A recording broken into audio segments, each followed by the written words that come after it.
The Royal Commission into Defence and Veteran Suicide is now in session. Please be seated.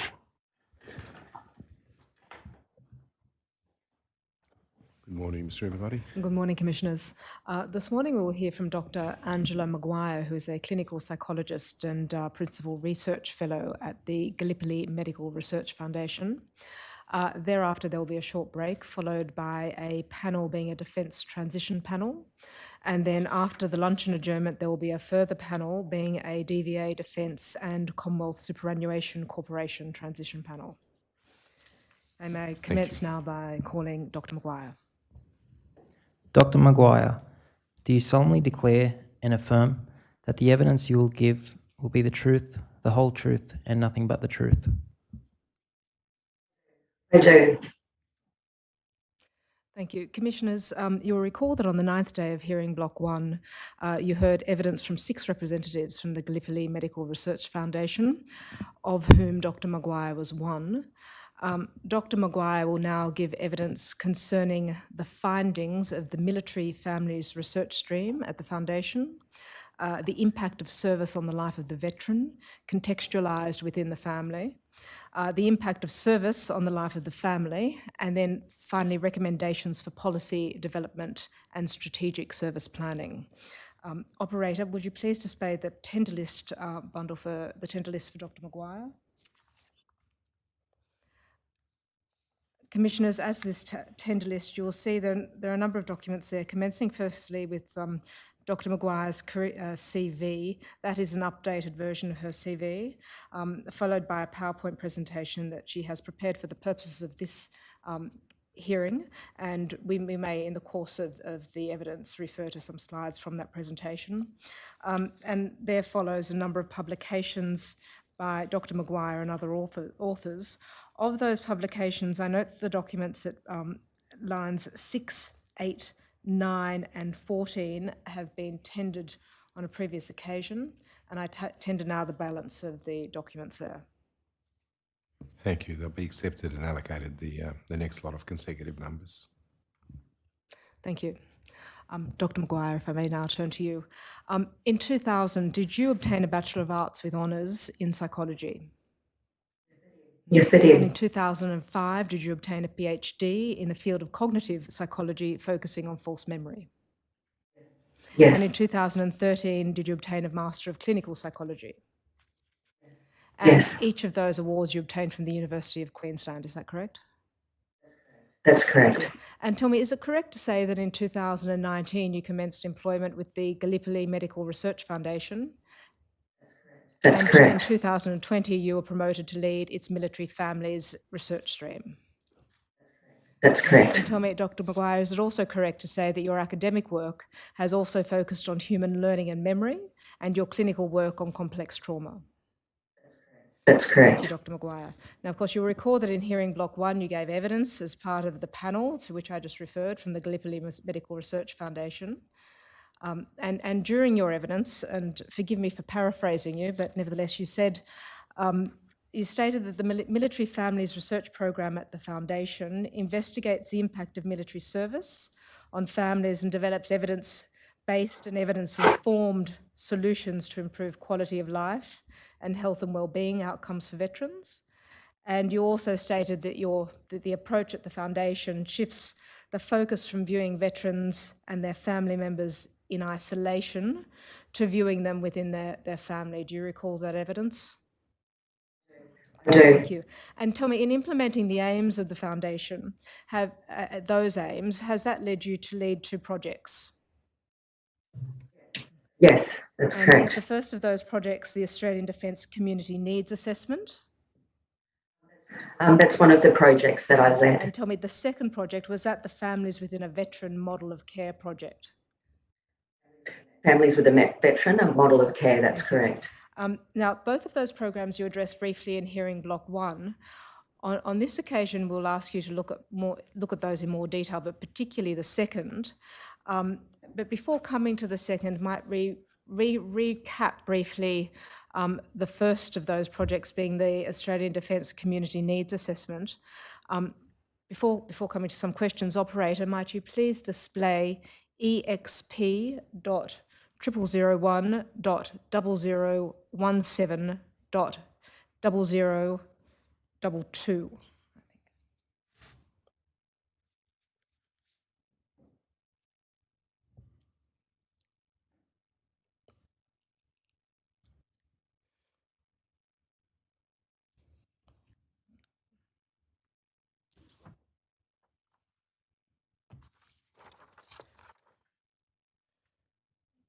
And if you're, oh, sorry, double 0223. I apologise. 0223.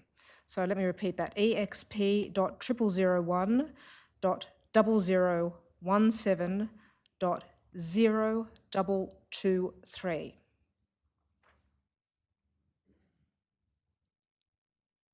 Thank you. Dr. Maguire, might you please remind the Commissioners a little about the background and aims of the needs assessment and its design and methodology? So this report was commissioned by RSL Queensland and Mates for Mates to inform their combined services strategy. So it was a targeted literature review that was conducted to identify dominant health and wellbeing needs of ADF personnel and their families. So the report focuses on 2 military cohorts, families that served during the Iraq and Afghanistan war, so a period known as the Middle East area of operations, and veteran families who served during the Vietnam War era. So the report relies heavily on data from 2 programs of research, the Transition and Wellbeing Research Program and the Vietnam Veterans Family Study. And tell me, Dr. Maguire, I might just refer to exp.0001.0017.0254. I think you noted some unique aspects of contemporary service in that report. Might I ask you to address those aspects? That's 0275.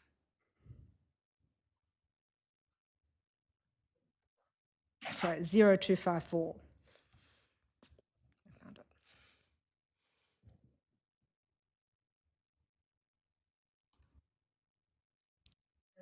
So this aspect of the report highlights disruptions to family system functioning that are related to military employment experiences.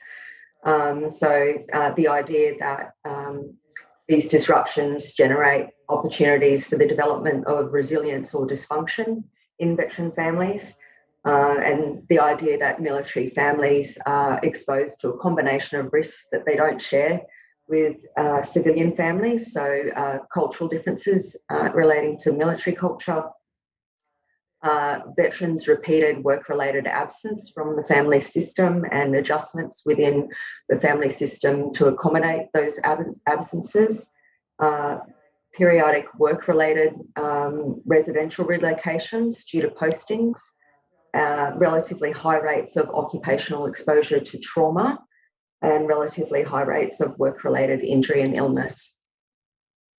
So many of those risks are unavoidable aspects of military employment, and there's reliable evidence to suggest that the employment experiences of military personnel spill over to affect the health and wellbeing of their family members. Thank you, Dr. Maguire. In due course, I'll ask you to relate that background to the project concerning the model of care. But before we come to that, might you describe, please, the key findings from this needs assessment?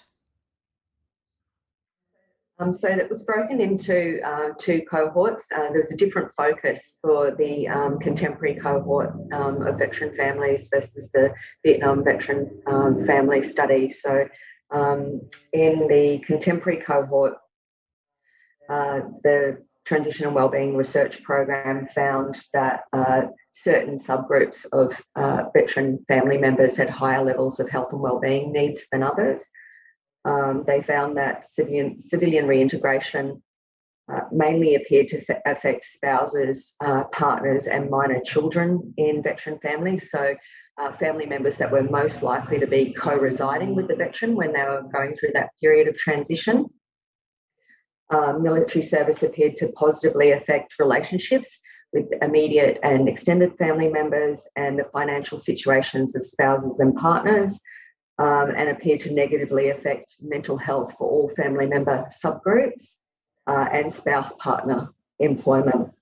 So when they looked at the findings for military families compared to the Australian population, military service didn't appear to affect health and wellbeing needs in the areas of physical health for all family member subgroups. So the impacts seem to be in psychosocial areas of health and wellbeing needs. And it didn't appear to affect employment, careers and financial wellbeing for parents and adult children from military families, so people less likely to be co-residing with current or ex-serving personnel. So the key issue that you noticed was the impact on psychosocial wellbeing. And was there a difference between cohorts? Yes, so there was a different focus. The second study, the Vietnam Veterans Family Study, focused very strongly on adult children of Vietnam veterans, and in particular health and wellbeing outcomes for adult children of deployed versus non-deployed Vietnam veterans, so people who served during that era but didn't deploy to Vietnam.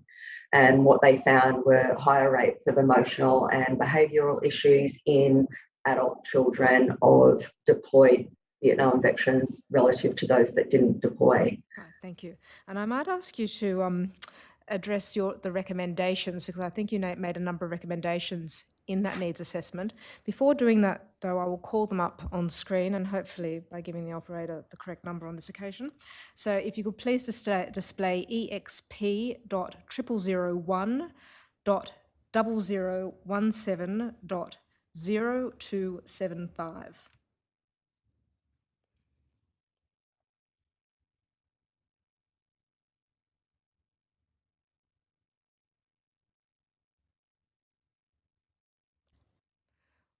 So if we have some success, we have your recommendations. Might you explain, Dr. Maguire, a little about those recommendations and summarise them for the commissioners?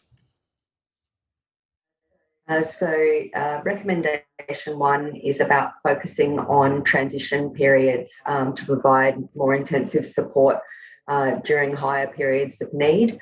So the idea that all families will go through developmental periods, say when they get married, when they have children, when those children transition from primary school to high school. So those periods of transition increase the psychological adjustment requirements of the family, and in military families, those developmental transitions that occur in civilian families will interact with military transitions, so training commitments, postings, deployment cycles. Military families may be experiencing a higher burden of adjustment due to the interaction between those transitions, and it makes sense to target those periods in terms of providing extra support to families. And when you say higher burden of adjustment, is that, might we also say that it places an increased stress on the family? Is there another way of? That's correct. And then in connection with that background, what recommendations did you make in order to alleviate those burdens? So recommendation 1 is around targeting those periods. Recommendation 2 is about implementing quality of life measurement for veterans and their family members so that you can track health and wellbeing needs over time. Recommendation 3 was around providing marketing and communication to raise awareness of to raise families' awareness of available services and programs. And recommendation 4 was around looking at the different types of health and wellbeing needs that may be associated with, say, combat-related operational duties versus humanitarian disaster relief duties for veteran families. And Dr. Maguire, just in relation to recommendation 2, you speak there about implementing routine quality of life measurements. How is that assessed? What does that involve? So there are a number of health-related quality of life measures that are used internationally to look at generic health and wellbeing functioning. So we conducted a targeted literature review to identify most commonly used measures for health-related quality of life that are used internationally. And because we know from the research that we've been discussing and other research that's been conducted on Australian Defence families, we know that needs tend to sit in the psychosocial domain. So we selected the assessment of quality of life measure that was developed at Monash University by Jeff Richardson and his colleagues for the upcoming programs of research that we'll be conducting. That is because that particular measure looked at psychosocial issues, is that right?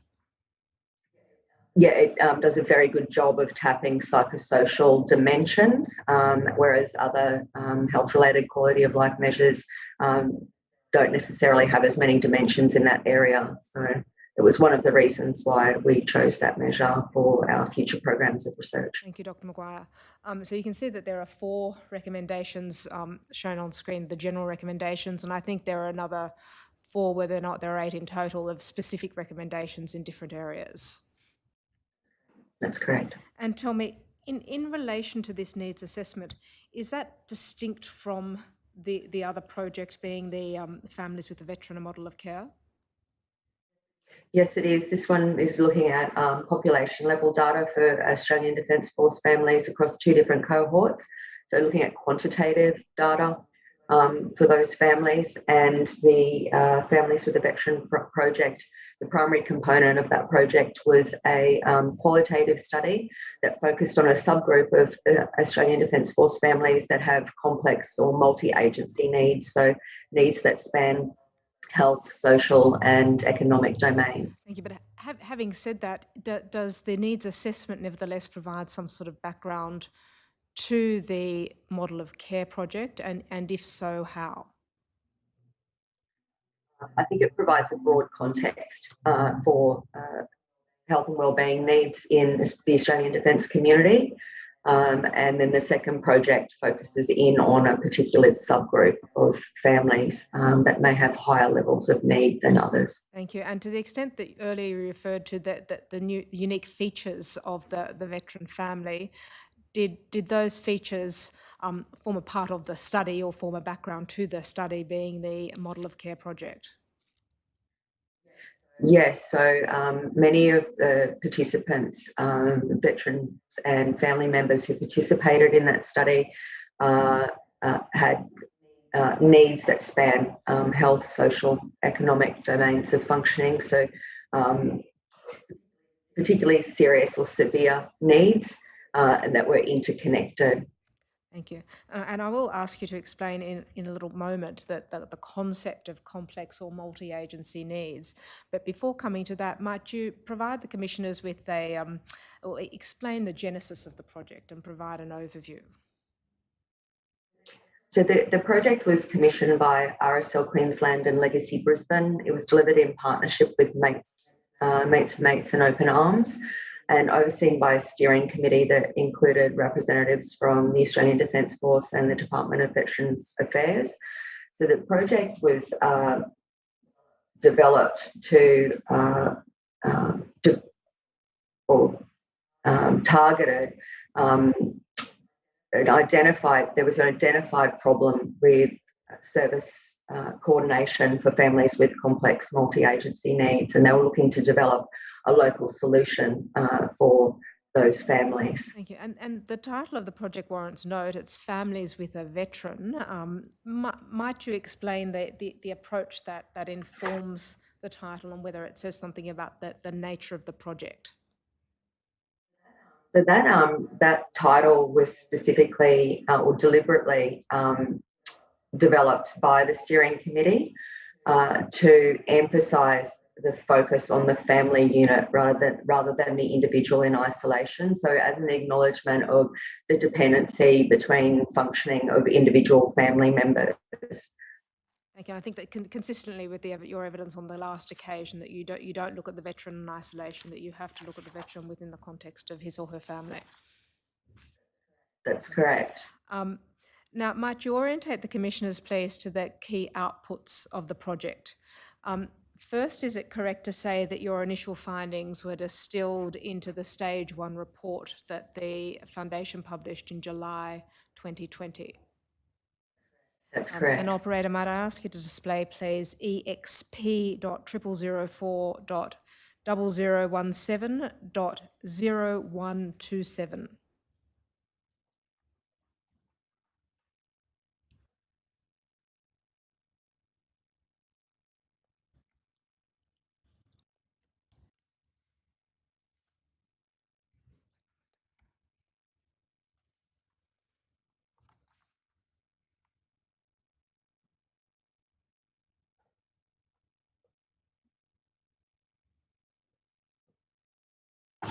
If we're having some trouble with that, we might be having some trouble with that. So if we're having some trouble with that, let me move to the second aspect of the project. And that is to say, in addition to the Stage 1 report, was there also a publication that you have published this year that reflected the qualitative findings of that report? That's correct. It focused on the primary component of the needs assessment, which is the qualitative study of veteran support system with frontline service providers and veteran families. And Tommy, is the project ongoing? No, it isn't. However, it has informed the development of a 5-year program of research looking at the impact of military service experiences on family system functioning, and in particular looking at the impact of service-related injury and illness on family members. So losses in family quality of life due to injury and illness, and gains in family quality of life due to effective intervention. Thank you. And that's a larger project, and that extends, it's a 5-year project, is it? It's a 5-year project that will deliver in mid-2026. And what are the stages of that project? So it's a 3-stage project. First stage is a scoping review, looking at mechanisms, mediators and moderators of health and wellbeing effects in families. So how one individual in a family, how their health status impacts the health status of other family members, and methods and measures that have been used to measure those effects.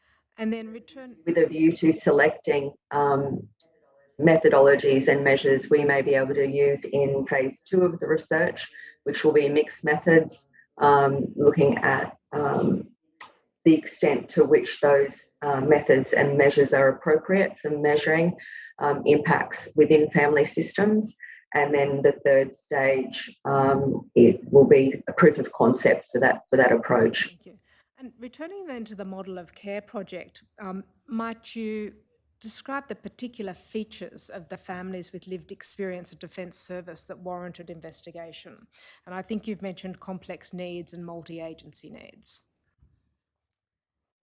Yes, so there was concern at the time that families with complex needs or multi-agency needs, so needs that span health, social, economic domains of functioning, were vulnerable to fragmented systems of care. So services provided across multiple agencies, and as a result of the organisations' concerns about whether these families were being adequately supported within the current service system, they initiated a project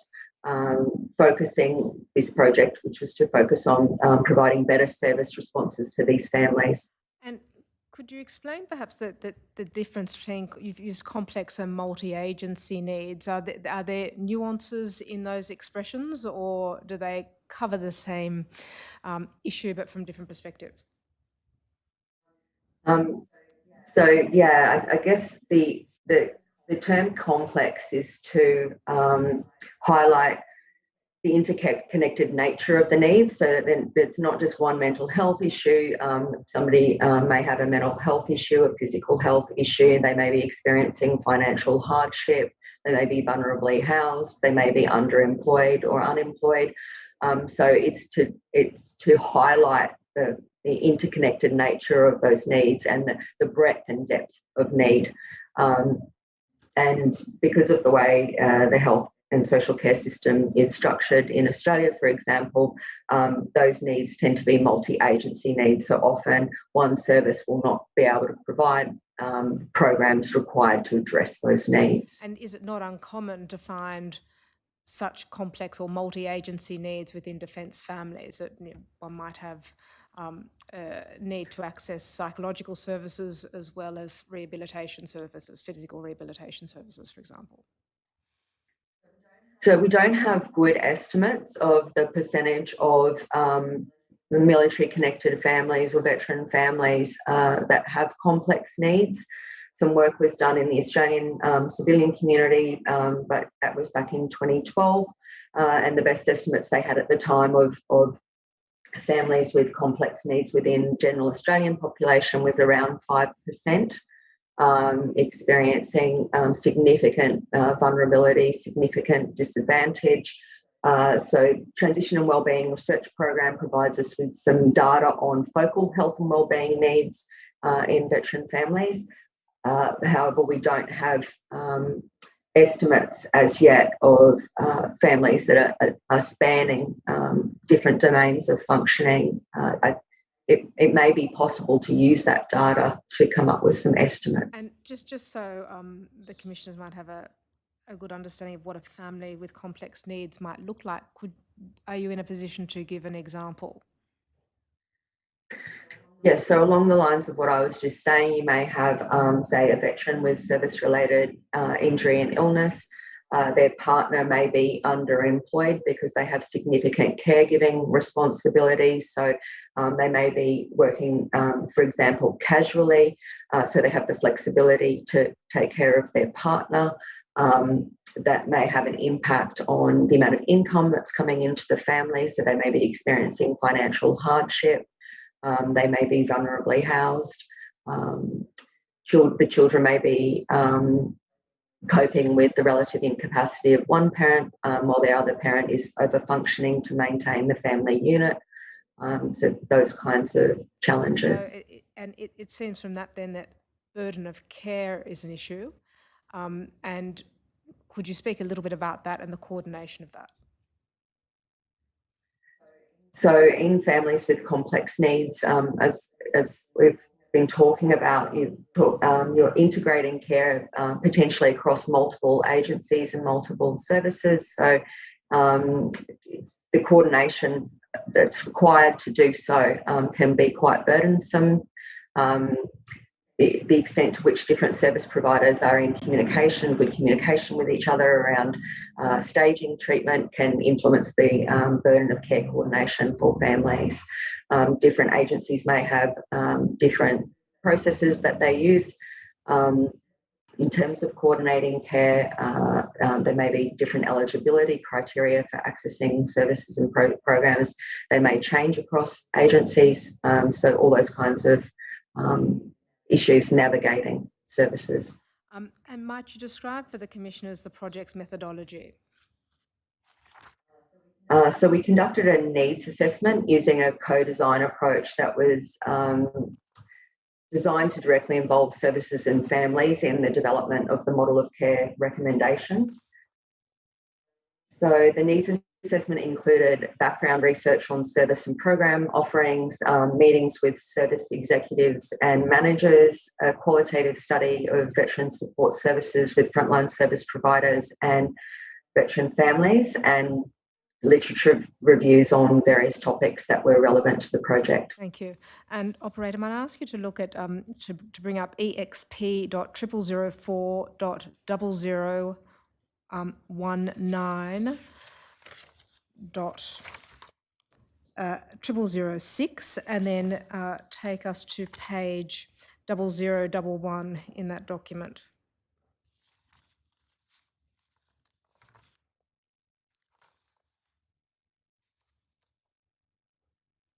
And if you could focus now on the table at the top of that page.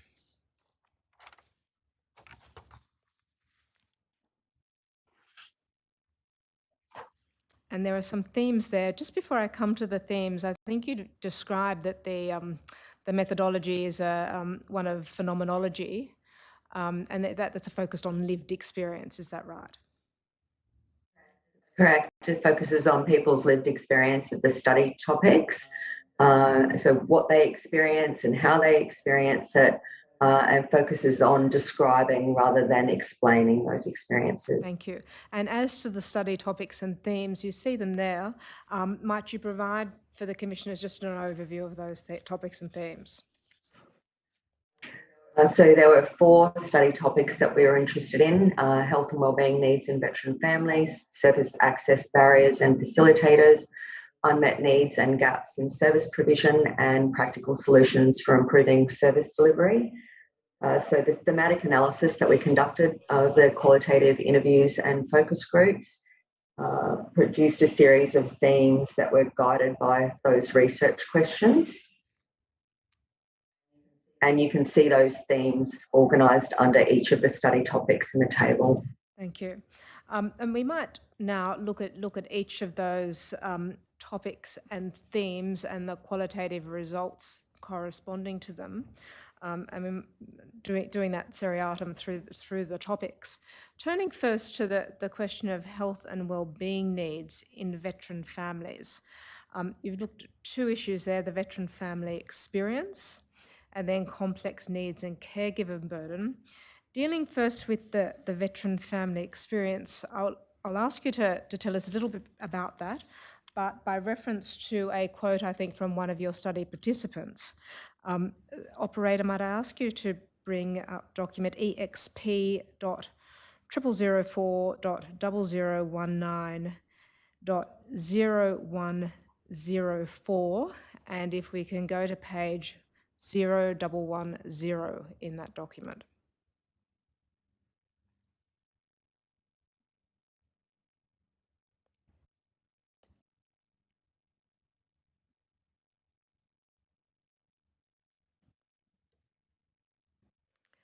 So this is a quote from a service provider about the veteran experience.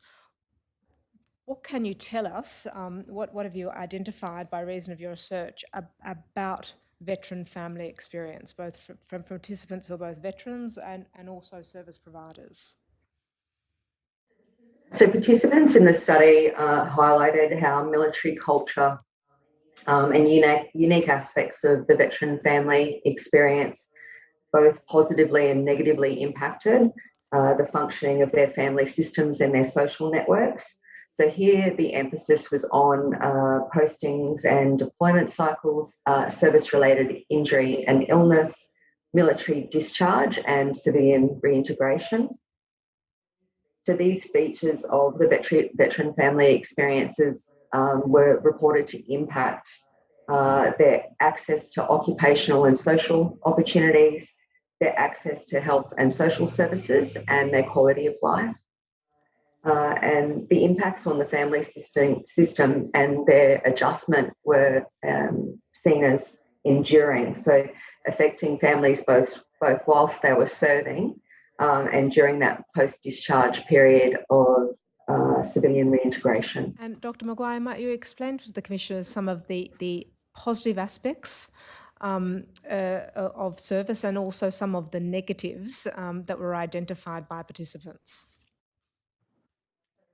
So positive aspects were military values and beliefs that participants emphasised, so things like sacrifice, discipline, trust, respect, teamwork.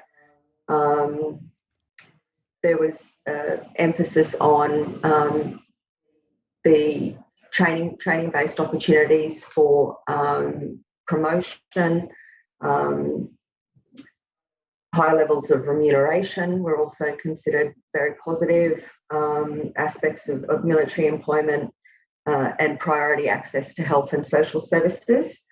Membership of the military community was a source of pride for veterans and their family members, and provided a context for the sacrifices that they made in service of the nation. Over the longer term, however, military career demands were seen as straining family functioning and adjustment. So one service provider was talking about a trade-off in parental priorities, where as the demands of his military career increased and the demands of children's schooling increased, he felt that you had to make a choice between your military career and your family. Thank you. And you see in the quote that's on screen that there's a concern that some of the mainstream services aren't equipped to understand military experience or defence experience. To what extent did defence members and veterans regard an understanding of the defence experience as important in the provision of services to them?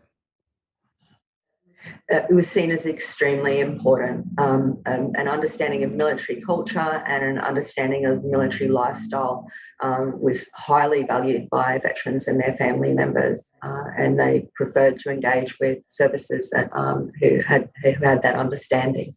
Thank you. And then also in the context of health and wellbeing, you considered as you said, complex needs and the caregiver burden. Might you explore this topic for the commissioners and explain what your research identified? So military discharge and civilian reintegration were viewed as particularly vulnerable periods for some families. Service providers reported that complex multi-agency needs were becoming increasingly common among the veterans and the family members who were presenting to their services. The families that were under the most pressure were those who were affected by service-related injury and illness, where unresolved psychological trauma had persisted over a long period of time.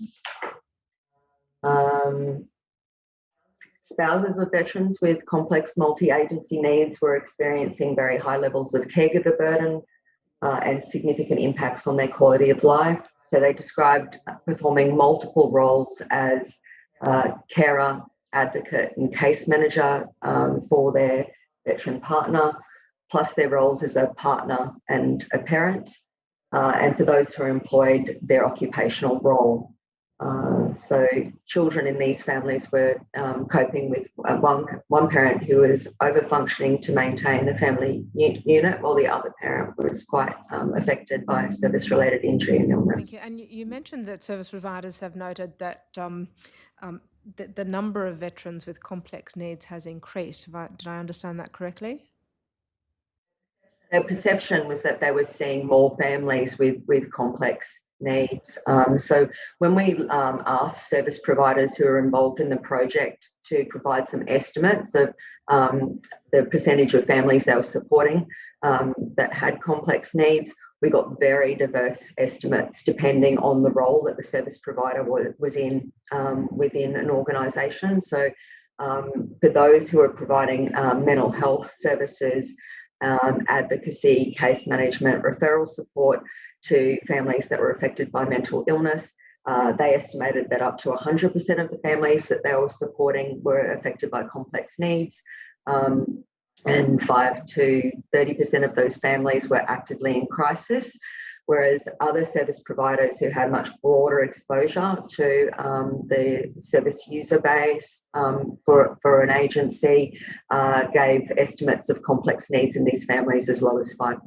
I see. But nonetheless, you're able to ascertain, at least from the perspective of perception, that across the board, service providers perceived an increase in demand from those with complex needs. Within this sample, yes. And tell me, is that perception, do you know from your own research or from your readings more broadly, whether that perception is reflected in other research? No, I don't. That's the discussion we were having earlier about transition wellbeing research program providing information on focal health and wellbeing needs. It would be very useful if we could identify within that data, if it's possible, the percentage of families who had needs that spanned those domains of functioning, and then we might have an estimate of military-connected veteran families who are experiencing complex needs. And presumably also changes over time. That's correct. So these needs do change over time. This is a dynamic state that families move through, where they may have periods of higher intensity of needs, and then crises may resolve.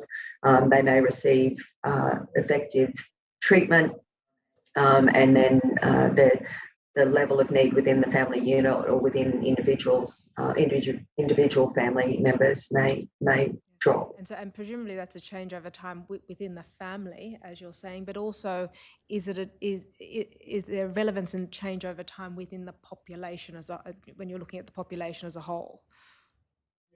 Yes, so I believe the mental health prevalence report, which came out of the Transition and Wellbeing Research Program, identified peaks in health and wellbeing needs in veterans around the end of the first year following discharge from full-time service and around the end of the third year.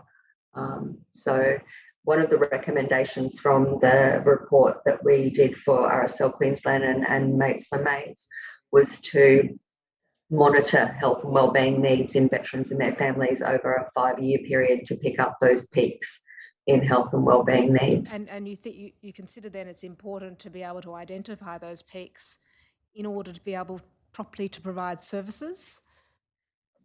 That's correct, to increase the intensity of support during those periods, and then as the issues resolve, to then reduce the intensity of support accordingly. And just on the reduction of intensity of support, do you consider that is an important thing to do, if managed appropriately, and if so, why? So I think probably the most appropriate concept here is a stepped care model, where you provide the least intensive support necessary for an individual or a family. And one of the ideas behind this is don't want to provide services and programs that engender dependency on services. You want to empower individuals and families to take responsibility for their own recovery journey, and that means supporting their self-determination through that process by not over-servicing individuals and families. Thank you, Dr. Maguire.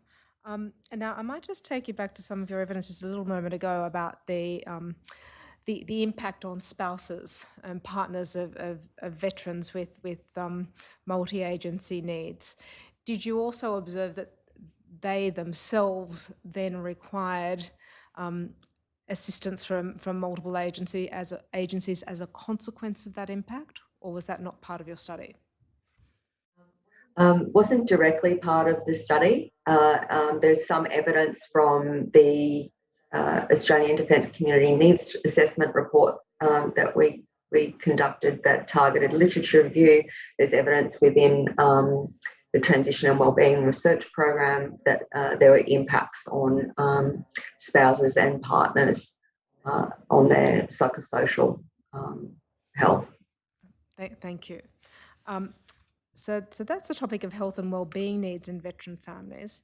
I believe that the next topic that you considered and study topic and then themes was the question of service access barriers and facilitators. Is that correct? Correct. And what can you tell us, or tell the commissioners, I should say, about service access and barriers? So service navigation, service facilitators, and the barriers.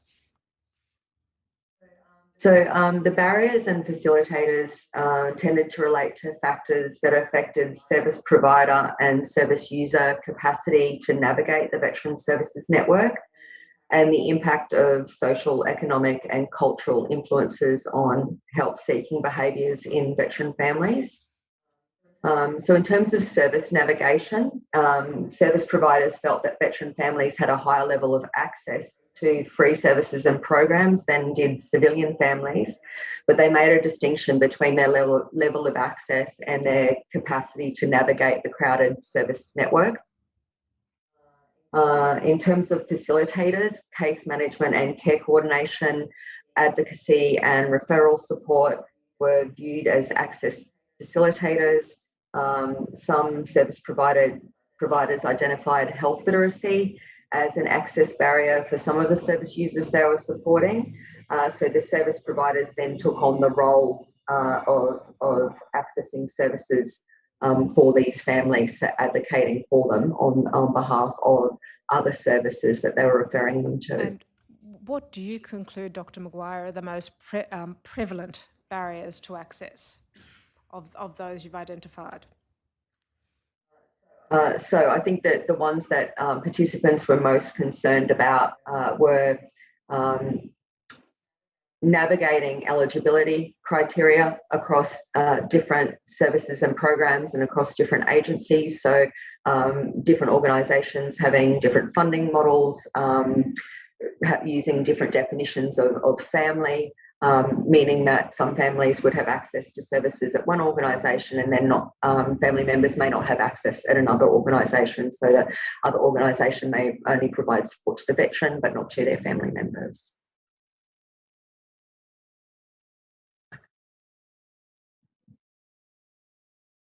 I'm sorry, I can't hear you.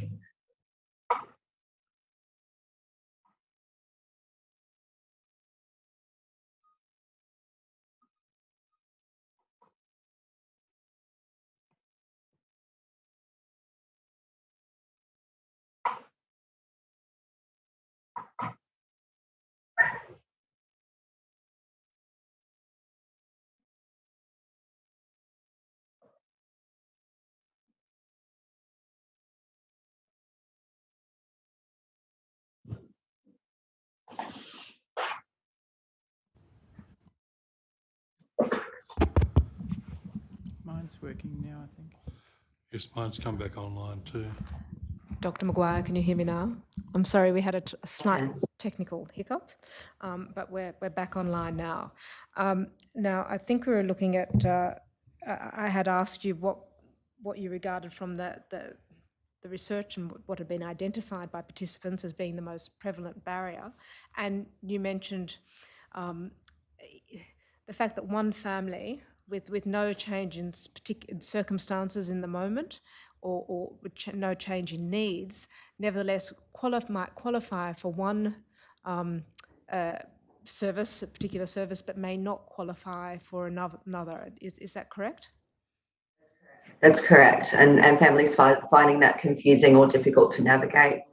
Also feeling that access to services and programs depended very much on the language that they used. And that's where service providers were very helpful in terms of advocating for these families. So they understood the language required to meet criteria for services and programs. They were good at summarising the needs that the family were presenting with, and then were able to navigate service access on behalf of the families. And in connection with knowing the right language, is that where the topic of health literacy came into play, or did that affect another aspect of navigation?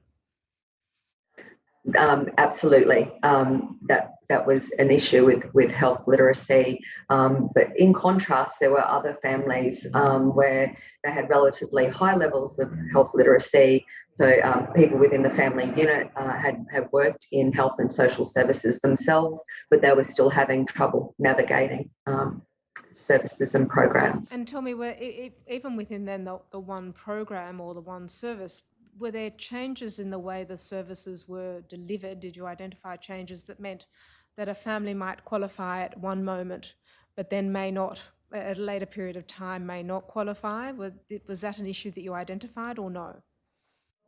It wasn't an issue that participants were talking about. It was more this issue of variability across agencies, although there were changes to eligibility criteria that occurred over the course of time that families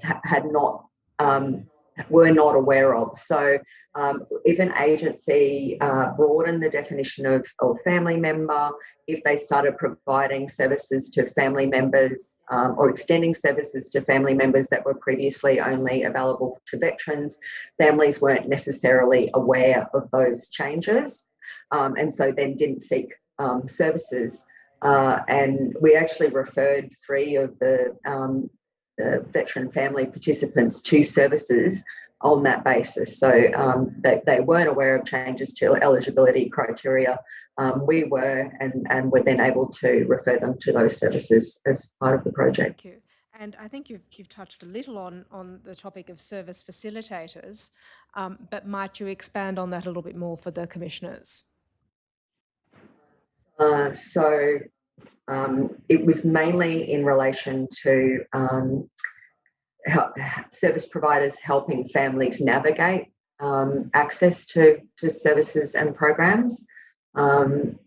Was there a particular area of service facilitation that you wanted me to focus on? Case management was highly valued, advocacy, referral support, those kinds of things. And case coordination as well?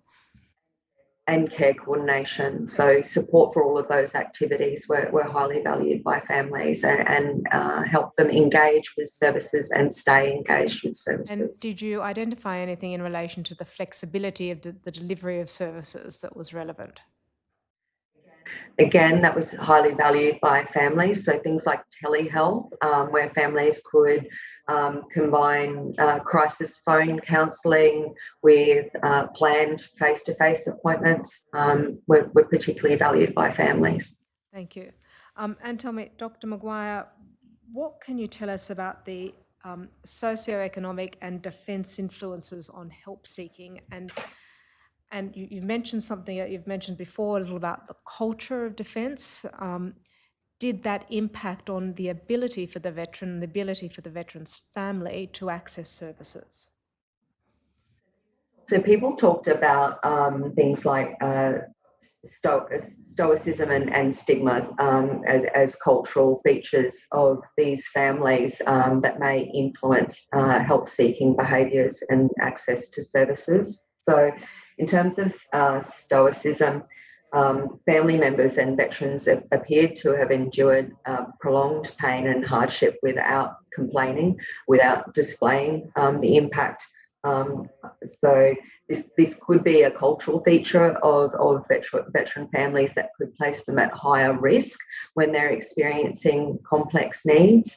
And in terms of stigma, there were rational concerns that help-seeking may jeopardise current employment or future employment prospects for veterans that were currently working or planning to work in first responder roles following discharge from full-time service. Yes, and you mentioned there the fact of stoicism and other military values not just impacting the veteran, but also impacting the veteran's family. Is that correct? Yeah, so those cultural mores seem to also sit within the family system. So I spoke with a number of partners and spouses who had really been carrying very significant levels of caregiver burden, had been prioritising the needs of their partner and children over a very prolonged period of time, and they just were getting on with it. They were just persisting whilst carrying a very heavy load. Thank you. And you mentioned earlier about the importance that participants placed on understanding defence life. Does that play a role in the ability to access services or in the help-seeking ability? I think so. There's definitely a preference there was definitely a preference from the participants to engage with services and agencies who understood military culture, who understood military lifestyle, the impacts that have on family system functioning, on roles and responsibilities within the family unit. It helped them to feel understood.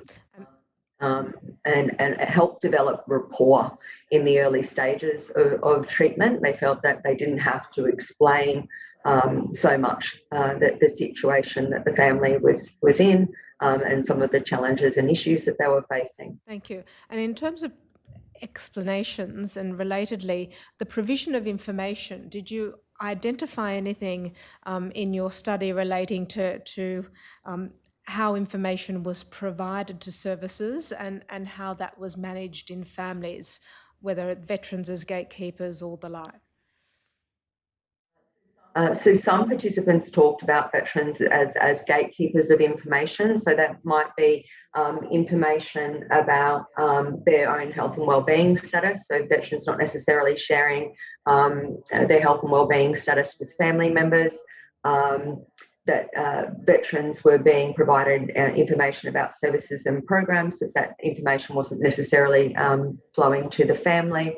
And some people talked about family members needing information about the veteran's service history to gain access to services and programs. And in your research, at least, did you identify that, or did families identify that they often weren't provided with information themselves directly, and weren't informed about the services, the variety of services that were being offered? There was, very variable awareness of services and programs that were available. And so that's why one of the recommendations in one of the reports was to engage some multimedia marketing communication strategies to raise awareness of available services and programs for families. So the veteran and the veteran's family as well, the entirety of the unit. That's correct. And both service providers and families were having difficulty locating appropriate services, so services with an understanding of military lifestyle and culture.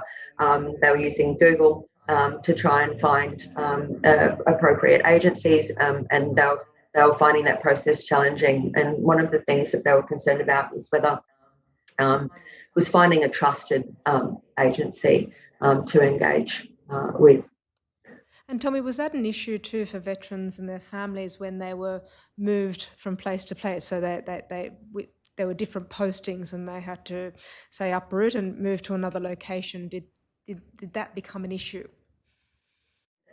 So that was something that people talked about. So you move, you lose your job, you lose access to health and social care, you lose access to childcare, and having to re-establish those networks, those formal and informal networks at the gaining location. And Tommy, was childcare mentioned as an issue that concerned veterans' families? Yes, in particular. So there was an interest in accessing respite or flexible childcare. One of the reasons why families were very interested in that was to help support them attend appointments with health and social services. So some families were unable to attend, for example, workshops on PTSD for carers and families, so psychoeducation on PTSD for carers and families, because they were unable to get childcare so that they could attend those workshops. And then services were rationalising programs like that due to a perceived lack of interest in the programs. So one of the barriers for people accessing services was the unavailability of childcare. I see, thank you. And then you talked too about unmet needs and gaps in service provision as one of the topic, the study topics. And I assume that childcare is an example of one of those gaps, as it were? Yes, so the focus really was on this flexible childcare, so being able to access that at short notice. Generally, with childcare placements, people have to book significantly in advance and have to have nominated days that their children are attending childcare. So, if opportunities to engage with services came up and they came up at short notice, the inaccessibility of flexible childcare became a barrier to engaging with those services. Thank you. And I guess the other thing to consider is that when people are moving around, they may not necessarily have access to extended family and friends that might provide informal childcare, whereas civilian families may have access to those networks. So it's just an extra factor to consider when families are relocating. Yes, thank you. And then on the question of unmet needs and gaps in service provision, I think you also identify the need for a consistent service response. Is that right? That's correct. So participants talked about two aspects to this issue. So variability in their interactions with service providers over multiple contacts with the same agency. So getting different people on different days and having a different experience of engaging with that service, and then getting anxious about what might happen on their next engagement if they'd had a not so good experience. And then the other aspect was something that we were talking about before in terms of differences in eligibility criteria across different agencies and the difficulties of navigating that. So you find that you're eligible for services with one agency, but in the same family situation, not eligible for services from a different agency. Thank you. And I might at this point ask the operator please to display EXP 0004.0019. The document is 0104, but if we can please go to page 0116 in that document. Dr. Maguire, what I'm going to ask the operator to display is a quote in relation to service response from one of your study participants, and I might ask you to speak to that quote once it's displayed. And I think you see that there now. And does this reflect some of the issues that you have identified? Yes, so this is a quote from a service provider who was in a role providing mental health support and other social services to families with complex multi-agency needs, and talking about their experiences of navigating veteran support services, and really just highlights what we were talking about in terms of variations in eligibility criteria across different agencies, people having to repeatedly tell their story to each service provider at each agency that they engage with, and sometimes finding that quite distressing, and also doing that or sharing that story with a view to trying to gain access to services and being concerned that they're not going to qualify. So that being part of the context for that interaction and some of the anxiety that or stress that families and veterans face in these interactions with agencies. Thank you. And I'm interested to know, of those who worked in the agencies, so the various service providers that you interviewed, the individuals, did they find it frustrating and difficult that they were unable to meet the needs of the veteran or the family that was approaching them because of the difficulties you have identified?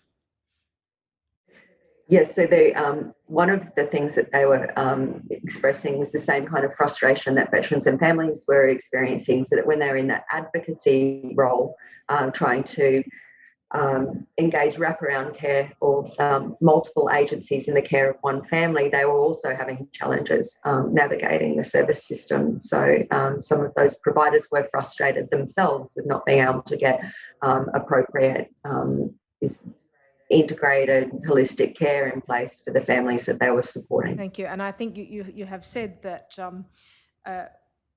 unmet needs propagate further unmet needs, and I think the childcare might be an example of that. Could you just expand on that idea a little bit more?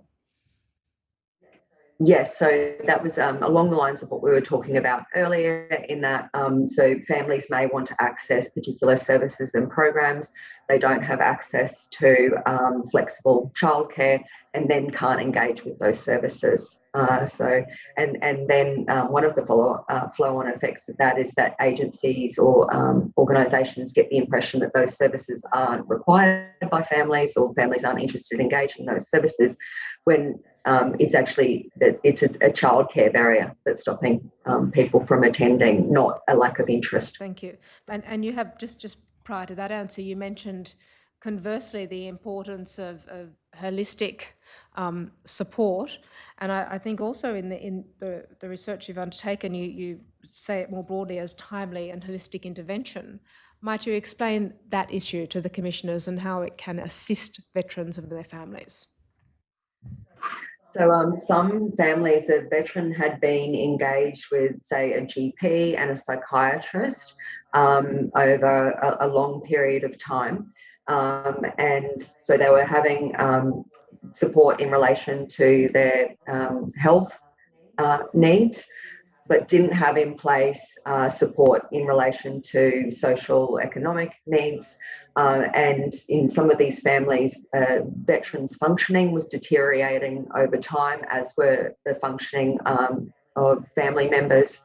And it wasn't until they gained access to holistic care, so care that met not just their health needs, but also economic and social needs, that things really changed for the veteran and their family member. So until that point, things were getting progressively worse over time. And then when they gained access to holistic care, things seemed to improve for the family. And tell me, was coordination of services within that care important or significant? Yes, it was. So, for example, one family gained access to integrated care following a veteran suicide attempt. The person had an inpatient admission, a hospital-based social worker did an assessment for the family and engaged appropriate services, and then that really changed things for that family. So really for that family, it was about, they were very happy to have all of those supports in place, but they lamented the delay in access. So they would have liked to have gained access in a more timely fashion to integrated care. And tell me, did those delays then have impacts on the trajectory of, say, mental health issues, or did families find that they were accessing help in points of crisis rather than at earlier points in time? Are you able to comment on that? So in that example, they were talking about progressive deterioration over time, that things getting worse over a long period of time, and then things getting significantly better once integrated or holistic care was in place that met the full range of the needs within the family. Yes. And as to the full range of the needs within the family, you focus on, or you describe a model of care being a family-centered care. Might you speak to that? So that model focuses on partnering with individuals, their carers, their family members in their care. So it's designed to empower individuals and families to take a role in shared decision making as to health and social services that they engage with. And what more can be done to involve families? I think families are wanting to be more engaged with service providers. So I think the way we deliver services at the moment, it's often an individual going to see a service provider. I think families would like to be more involved in those conversations, and there were certainly families that were doing that. So they were may have had a veteran who was on medication that meant that they couldn't transport themselves to, say, a specialist appointment. Their spouse would go along with them to that appointment because the spouse is very interested in understanding, assessment, diagnosis, treatment planning for their partner. But again, there were these challenges of having to take young children along to these appointments. So one of the solutions that was offered by one of the participants in the study was to provide on-site childcare so that family members can more fully engage in those conversations with service providers whilst not also looking after young children whilst attending those appointments. That was one of the issues that was highlighted. It was very clear that carers and family members wanted to be more involved in the care of their veteran partner. Thank you. And tell me, Dr. Maguire, did you identify practical solutions for improving service delivery? Participants developed a lot of different solutions for improving care within veteran support services. They were very focused on the need for integrated care, care that was holistic.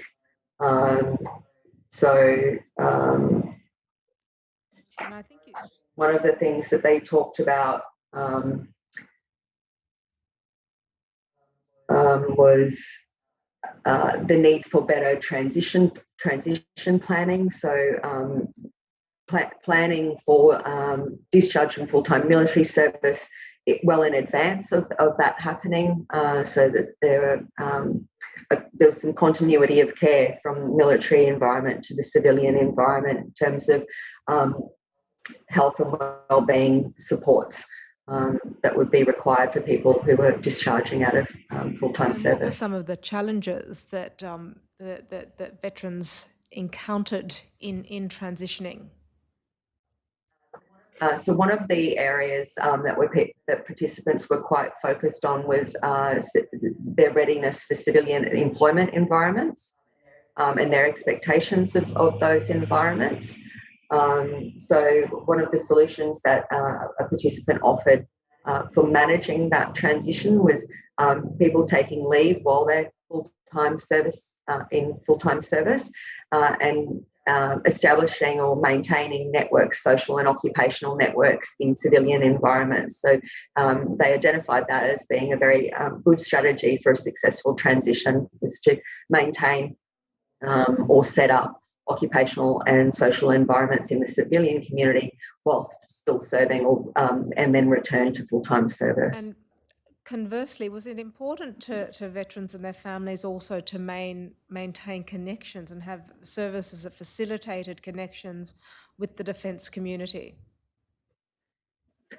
Yeah, so some participants talked about feeling very socially isolated or feeling excluded from the military community once they'd transitioned from full-time service to civilian environments.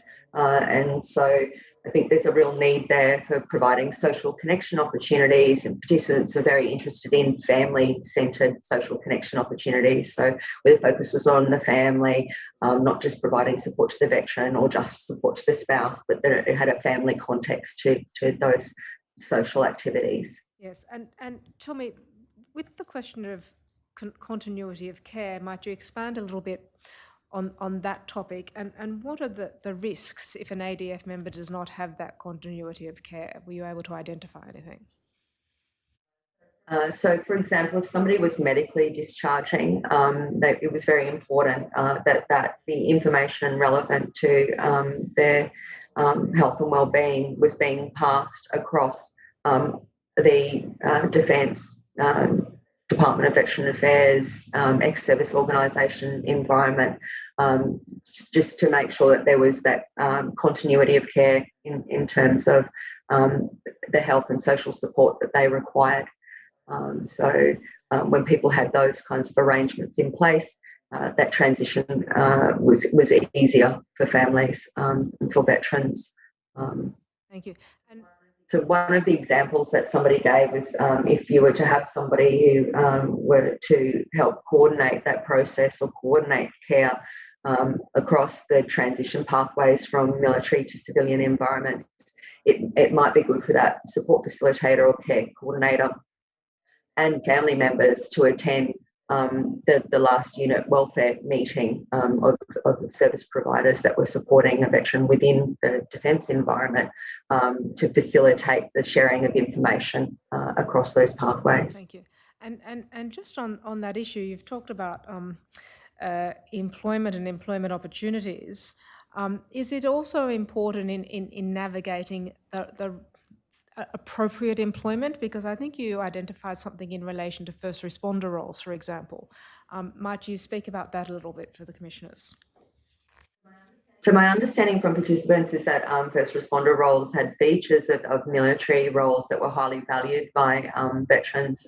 However, some family members shared that those environments offered further occupational exposure to trauma. So working in those roles presented potential future risk to the veteran and their family members by way of occupational exposure to trauma. Thank you. Turning now to the effective model of care that you sought to identify. Might you please explain to the commissioners, Dr. Maguire, some of the most salient features that you have sought to distill into this model? So for families with complex needs, a combination of frontline service provision, care coordination, and peer support was the model of care that was sort of core to the recommendations that we made. There were 15 recommendations from the report. All of those recommendations were endorsed by the steering committee, and there was really a primary focus on providing care coordination support for these families to help them navigate the multiple services and programs they would need to meet needs across health, social and economic domains of functioning. And I believe that you've emphasised in your research, the participants emphasised the importance of recovery-oriented frameworks. Might you explain, please, to the commissioners what a recovery-oriented framework is, what it looks like? So this focuses on building hope for the future, empowering people to take a very active role in their own recovery, in their treatment planning. It's designed to build resilience, and it's often contrasted with the medical model approach in the literature. So focuses on diagnosing injury and illness, addressing symptoms, and so forth. More recent work has emphasised the complementary nature of clinical recovery and personal recovery. But the emphasis within recovery-oriented practice is really on creating a meaningful life, irrespective of health status. And in contrasting that to more clinical approaches, I think you've or one of the participants focused on the language of totally and permanently incapacitated as an example of that. Might you speak a little bit about that? Yeah, so these were some service providers who were working within an allied health model of care who were concerned about the impact of language, the use of language, particularly within the context of service-related compensation claims processes, on veteran identity. So they were concerned about the term, for example, totally and permanently incapacitated, and really wanted to shift the use of language when they were delivering services to focus more on growth and recovery. So the suggestions they were making were things like using very active phrasing. So I'm rehabbing or I'm transitioning rather than I'm totally and permanently incapacitated. And with that in mind, why do you think that the recovery-oriented framework is an improvement on existing approaches? What are some of the features of it, or how did it allow veterans or defence members to engage with services? So I think it's really about an emphasis on self-determination, an emphasis on autonomy. So giving people a very active role in their recovery journey, and I guess responsibility and accountability for recovery. So it really challenges that dependency on services. And challenges some of the language that we've just been talking about, that providers and families were concerned with having a negative impact on identity for veterans who are navigating service-related injury and illness and navigating And services. does that pick up on the topic of minimum intervention, or the right amount of intervention in the stepped care model to which you referred earlier? That's correct. So the least intensive intervention is most appropriate if you're trying to support self-determination, autonomy, and recovery. Thank you. And I think you've also focused on the importance of co-designing services with families. Might you speak to that briefly? So the idea here is that the people who are best placed to understand where we should make changes to services where the most important barriers are identifying facilitators for service access, things that will support treatment retention. That information sits with the veteran families and the frontline service providers who are navigating these services and programs, delivering these services and programs. So it makes sense to partner with people who have expertise because they have a lived experience of navigating services and programs. So such an example might be, for example, the focus on the importance of childcare, to which you have mentioned before. That's correct. So that's not something that we were aware of as creating such a significant barrier prior to conducting this research. It's something that came up multiple times when we were talking to these families. And on the topic of childcare, if I can return to that briefly, is it correct to say that families who can't get childcare and therefore can't access the services that they might require, particularly those psychological services, mental health services, is it fair to say that this poses a vulnerability, particularly for young families with young children, given the need for childcare? That was the experience of the participants that we spoke to as part of the study. And does this in turn create poorer outcomes, psychological outcomes for the family as a whole, and in turn the young children within the family?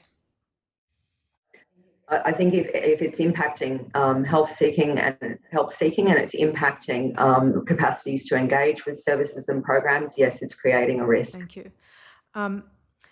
And tell me, how can the recovery-oriented framework also address questions of information sharing about the veteran's physical or mental health? And if so, might you explain how that might be so?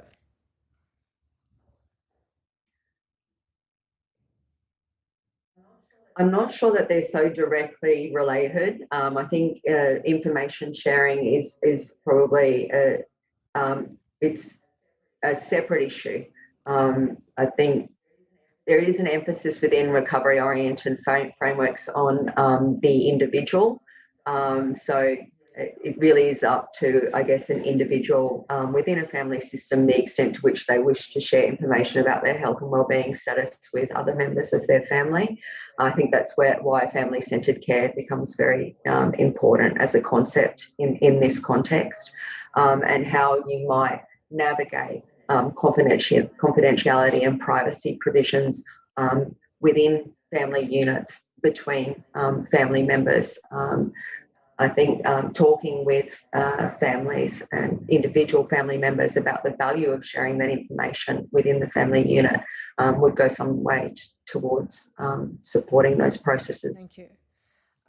And just on the topic of family-centred care again, might I take you to another quotation from one of your service providers? Operator, might I refer you to exp.0004.0019. It's .0104, but page 0117 in that document.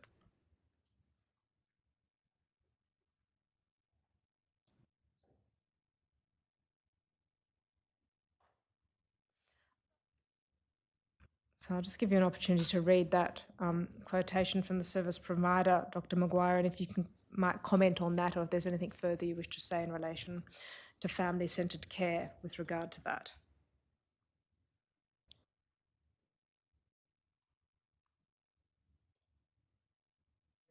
Yes, so I think this really reflects the perceptions of service providers that were offering services to families, that they felt that some of the organisations were very focused on the veteran.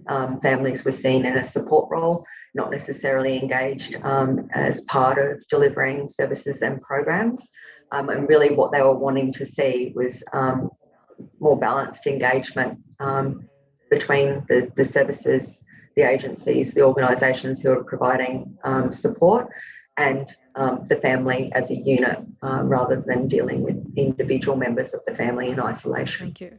And in view of the research that you conducted and what participants told you, I understand that you identified some key recommendations, or 15 model of care recommendations. Might you explain those recommendations to the commissioners? So one of the first recommendation was really around endorsing a integrated care approach to treatment. So this idea that we should provide timely, holistic care that meets the full range of people's health and wellbeing needs. So making sure that you're doing an assessment of those needs. So that if somebody's engaging with you as a service and they're asking for support in relation to employment, and that's the kind of service that you provide, there is some value in also speaking to them about what other needs they might have, because as an organisation or as a service provider, you may be in a position not necessarily to provide that service as part of your service offering, because your organisation doesn't offer those programs and services, but you may be able to refer that service user, that veteran, that family member to appropriate supports, other agencies that may be able to meet those needs, as an acknowledgement of the interaction between these needs. So somebody requires mental health support and they're also seeking employment services, it's important for them to be getting those services at the same time. Yes, and that was the general recommendation, was it? Just, to take that approach where rather than focusing on the need that a person is presenting with, to get an understanding of the whole person. And if your agency doesn't provide programs or supports for those other needs, to ensure that you're referring that person, that family, onto agencies that can provide those supports for them. And might there be any other salient recommendations that you would wish to identify to the commissioners? So there were a series of recommendations that were around how you might structure an integrated care approach to service delivery. If you had a consortium of agencies that were prepared to partner and ensure that service providers who engaged with one or more of their agencies were appropriately supported within that service system. Some of the recommendations were around how those agencies might collaborate with each other, service level agreements that they might put in place that would support information sharing between different agencies in a service consortium. Recommendations around streamlining eligibility criteria across different agencies, so families weren't having those barriers that we were talking about earlier in terms of meeting criteria for services with one agency, but they're not meeting criteria with another agency. Aligning needs assessment processes across agencies to support referral within and between agencies, depending on what services and programs they provided. Collecting a minimum data set, so information that you might need so that you could contextualise or understand supports that families or individuals might need. So looking at emerging trends in families over time. And was the collection of that data part of a continuous improvement process to ensure that services adequately fulfilled or met the needs of veterans and their families?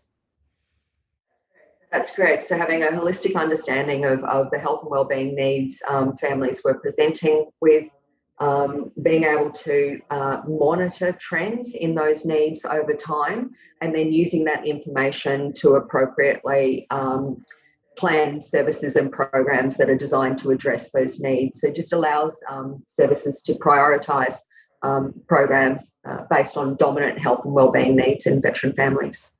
And sorry, I interrupted your recitation of the recommendations. Was there anything else that you considered salient?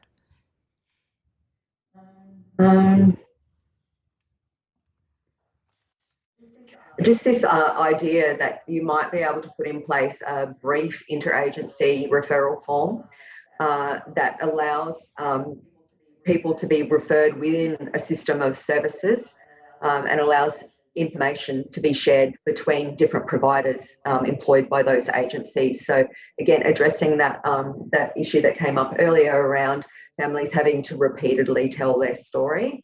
So the idea that you might have a brief form that captures the most salient aspects of health and wellbeing needs within that family, and background information for that family, and then that information with the consent of those families can be passed between service providers without the family having to retell their story. Ms. Rubicotti or Dr. Maguire, is there any document in which these 15 recommendations are assembled? Yes, there is. Thanks. If you could take us to that, it might help.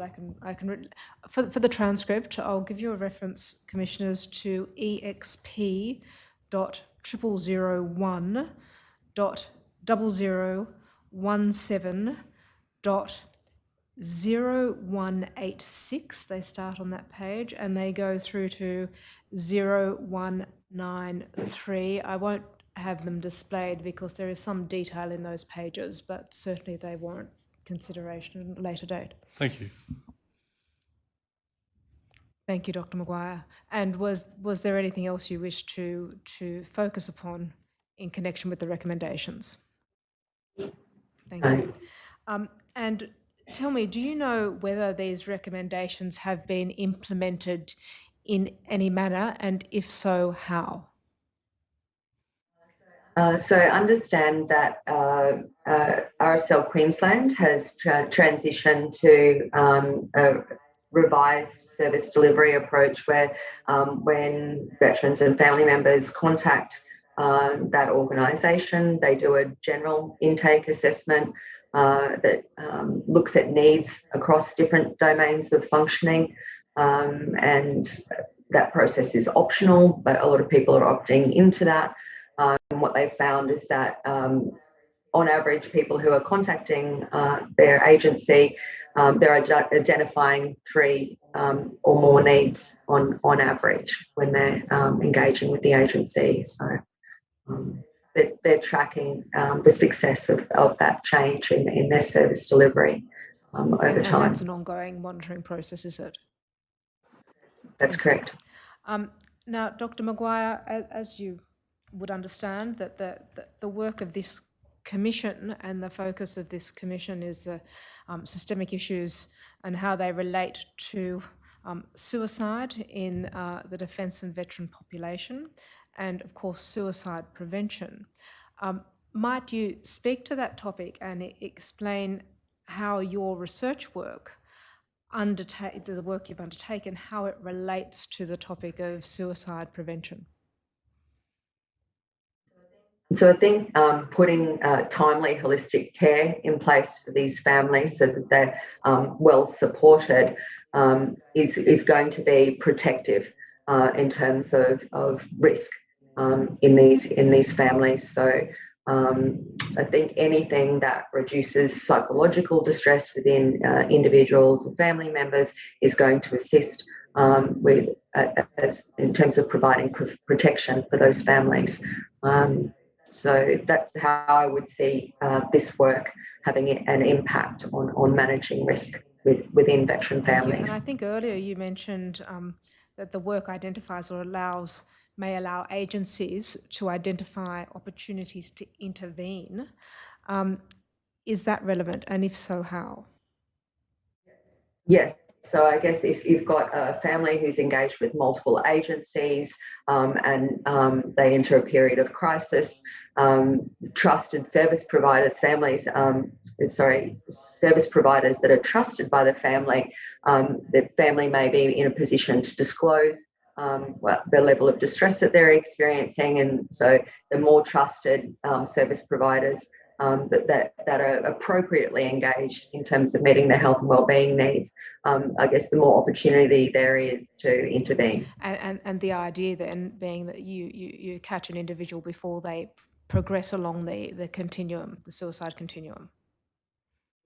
Yes, so managing that psychological distress or managing that risk in a timely fashion. Thank you.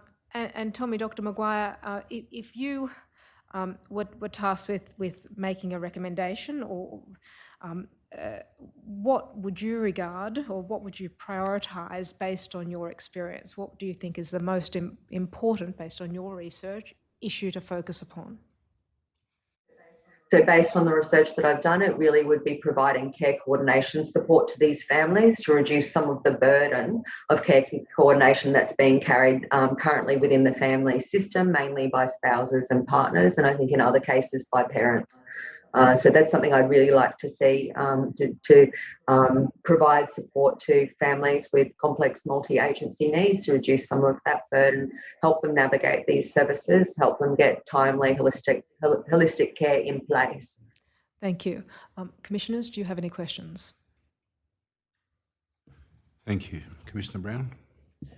Thank you, Dr. Maguire. It was great to hear all of that. And thank you for particularly two things, I think, highlighting firstly the positives of ADF life or military life. I guess the nature of this commission is that we have been very much hearing some of the negatives, but it's good to be reminded that there are many positives as well. But also you've I think, reinforced what we heard from a panel last week in relation to the impact on families of military life very, very clearly. And I like the quote about a kind of a spare wheel. I think that's what we heard from our previous panel members as well.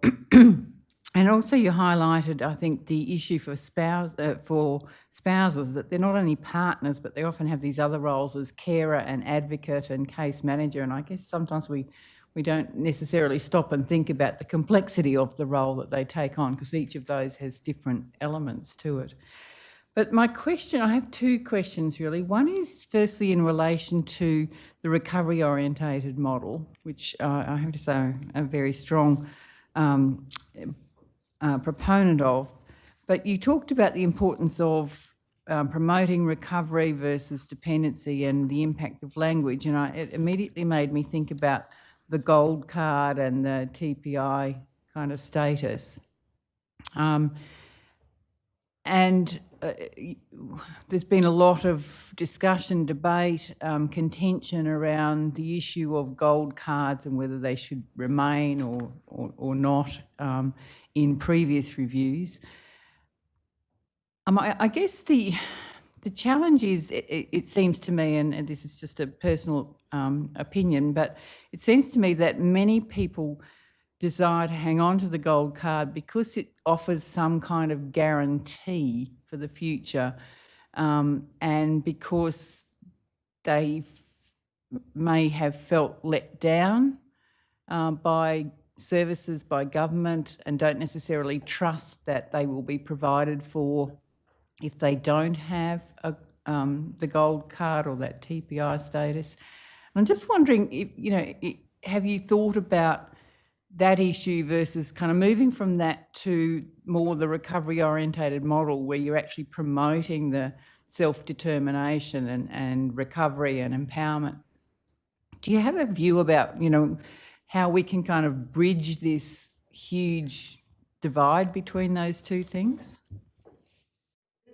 This issue is certainly something that came up as part of the study. So service providers were quite concerned about the language around the gold card, and veteran participants were particularly concerned around potentially losing access to services and programs.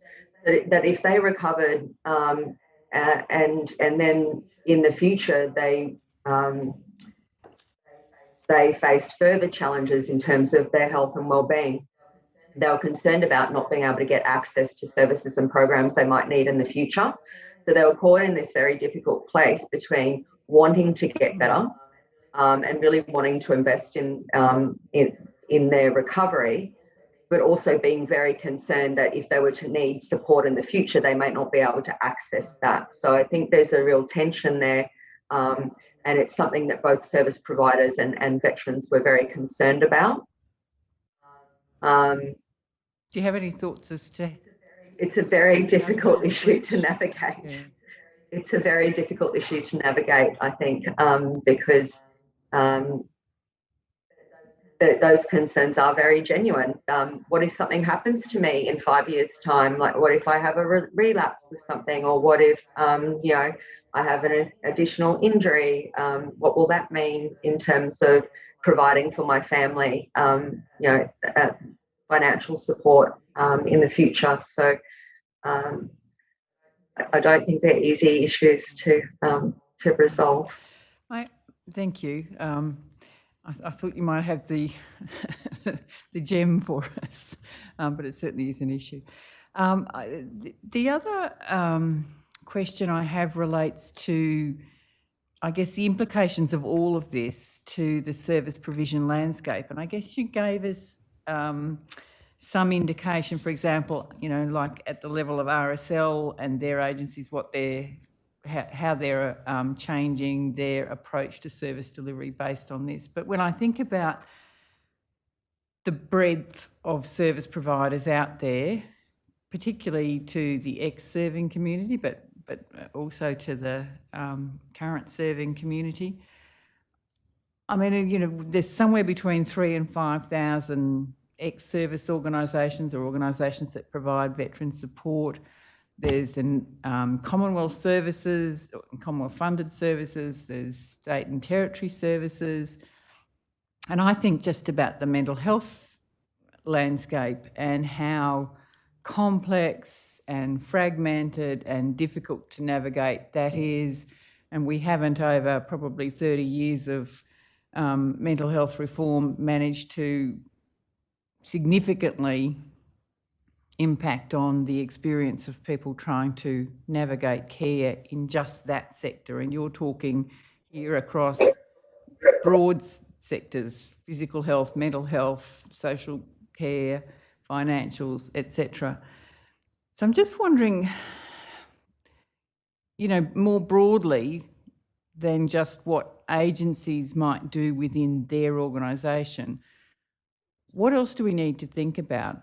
Is it that every family in defence and veterans should be allocated a case coordinator, and they'll have some families that have high needs at a certain period of time and then low needs, and therefore they manage it? Or is it that we should go to an NDIS model where there's funding attached, an assessment of needs, funding attached to the family, and then they have choice and control over the service providers? I'm just really wondering, how we take this more broadly than just individual services, because, it's a very complex landscape. The issues you've raised are all highly relevant, but it's a big space to try and implement tangible, sustainable change.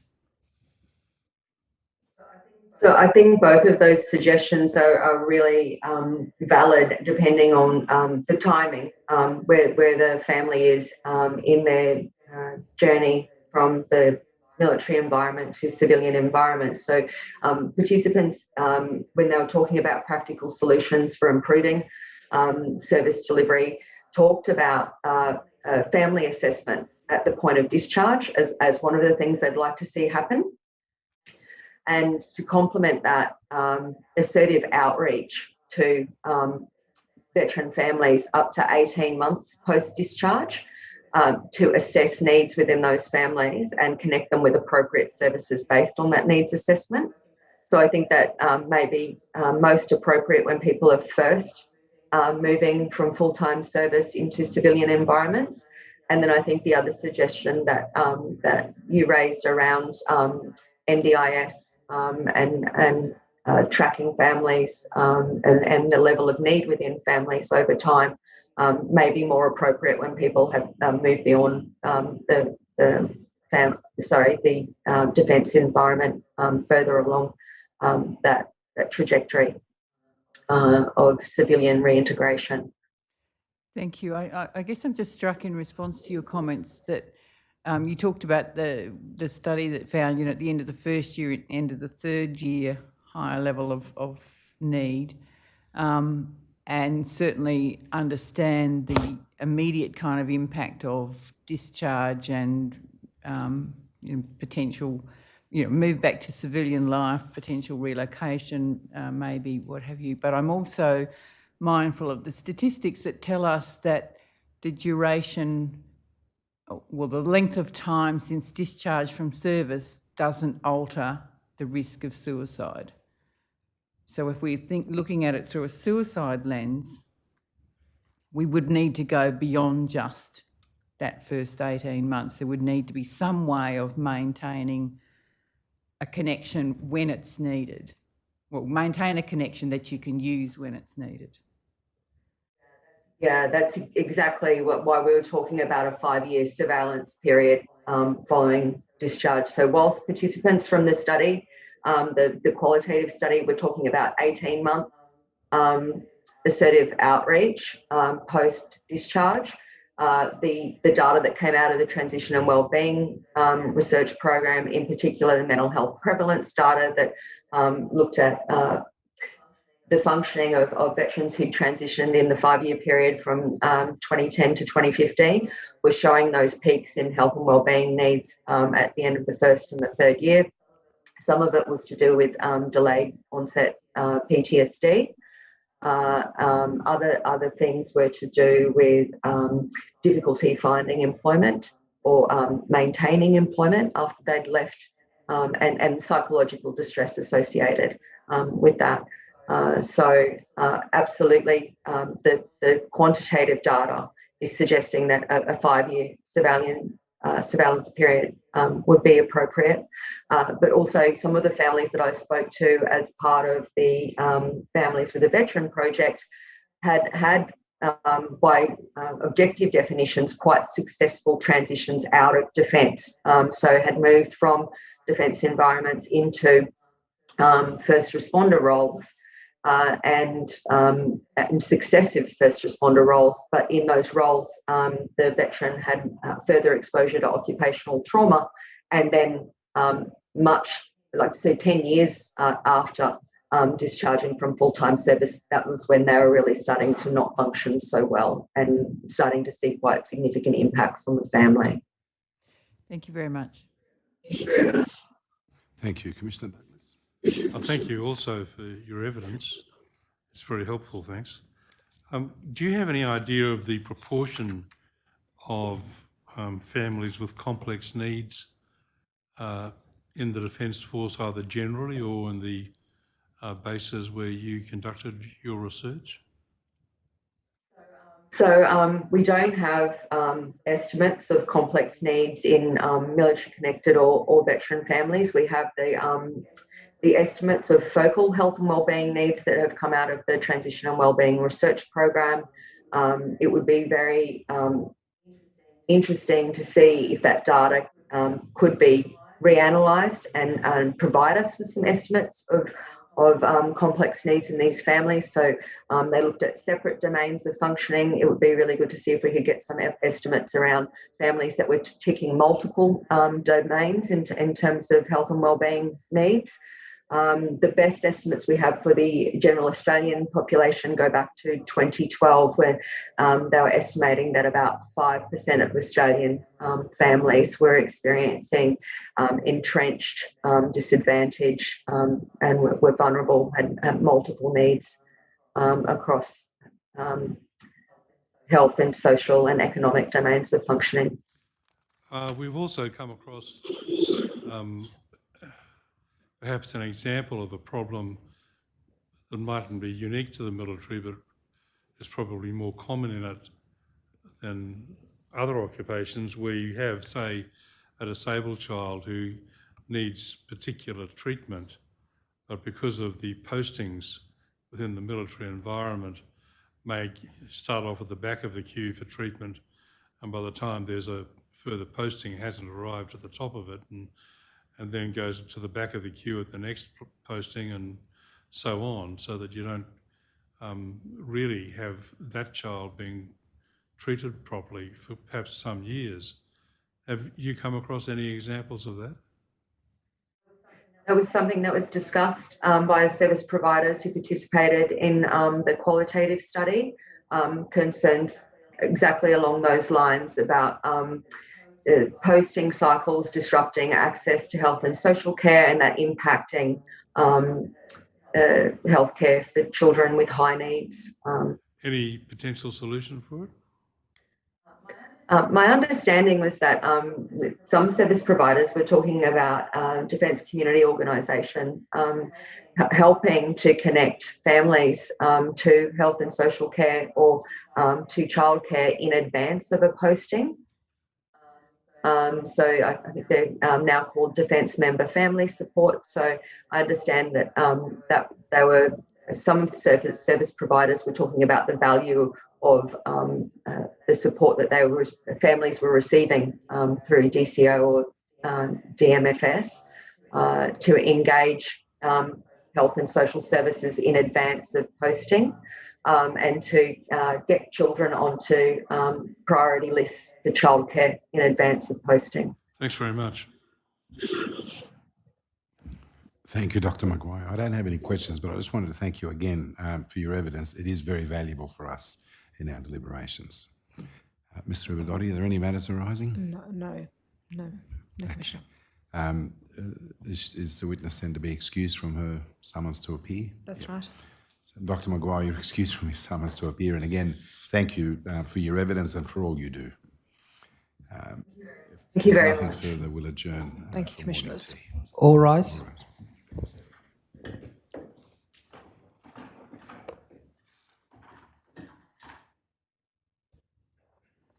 The Royal Commission will now adjourn.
The Royal Commission into Defence and Veteran Suicide is now in session.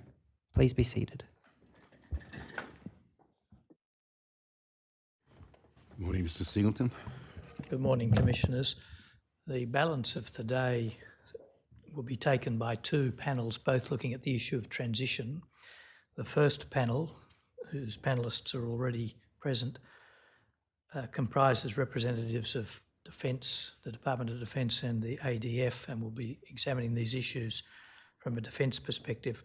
The second panel this afternoon will comprise representatives not only from the ADF but also from the DVA and the Commonwealth Superannuation Corporation, and we'll look at the broader perspective and the way those agencies interact.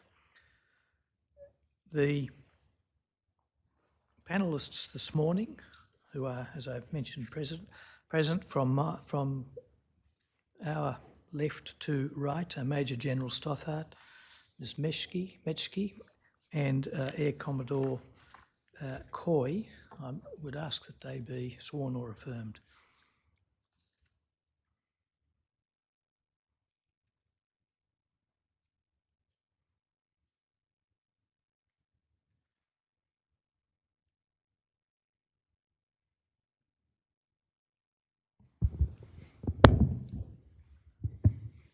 Air Commodore Coy, do you swear by Almighty God that the evidence you will give will be the truth, the whole truth, and nothing but the truth? I do.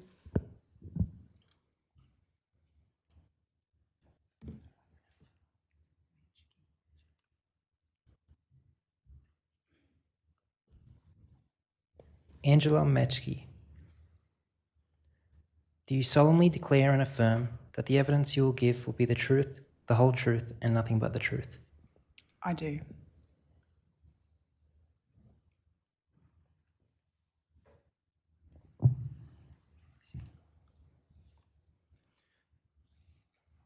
Major General Stothard, do you swear by Almighty God that the evidence you will give will be the truth, the whole truth, and nothing but the truth?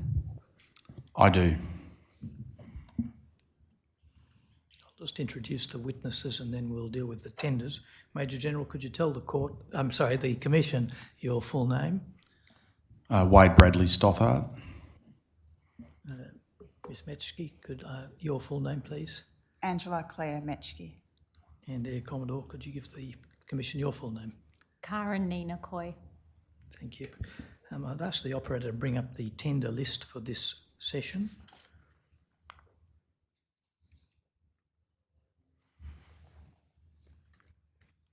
Commissioners, it's a two-page document. There is also a document number 10. By reference to, and a document number 11. By reference to this document, I tender documents 1 to 6 and 10 and 11. By way of explanation, 7, 8 and 9 have been tendered previously. And the tenders of documents 2, 4, 5 and 6, marked in blue, I tender only on a confidential basis at this stage as there are unresolved confidentiality claims by the Commonwealth. Thank you, Mr. Singleton. They'll be accepted on that basis and allocated the next consecutive lot of numbers. I'll now ask the operator to bring up document EXP 0004 0022 0001. Panellists, just have a quick look at this document. In respect of each of you, does this state your current position, and in each case, one or two tiny details? The question for each will be, is it accurate so far as it goes? We acknowledge it's not a complete resume of your careers. Air Commodore, is it accurate? It's accurate. Ms. Metschke? Yes, it's correct. And Major General? Yes, it's accurate. Thank you. Major General, could I come to you first for the broader picture? Could you give us a brief summary of the general organisational structure, indicating what units and agencies and so forth are providing transition services?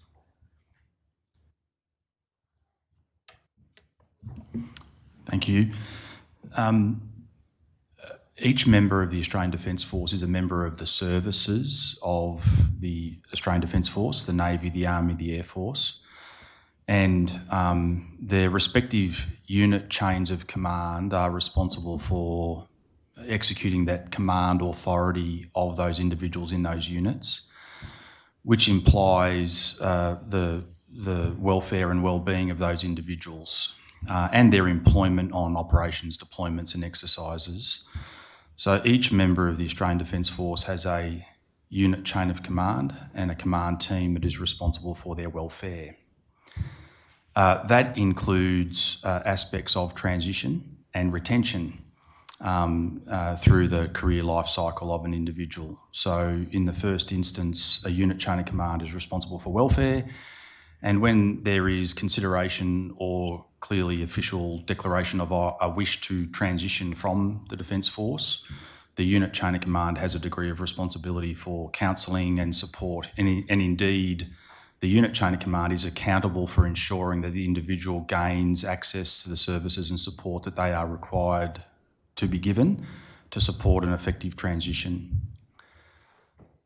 The career management agencies of each of the services, these are the areas responsible for sort of human resource management, postings, promotions, development courses, also has an important role to play here in determining the type of transition that an individual will go through, or and importantly, potentially the date of transition as well. And generically, we talk about three forms of transition. There's a voluntary transition where the individual has requested it.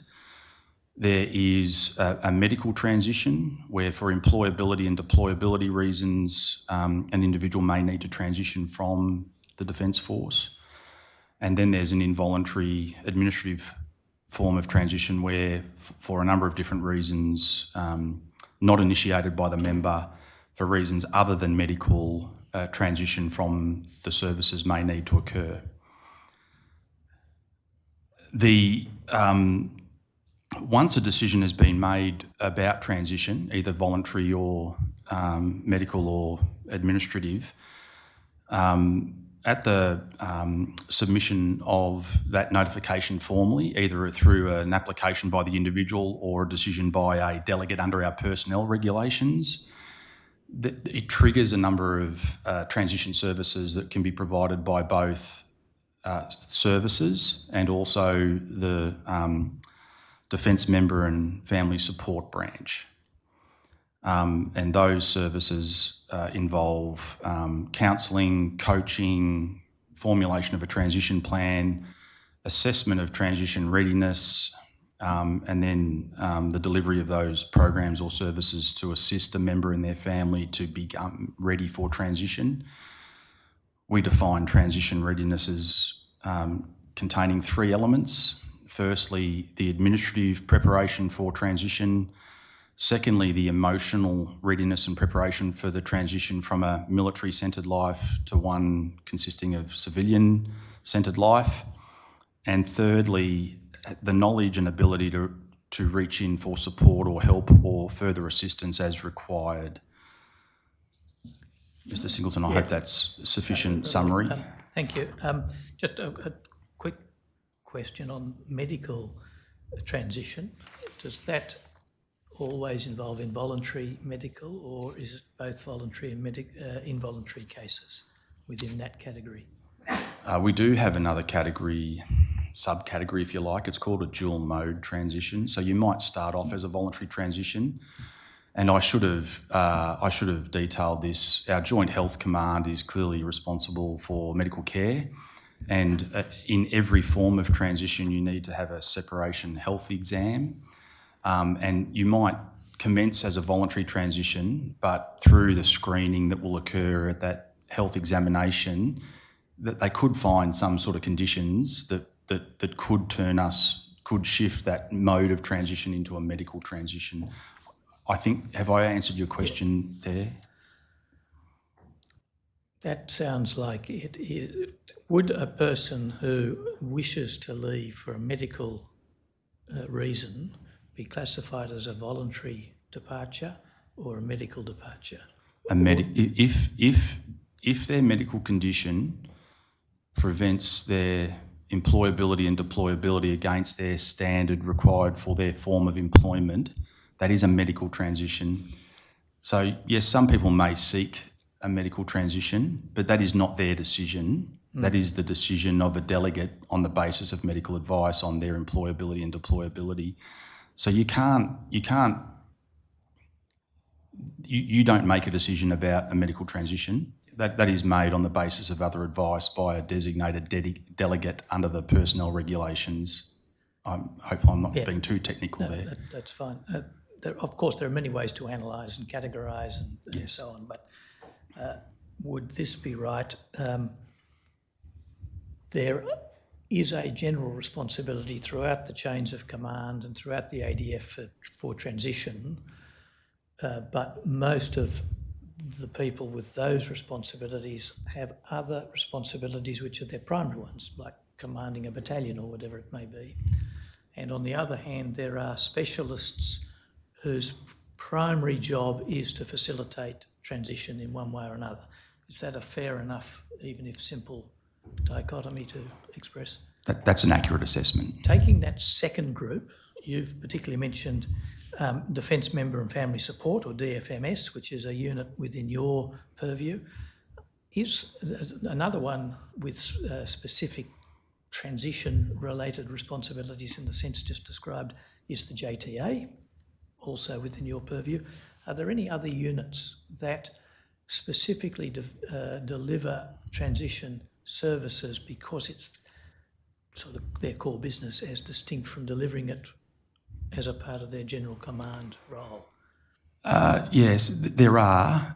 Each of the services, Navy, Army, Air Force, will have an element that may assist with the transition of their personnel. The Navy has a personnel support unit that has some functions. The Army has a similar organisation, and the Air Force have some dedicated personnel, military support coordinators that assist individuals with those transitioning arrangements. And if you were to go broader than defence, the Department of Veterans Affairs has veteran support officers that access up to 56 of our bases to provide face-to-face or remote advice on transition arrangements. Our Joint Health Command has rehabilitation coordinators in each of their joint health units that will assist people with continuity of their rehabilitation, whether they be a medical transition or not. They still might not be medically transitioning but have a rehabilitation plan. And our Commonwealth Super Corporation has customer support officers that will give advice on superannuation and the like. So specifically to the term unit, yes, there are some units other than that I've mentioned, and then there are elements of other organisations that I would consider to be part of that transition specialist grouping that provide specialist advice to individuals, the chain of command, and indeed each other as to how transition is best to be catered, tailored for that individual and their family circumstances. Who decides whether a particular transition service or role should be assigned to the command structure, the JTA, the DFMS, or some other unit? Ultimate responsibility for transition, ensuring that an individual and their family get the required services and programs, is the unit chain of command. I'm responsible as the technical authority for that process, and the individual and their family are also responsible for ensuring that they take as much ownership as possible of their own transition journey, trying to encourage self-agency and independence as they move from military-centred life to civilian-centred life. Ultimately, the transition coach is the lead. I believe that the transition coach is the lead for ensuring the transition specialists are all coordinated to a degree to provide that support, notwithstanding that the transition coach will need to talk to the chain of command about some aspects of transition if there are some difficulties. I did explain at the very beginning the role of the Career Management Agency. We'll come to it, but at the moment, let's just take a hypothetical and let's not worry about the merit of whether this is a good idea. Let's just assume for a moment that a particular lecture that explains to servicemen and women what it's like to go back into civilian life, and how to cook for yourself and not go to the mess, because there isn't a mess at home. Let's assume there's a lecture with those practical tips.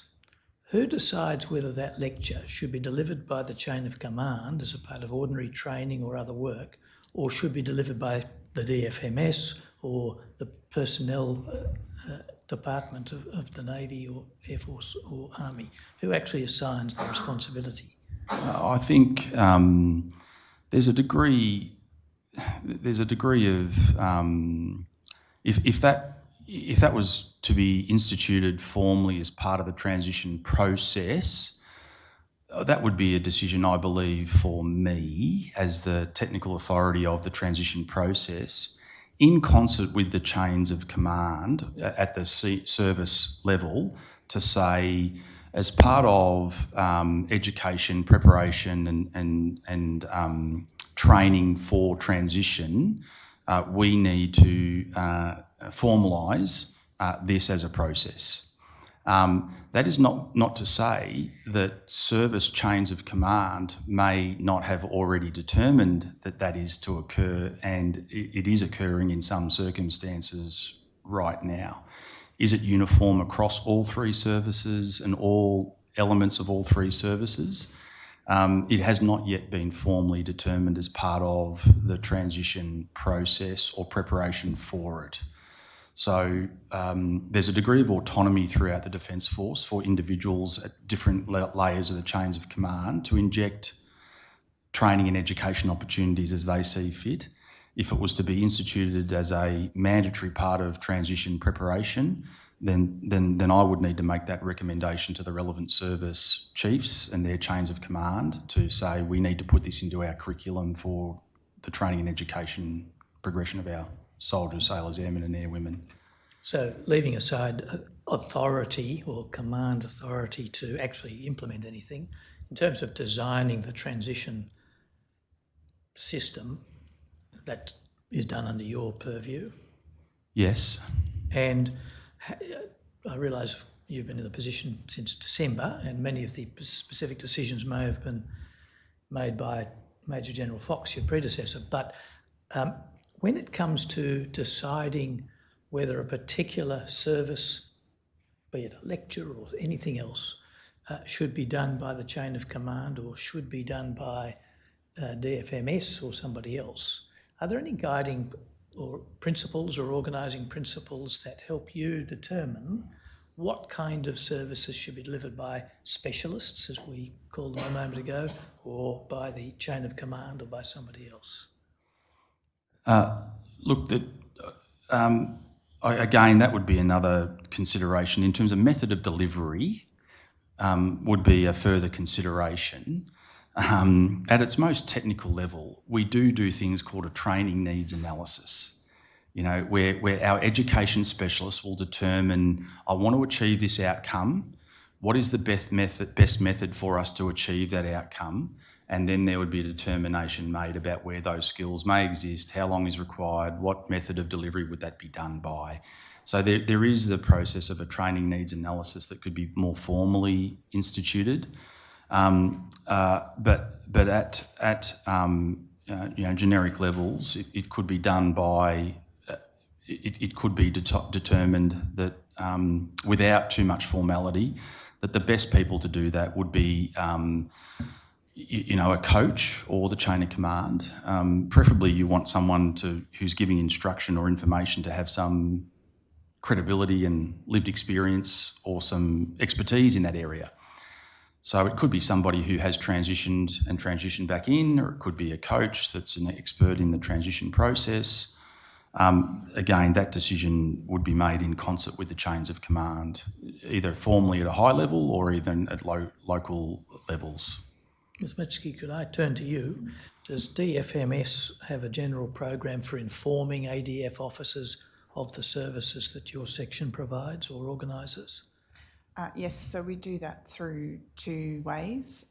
Throughout a person's career, we make open to them and their families the ADF member and family transition seminars, which are an education and information opportunity, not just to inform the member and their family about the support that is available through DMFS, but also the other transition service delivery elements within Defence, across government and in the local community as well. We also have a comprehensive communication strategy which looks at how do we communicate with members and their families during service in the lead up to transition, and to help them remain aware of the services that might be available to them post-transition as well. So what are some of the ways of communicating?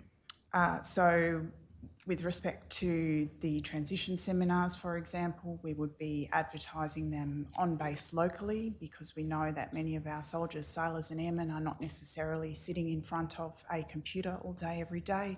So we would advertise in places like gyms and messes. We also seek to engage families through our family-specific social media channels and the events that are run through our area offices, which are the family support element of DMFS, to promote the transition programs and awareness of that support. Do you have any strategies for identifying people who might particularly need more services than average? Yes, we do. That comes at the time of a decision to transition being made, whether that's a voluntary decision or a decision by the service. We do that through our transition coaches, who are located in 15 transition centres nationally. So the transition coaches presumably get told that somebody is contemplating transition, or that someone's contemplating transition for them. Does the coach go and talk to the person, or is there some other communication method? Yes, so through a number of mechanisms, whether it's through that voluntary application, we are provided a copy of that form, or through our military messaging system, we get notified of a decision. That comes into our transition national support area. They will create a case, which is then allocated to a local transition centre. The manager of that transition centre receives the case and allocates it to one of their transition coaches, to then initiate engagement with their member to come and discuss transition. So far, according to my notes, some of the services that DFMS are providing, there's seminars, counselling, planning, coaching, assessing readiness. Are there other services that DFMS provides in addition to those, which are capable of a one or two word label? Yes, we have a whole suite of transition programs. In terms of pre decision to transition, we also have job search preparation workshops, which are an online course where people can participate in those to go through things like setting career goals, how to develop and maintain a resume, interview skills and the like. Perhaps I'm sorry to cut across, if we can just get all the labels, and yes, then we'll come back to some of them. And then in the transition phase, we have career transition coaching, we have the personalised career and employment program, the transition for employment program, we have funding under a banner of career transition training, we have financial advice contribution, and we have approved absence. Rather tempt a global question, we may have to break it down. Do staff, and I'm using that term broadly, it might be military officers, Defence Department, APS employees or some other technicality, but do staff of the DFMS provide all of those services, or are some of them outsourced?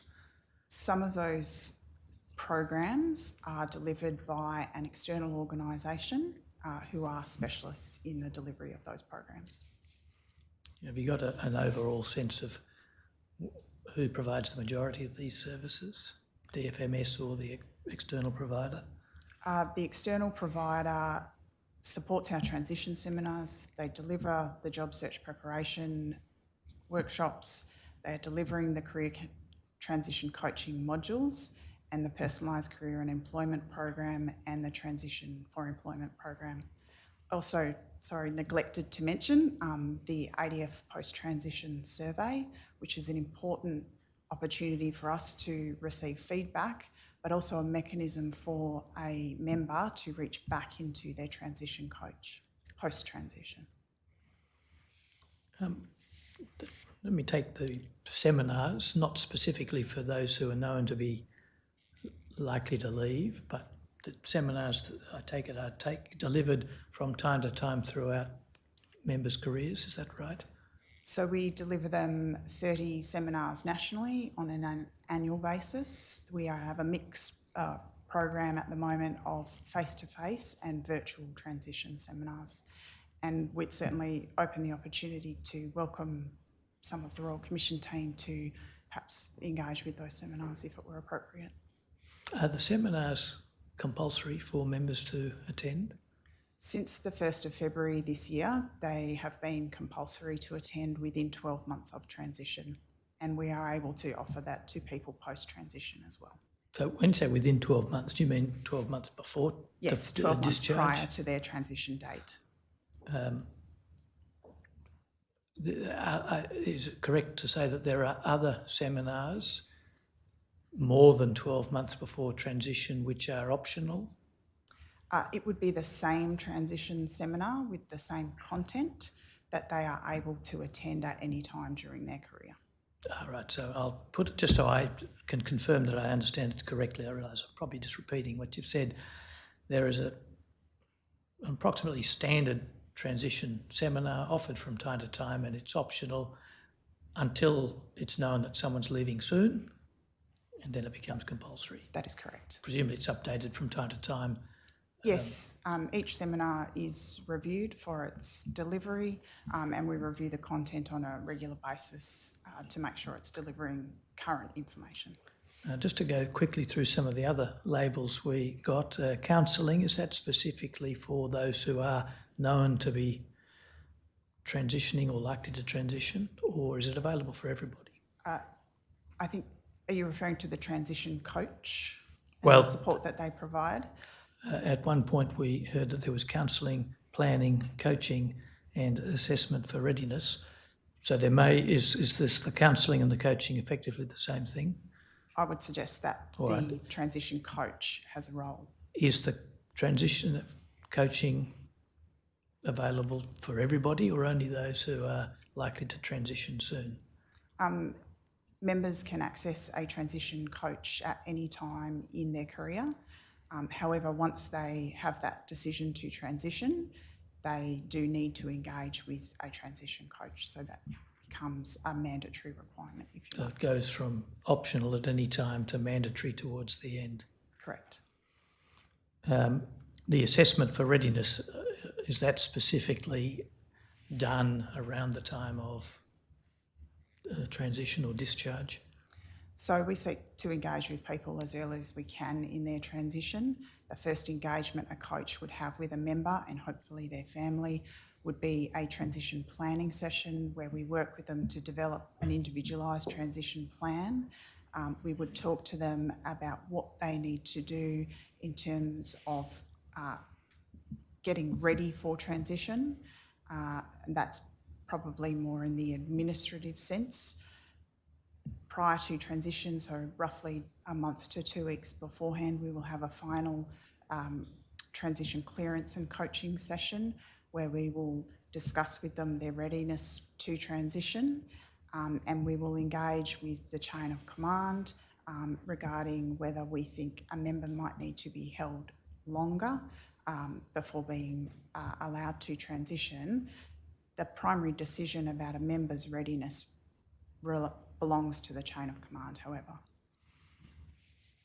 And the chain of command also has the final decision on whether or not discharge will be delayed. My understanding is they would engage with the Service Career Management Agency to confirm that their member is ready to transition. So there's two distinct issues here. One is whether the person's ready, and the other is when they're going to leave. Is it possible for a person to be discharged even if they're not ready in the assessment of whoever makes the assessment? That's a difficult question.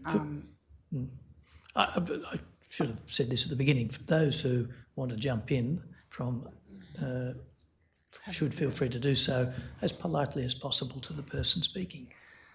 It's a difficult issue. Individual perceptions of their own readiness to sort of move into civilian life. There's a number of considerations that go into have to be taken into account for that to occur. There are some people who do not want to transition, and from a duty of care perspective, the delegates, the decision makers in the career management agency need to be informed as fully as they can be about the total circumstances of the individual. We are working hard to ensure that individuals are ready for transition administratively and emotionally, and ready with a continuity of care perspective to make the best possible transition into civilian life.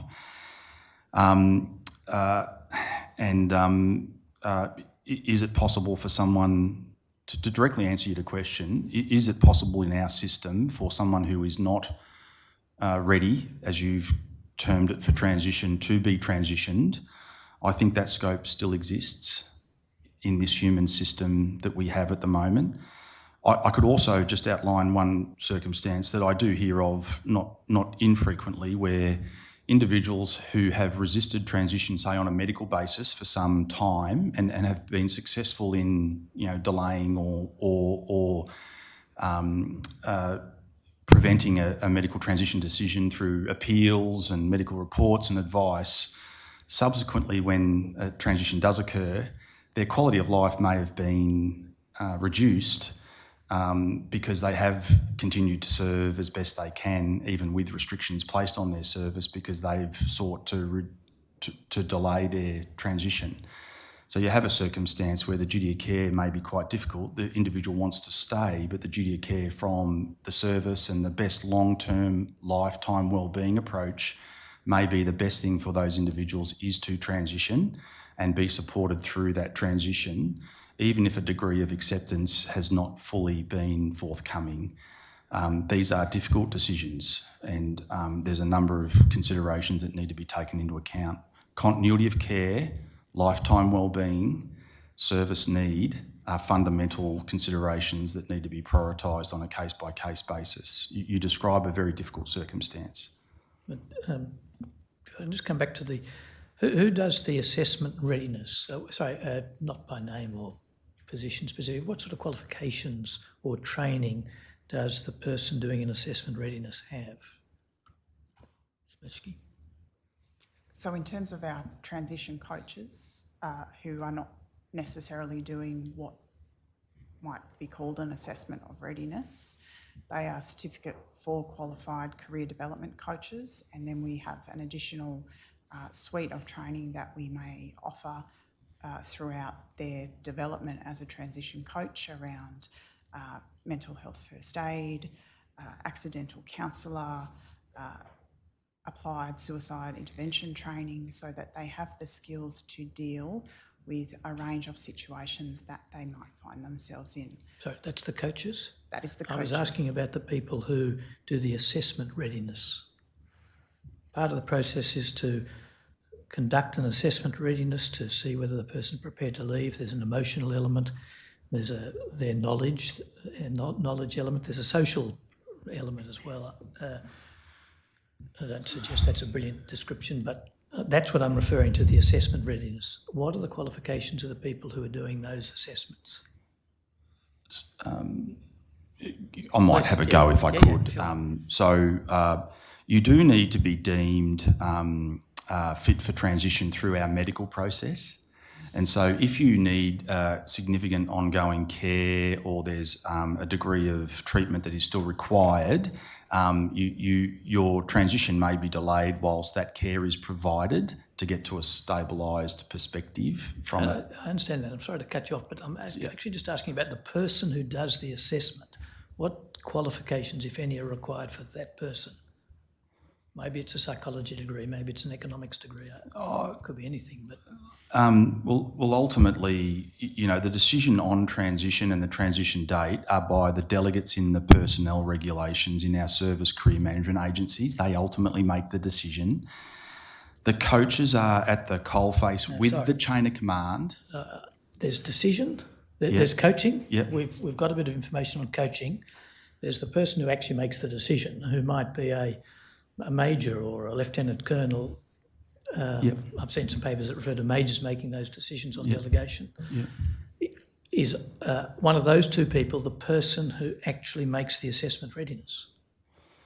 Or is it a third person? Well, I'm finding it difficult to answer the question to a degree because if anybody believes in the system as a specialist or the chain of command or in the service career management agency that someone is not ready for transition, then there's risk mitigation that can be applied. So there's a veto aspect that occurs here. Yes, there does need to be an assessment of readiness, but it's by veto if they're not ready. If we haven't provided continuity of care, then risk mitigation needs to be applied. And we are building a better system of how you may raise those concerns to the right level to get it done. As Ms Metschke has indicated, the chain of command is responsible for the welfare and well-being of those individuals. Ultimately... Perhaps I could try and approach it this way. Does everybody involved in the process, perhaps a medical officer, perhaps also a coach, perhaps the person in personnel, the major in personnel that I hypothetically mentioned, do all of them have to do a readiness assessment? Informally, yes. And is there a formal readiness assessment done for anyone? We are not uniformly. We are embarking on a trial of a transition preparedness questionnaire, and the coaches, which Ms Metschke could speak to, will always look at an individual during the coaching sessions and make some assessments of the pathway of referral that they may be applied to. From pathway number one would be quite a simple voluntary transition. Employment is already secured. There's a housing plan, family is settled, schools are booked, a very simple voluntary transition, good time, administratively, emotionally prepared, and we're quite confident that at least in the initial process of transition and post, that we think that's going to be a smooth transition, which is by far the majority of them. So, but who thinks it? That's the question. Who is making this assessment? Not we. Of course, someone's doing it on behalf of the whole of the ADF, but who's actually examining the case and saying, well, this person does have a job to go to, this person is psychologically ready. Who's making that assessment? Ultimately, the coach is taking part in that decision-making process. I think I know where you're going with the question of who is ultimately responsible on readiness. I'm not asking about responsibility. I'm actually asking the practical, is there a person who fills out a form or writes a report or a document that says this, in my opinion, this person's ready, and it moves along the process? It's a combination of responsibilities. That would be my answer. At the transition health exam, at the separation health exam, a GP, a medical officer, is determining on a medical basis that they are fit for transition. So that's certified. I won't get into the technicalities, but it's confirmed in some way. Yeah. The coach expresses an opinion or confirms that from her or his point of view, this person's ready. Yes. There are two documents, I take it. Medical, both of those decisions or assessments are documented? Yes. Both of those documents would end up with the person in the personnel section. The major, I'm postulating, gets both of those.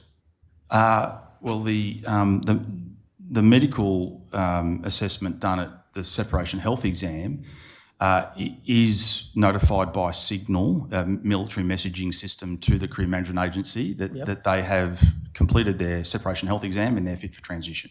So that goes into the career management agency. Not a document, but an electronic communication to the same effect. Yep. The coach also communicates in some recorded way to the decision maker. If someone decides this is the date of discharge, and that person has, before making that decision, heard from the coach that from the coach's perspective, the person's ready, or perhaps not, but here's something from the coach. I don't know. My understanding is that the career management agency is not given a copy of the coaching plan or the coaching notes. I'm not aware of any formal communication from the coach back to the career management agency. Again, the chain of command, if the coach had a concern, the coach's first point of call should be back to the chain of command to say, I've got a concern about the readiness of this individual. Yeah. And then it's on the chain of command with overall welfare and wellbeing responsibility to ensure that that person is ready for transition. But the chain of command are not the people who actually, in the end, authorise or set the date for discharge. That's So correct. The colonel in charge of a regiment will no doubt be involved, but it's actually the major down in Canberra or somewhere in the personnel section with the delegate from the chief of service who sets the date. Yes.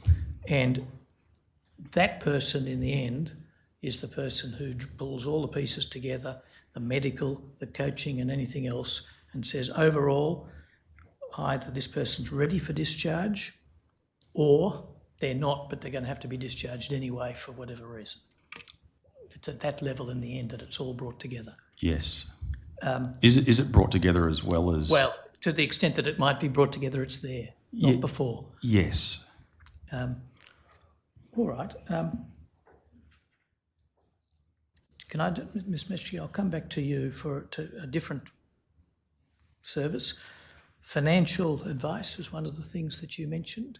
Yes. I think, but correct me if I'm wrong, you mentioned that was delivered by way of seminars. So within the transition seminars, there is a financial education component, which is delivered by the ADF Financial Services Consumer Centre. Once a person commences transition, on a needs basis, they become able to access a $1,000 contribution towards professional financial advice through the financial advisor of their choosing. Being someone from the general civilian They have to have population. a financial services licence. Yes. There are some checks and balances. And you mentioned a job search online workshop as a service. Is there a service of actually helping someone find a job on an individual basis as opposed to seminars? Yes. So that's built into 3 of our programs. Through the career transition coaching modules, we have a job connection module. So someone who might have been looking for employment for a period of time and they are finding some frustrations in achieving employment, we might offer them a number of modules, but job connections might be one of those. And that is where our single national provider is actively marketing that person and their resume to employers. It is not a job placement service though. We also have that type of service built into the personalised career and employment program and the transition for employment program as well. And at least one of the loose ends, Major General, you referred to a new program that might be coming, or maybe you used the term pilot, I'm sorry, I can't remember, but in respect of readiness, I think you foreshadowed that the readiness assessment system is going to be reviewed or is under review. Could you just fill us in? We're trialling a tool called the Transition Preparedness Questionnaire, which, as I was sort of explaining, that the coach on assessment will look at the sort of the 4 types of pathways of transition, a very simple, expected to be smooth transition, and increasing degrees of complexity. So the TPQ, the Transition Preparedness Questionnaire, has been trialled, which Ms Meschke could speak to in more detail, but it looks at a number of wellbeing factors and makes an assessment of their current circumstance and their expectation of how things will look at the transition point. That survey is delivered at 3 points, and depending on assessment, referrals will be given to certain programs and then reassessed again at the 3rd point to ensure that any areas of readiness that need to be improved, there can be a little bit of science behind, well, look, I think we need to improve this area.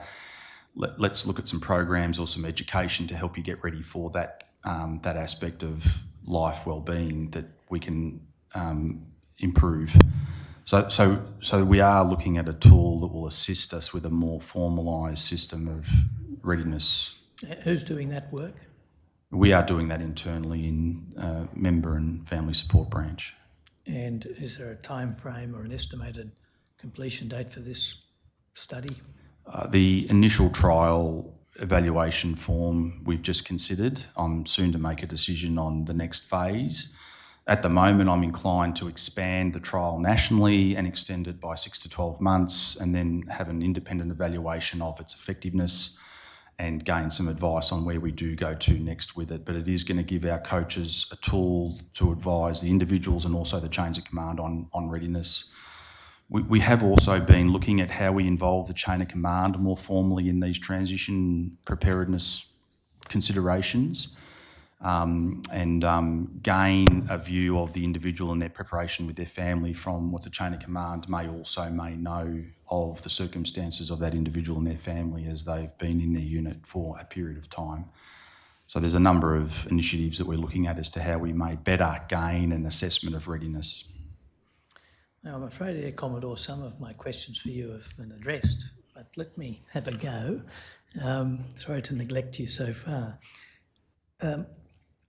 We've heard from both of your colleagues different services being identified. Particularly, I focused on DFMS. Are there other services coming from elsewhere that ought to be added to our list of services to do with transition? In terms of services, And take a broad definition of it. It might be seminars, it might be finding a job, it could be anything that is helpful to someone going through transition that we haven't yet mentioned. so in terms of services, there's also services to support the chains of command to support the members. So we do have the stakeholder forums where the chains of command are involved, and that's a relatively recent initiative. I wouldn't call it tested yet. So we've started to try and use other people around members to help educate members. So that stakeholder forum we did attempt to commence it last year, but COVID got in the way and we've recommenced now. There are other areas like the military support coordinators where we've provided a lot of education for them to also help and support members through transition. So we're trying to use the stakeholders around the members to support them in terms of services. There are a lot of services external to Defence as well, where members are interested through ESOs, ex-service organisations. It's a bit of a challenge for us to directly tap into those. As you can imagine, there's quite a lot of them. So we've been trying to work towards helping members to help themselves. So we're working to support with people like the military support coordinators, the transition detachments within Army and the personnel support units within Navy. I'm not sure I've exactly answered your question, but... Could I offer one more service within Defence, and that is the civilian recognition offered by the Australian Defence College. So they are engaging with members and the transition coaches from DMFS are referring members to that service to have their military qualifications, training competencies to ensure that they leave with a civilian recognition of that, so that they can go out with a certificate in whatever that might be. That's equivalent. That's not my area of specialty, but it's recognised by civilian employers and industry. And it's the same certificate that any RTO around the country might Absolutely. issue. It's delivered through the Defence Registered Training Organisation. Does the RTO deliver any supplementary training that's actually required to get that certificate? No, it doesn't, but that supplementary training, the individual could tap into their career transition training allocation, which DMFS administers, to do that gap, if you like. And would the Defence College, I've forgotten the name, advise a member on the gap? The member may have expertise in installing torpedoes in the submarine, which is no doubt a rather difficult thing to do, but and not have a certificate in installing an oven in a domestic kitchen. He or she may well have the skills, but needs to translate, and there might need to be a week's worth of extra training formally to qualify for the certificate for an oven installation. Is that kind of detailed advice available for the members so that the member can just go and get that week of extra training and then get the certificate? I'm not sure of whether they are advised of the specific training gap, but I know that the people doing those assessments are working very closely with the members, and they are certainly well aware of the training funding that might be available as well. So perhaps we could come back to you with the answer on that question. No doubt many of the skills picked up in the Army more than qualify for civilian qualifications without any additional training required. Has a list of correspondences been developed so that the Certificate 4 can immediately issue based on a person's service record or some other proof? Do you want me to answer that one? You can. Anyone who knows. So there are two forms of the recognition. Individuals within the military, if there's a civilian course equivalent, they automatically get the civilian competency within 30 days of having completed the course. And that occurs throughout their career. What happens at the end of a person's career, they do effectively a recognition of prior learning, and that includes their entire experience base, their postings, their entire career, and they map it to the most appropriate certificate, VET certificate, and they are provided, I think it's a minimum of 2 certificates. I would have to check the number, but there is a number of certificates they're entitled to under the provisions we provide. Thank you. Just coming back to some of the services you mentioned before, Air Commodore Coy, and I didn't get them all down perfectly, but there was a program to give extra support or advice to the chain of command. Mm-hmm. And did you say also that transition officers are being embedded in the 3 services? So each of the 3 services have individuals within their service to support members through the transition process, and also to support the chains of command in leading their people through that process. And is the JTA involved in finding and allocating those people and making those arrangements, or does somebody else do it? Not directly. We do evaluate those, and we have commenced that evaluation, but we are not directly involved. They are embedded and posted to the single services.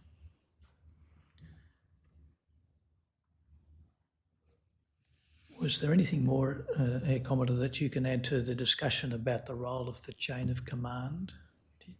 Do you agree with everything that has already been said, and would you add or detract anything? I agree with everything the Major General has said. All right. Well, I'll turn now to a slightly different topic, and that is the role of external providers. Ms. Metschke, I think you mentioned that there was an external provider. How long has the ADF been using external providers for the provision of transition services? I'm not aware how long the ADF Defence has been using external providers.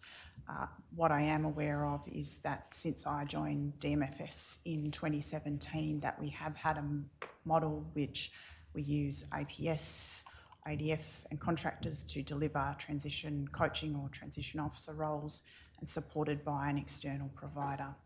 In 2018, we moved from an arrangement which included up to 9 different providers for different parts of the programs that we were delivering to a single national provider, which we signed the contract on in the end of 2019. And who is the contract manager on behalf of Defence? Who is the contract manager? Feel free to name yourself if it's you, but I'm not asking for names, so let me be more clear.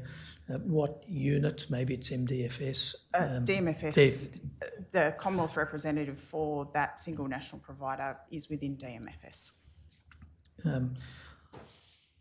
What advantages and disadvantages have each of you detected? I'll go from right to left just to change it a bit. Commodore, do you have any views on what are the advantages and disadvantages of the outsourcing of these services as distinct from doing them in-house? I think there's an advantage of having them external because they maintain currency with what is happening, best practice at that time. It also gives us a level of agility that we might not have internally, as to accommodate the specific needs of individuals, and they have a set of skill sets we don't necessarily have internal to defence. Any disadvantages? The only disadvantage I can think of is sometimes our members prefer to deal with people that are in uniform. So there is sometimes a personal individual preference to directly relate to, and they find military people more relatable. Is there a way of getting around that problem at the moment? We do have military people embedded. This is more Ms. Metchke's area, but they do have military people embedded within the transition coaching to support our members there. So pick up on that if you wish, Ms. Metchke, but also go to the advantages and disadvantages that you've observed. So if I might start with the role of military members in our transition centres. We introduced those in 2018. They are part-time military members. Many of them have been through a transition themselves. They do have a role for stakeholder engagement, so engaging with chains of command and delivering awareness briefs and things like that, but they also are delivering transition coaching services, and as Cormanor mentioned, that can be beneficial for members who might prefer the support to be delivered through a military member. In terms of what I see as the advantages of having in particular a single national provider of specialist support is that they are delivering to a consistent framework, if you like. So the specialist career brief that you receive at the transition seminar is the same, delivered in the same framework as the individualised modules of career transition coaching, or if you go into one of our specialist programs for medically transitioning members with complex circumstances, for example, there is that same framework that is being delivered consistently across those different programs. If I might add, the benefit of the single national provider is that if a member relocates as part of their transition, which many people do, they are able to again transfer provider. They might transfer, the individual consultant might change, but their information remains with that organisation, and they're not necessarily having to retell their story. Just to be clear, the advantage of a single national provider that you've just mentioned, consistency across the country, is an advantage compared with having multiple external providers. Correct. Not really an advantage over if the ADF was providing it in-house. I would echo Karen's comments that the ADF providing those specialist, what are called outplacement services, we don't necessarily have the skill sets to make sure that those people are maintaining a competitive edge, that they are bringing in industry best practice. We don't necessarily have those arrangements in place if we were to try and deliver that through ADF and APS. Major General, anything to add to your two colleagues' lists? I sort of, as you've indicated, I mean, the options would be in-house totally, Commonwealth employees delivering, multiple contractors nationally, regionally, or a single national provider in concert with an in-house workforce. Because I think it's important to indicate that our model is we've outsourced some of our transition services, but we also in concert have a relatively large in-house Commonwealth employed workforce that is also assisting in the delivery of those services. So it already is a hybrid approach of workforce. It's not totally outsourced, but yes, and each of those models has different strengths and weaknesses. I don't really have much more to offer. This is the first time we've gone to a national workforce model. We're on a journey. We're learning about that national provider and its advantages and disadvantages. Our next iteration may be slightly different, but we are getting what we consider to be pretty good service. We can measure it relatively easily. We have national coverage. They are well connected into the Australian labour market, and there's professional workforce they bring to us.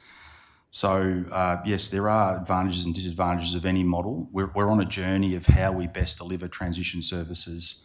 I feel that this has been a good initiative and an important one for us to sort of take on that journey of improving the transition services and programs we offer. I note the time. I believe we're taking a short break before I resume. I understand it's actually lunch, not a short break, and then we have another hour after the... I'm only used to a short break at lunch, but We're used to them now. Thank you. We'll adjourn for lunch.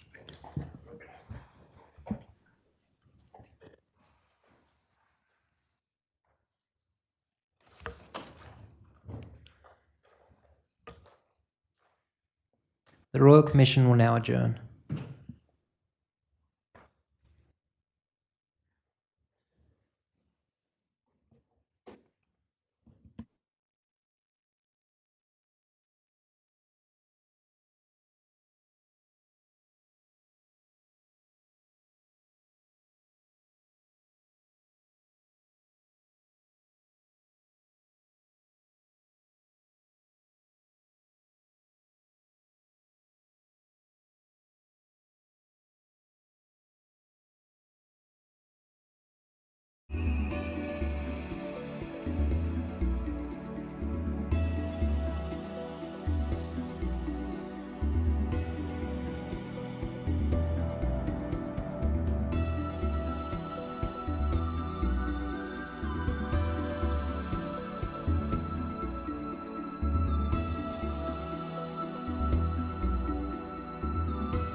The Royal Commission into Defence and Veteran Suicide is now in session. Please be seated. Afternoon, Mr. Singleton. Good afternoon, Commissioners. There are no other matters. I'll resume with the panel discussion. Thank you. Major General, could I start with a long question to which I'm seeking a short answer? I'm going to put a proposition and ask whether in the broad you agree. And then I would hope to progress from there. Some would argue that an organisation should outsource ad hoc needs that are not part of its core business. For example, a law firm might call a plumber in to fix a leak, or a plumbing firm might call in a lawyer to deal with a one-off court case. And it's further argued that the core business should be undertaken by the organisation itself. In the broad, would you agree with such an analysis? Core business should remain the responsibility of the organisation that has it as its core business. The manner in which it affects it in general, I do not disagree with the broad proposition that you have indicated. And you'll get a chance, we will get a full answer in a minute, but is supporting ADF members through transition considered a part of the core business of the ADF? It is accepted that transition is core business of the ADF and Defence is responsible for the transition of its veterans. That will imply and require both generalist and specialist skill sets to affect that transition. And now's the opportunity. If you need to go any further, and you may not feel any need, but I'll open it up a little bit because there's perhaps a need to correlate transition being a core business and a lot of it being outsourced. What's the philosophy that pulls the two things together in this particular case? I think that Defence is a large organisation with many, many requirements. How many core businesses does Defence have? Defence's core business is to defend Australia and its national interests. There are so many subsets of that core requirement that Defence is already a very, very broad organisation with a large workforce doing many, many different functions. So whilst I absolutely agree that core business is transitioning veterans as well as possible and ensuring our duty of care for them, there are some specialist skill sets and national delivery requirements that can be best met at times by the use of some external providers and suppliers who are experts in the provision of those services, understand the national labour market, understand employment and career counselling. We retain responsibility. We retain responsibility for evaluation. We retain responsibility for strategy and approach and connectedness across the whole ecosystem. So working out what can be outsourced sufficiently, satisfactorily, and what should be staying with Defence as part of its core responsibilities is a journey that we are on. Can I now tie up some loose ends? I'll start with you, Ms. Metschke, and by all means we'll go to the other panellists as we need to. Before lunch, you drew a distinction in one of the services between actively marketing a service person for a new job, and you said that's done, but job placement is not done. Just what is the distinction here? What's not being done?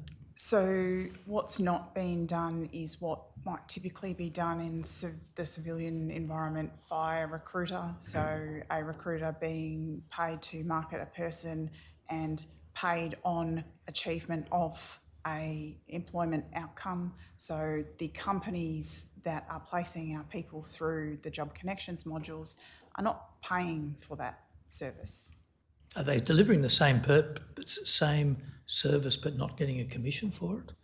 Or is there something? There is no guarantee of employment through the transition programs. We think it's really important that members have the opportunity as part of their transition to civilian life to be supported to win a role on their own merit, and that is part of the self-agency and self-efficacy in that they are gaining the skills that they need to continue on not just their first job out of service, but the next job and the job after that. There are quite a few firms in the private civilian sector who try and place people in jobs, and what they do when they are aware of a vacancy with a big company, they will they'll try and find people and they will interview them. They may interview several people and then pick the best one or two or three and put them forward for a final decision by the ultimate employer. And they may be competing with other personnel companies that are all trying to do the same thing. They're all trying to find the best person for a job, and they get a commission at the end of the process. Does Job Connections do that kind of work but without the commission? Job Connections is in terms of Job Connections as the module, is a single fee service within our personalised career and employment program, which has been designed for our higher risk members needing to achieve employment for financial certainty reasons. The fee structure in the contract for that is slightly different in the way that Defence pays for that service. I'll try and approach it another. I'm not interested in the fees. Okay. I'm trying to find out what they're actually doing to market the people. Do they email their resume around town? Yes, so they're doing things like, my understanding is that our provider has a range of employers that they work with around Australia who are interested in employing veterans as well as, other people, obviously, and where they have someone that they think is valuable for a role that they know exists, they are actively marketing, so emailing, calling, those kinds of things, So to discuss that candidate. In some cases, they may just be directly competing against a private firm that will ultimately act on commission if they place. That could be possible.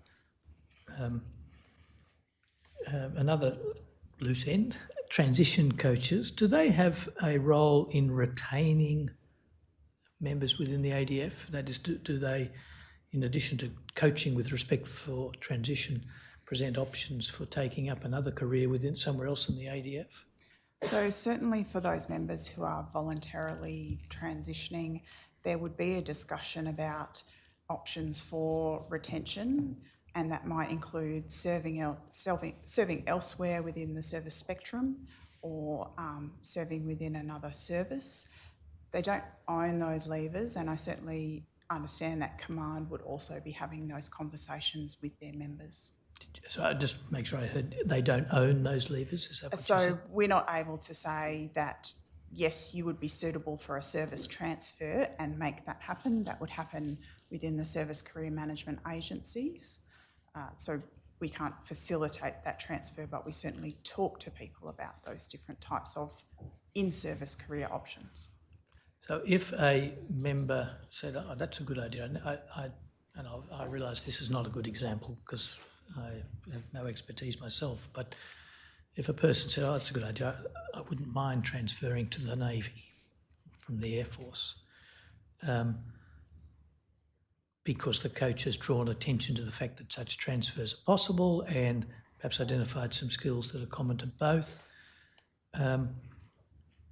Would anybody assist the service person to apply for the transfer? Of course, I'm not talking about decision making, but assist them to apply for it, or would they just say, you can do it, you go and apply? Generally, the coaches would, in that instance, refer back to the chain of command to then have that more specific discussion with the chain of command, because they are the experts in those kinds of transfers. Does a person have the opportunity to come to a training coach or some other officer or person within the transition area on a confidential basis to discuss options? Yes, absolutely. So in terms of accessing a transition coach prior to that decision to transition, they could do that at any time, and there would be no reason why the coach would have to notify their chain of command. And does that mean that they can go and see a transition coach off base whilst allowed to leave base? without going AWOL? Yes, so some of our transition centres are off base, and through the area offices, which I described previously, which are part of DMFS, that might be a location where we could meet a member off base. We wouldn't typically do home visits. There is a number of risks associated with that kind of thing for our staff, but we could certainly facilitate a meeting off base. Can I turn now to the period of transition which comes after discharge? Is there monitoring of veterans for a set or flexible period to see how they're going, in effect? Yes, so about 30 days after a member has transitioned, their transition coach will attempt to make contact with them via phone, so a very personalised contact. If they can't make contact with them via phone, they will send a follow-up email, and then we have processes to trigger the coach to make further attempts to contact the member if we don't hear back from them. All members are also asked on a quarterly basis for the first 2 years after leaving to participate in or respond to our electronic post-transition survey. And through that survey, there is opportunity for the member to say, I would like some more support from my transition coach, and they simply have to provide us their contact details and the coach will reach out to them. They don't have to know what they want at that point, just that they would like someone to contact them, and we can facilitate that through that survey. Is there any time limit on that? It goes for a 2-year period. However, there are times where we do engage with members beyond that period where they reach in. Is there a phone app or similar device that a member can download which has got links to transition services, a method of communicating with a transition coach after departure? We don't have a transition app per se. There is a lot of transition information on the Defence website, which is mobile optimised. Our Defence Member and Family Helpline, which is a 24/7 service staffed by human services professionals, is certainly a key channel that is promoted through that online information that people who are seeking support can reach into and often do to talk about transition. Mr. Singleton, if I could, sorry, it's me. The voice is coming from Sorry. above. Ms Metchke may not be aware, but an area of Defence is developing a number of phone applications to assist with administrative procedures inside Defence. One of them, it's called Connect. There's a Posting Connect to assist people with the mobility removal, posting to a different location. Posting Connect is to assist with that. It's rolling out in a trial phase. And that same area, very well connected with us now, is also developing a Transition Connect application, which we are linking in with to ensure that in terms of mobile device, digital natives, ease of transition information provision, we are in development with part of our Defence that is developing that. Thank you for that.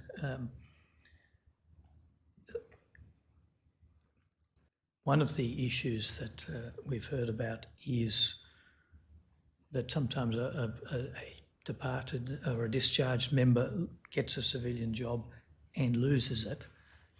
Is there any particular services or supports around that critical time? And do you have a way of knowing about it? So if I might answer the question in reverse. Sure. Unfortunately, we don't have a way of systematically understanding where a transition member might have lost their job or decided to change jobs for a number of reasons. But any of our transition programs are available to that member for up to 24 months after they leave. And even if they have already perhaps participated in some of the programs or modules, they can re-access those same programs. There's some financial limits to training and the financial advice I spoke about earlier, but otherwise access to that support is unlimited and flexible.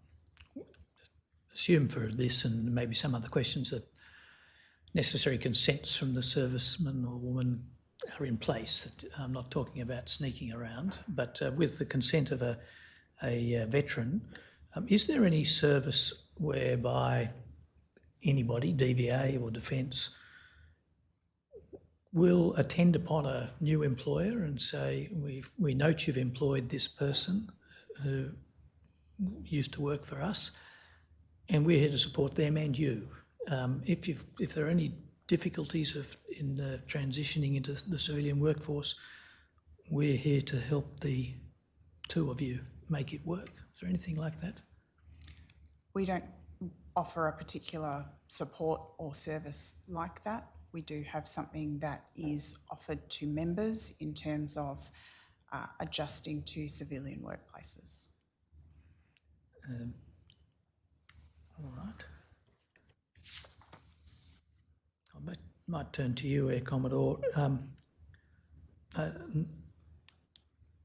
Then I'll spread it out. I want to ask about the communication strategy between the JTA and the DFMS and the chain of command. Is there a strategy or two strategies that describe how these communications are to occur? And perhaps there are regular, annual or monthly or whatever forums for discussing transition issues with the chain of command. Maybe it's a completely different approach, but is there anything in place? I wouldn't say there's a specific strategy that covers that. There are a number of forums where the career management agencies and DMFS and JTA are on the same forum, and that is the JTA steering group and the JTA synchronisation forum. And through those career management agencies, information is disseminated to the command chains. We have a number of activities. DMFS and JTA, we're even in the same building. We work side by side. Do you agree with that the two of you work well?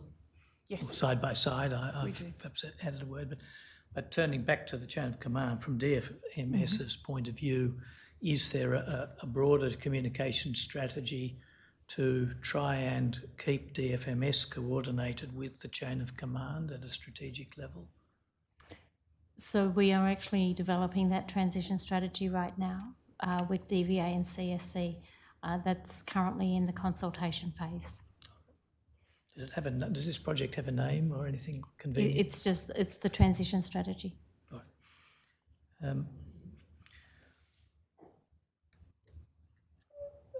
Correct if I'm wrong, but are efforts being made to identify those who are soon to leave and transition, who might be particularly vulnerable, who might need extra support? I'll start in the middle and we'll move outwards. Ms. Metschke. Sure. We are very keenly aware that there are a number of risk cohorts, if you like, and two of our programs are designed specifically for those groups of members, and I can speak more to those if that's useful. Just tell us a little bit about what you're doing to identify. Firstly, do you use a term for the cohort we're talking about? So within the transition programs, there are probably two specific cohorts. There's our medically transitioning members who have complex circumstances. There are our early leavers who are identified to be at risk of poor transition outcomes, so under 30-year-olds, those who leaving with less than 4 years of service, leaving for medical, non-complex type reasons and administrative reasons, who might be facing a relatively short transition and may not have identified the next steps for their life. With the medical ones, is anybody who's being medically discharged considered to be in a category that may need extra support, or only some of them? In terms of transition service delivery, each member is supported in terms of their individual needs and circumstances. There will be some medically transitioning members who secure employment and go on to have very little additional support needs in the transition phase, whereas there will be others who need additional support. So, I mean, is this correct? The majority of members who leave have a successful transition and a successful subsequent civilian life. But for some, there's problems, the challenges and difficulties. Although there is much which is individually focused, the training, for example, are there designated cohorts of people who are offered extra resources because they need extra resources? Yes, where there's an identified need for additional resources, they are offered the opportunity to access them. There are probably some structural things that we do, and Karen and Wade probably better positioned to talk about things like early engagement with DVA for certain types of transitions, so that DVA is aware that that person may need to have their claims prioritised, for example, so that they do have an opportunity to plan their circumstances post-transition with more clarity. Is there any formality around who these people are? Does somebody make a decision saying, Sergeant X is someone who's going to need more support? Or is it more just a matter that the coaches are trained to spot the difference and make the extra effort, or something else? I think it's fair to say that we are relying on the coaches to identify those risk factors or readiness needs and refer a relevant program and service delivery. We are working on better data capture and collection and forecasting. We've got a lot of good lagging indicators, and our HR system gives us a view of what has happened and what maybe is happening. And we are working towards a plan to better develop surveillance that allows us to indicate what we think is going to happen into the future. So on our HR system, depending on how a transition is entered, we can forecast the numbers of transitions that are going to occur into the future, up to 6 months. We can identify the location by where they are going to transition from. We're having difficulty understanding where they're going to transition to geographically. We will find that out, but a bit later in the process. And we can work out generically, indicatively, what type of transition is occurring: a medical transition, a administrative transition, or a voluntary transition. And it's starting to give us a seasonal look. We can see where the peaks and troughs of our transitions are occurring. And for instance, the majority of people will transition at the end of a calendar year or at the beginning of the next calendar year. And we've identified that as a potential risk for us, because that's also the posting cycle when people are changing roles and there's a reduced tempo period. And it also coincides with a high risk weather season where we may be dealing with a number of domestic issues. So we are not refined, it's not mature, but we are looking at not just an individual coach, reliance on the coach to refer to a specific program. We're starting to look at these cohorts and the whole transitioning population a bit differently to see that we can forecast, allocate our resources and be ready where we need to be, or give instructions to the career management agencies and request that they spread out the transitions over the end of the calendar year or the beginning of the next calendar year, so that the system can accommodate the requirements that will fall on the transition system during that period of time. I'm sorry for the long-winded answer. It's not mature. It is work in train as we are trying to manipulate our data and understand what's happening to our transitioning cohorts. So just to pick out a few of those and see what comes of it. The lagging indicators, that's a reference, I take it, to things that happen after discharge, maybe a year or two afterwards. Would there be some lagging indicators at least in that category, and you can then correlate them with something that can be referenced back to the time in service? Normally, depending on whether they've transitioned to another service category, our visibility of them post-transition and their circumstances then starts to rely upon the DMFS post-transition survey and the results that they voluntarily tell us. Obviously, census results, as it indicates now with a veteran indicator, might give us another better view of what's happening to our veteran population writ large. So our HR system that we rely upon to sort of correlate the data and have a look at what has happened, it's more about what's happened in their service. Where have they transitioned from? What type of transition occurred? What numbers occurred in certain areas? So we do lose a degree of visibility post-transition because we're relying on self-reporting or data from another source, When not is- our own HR system. When is the post-transition survey conducted or questionnaire?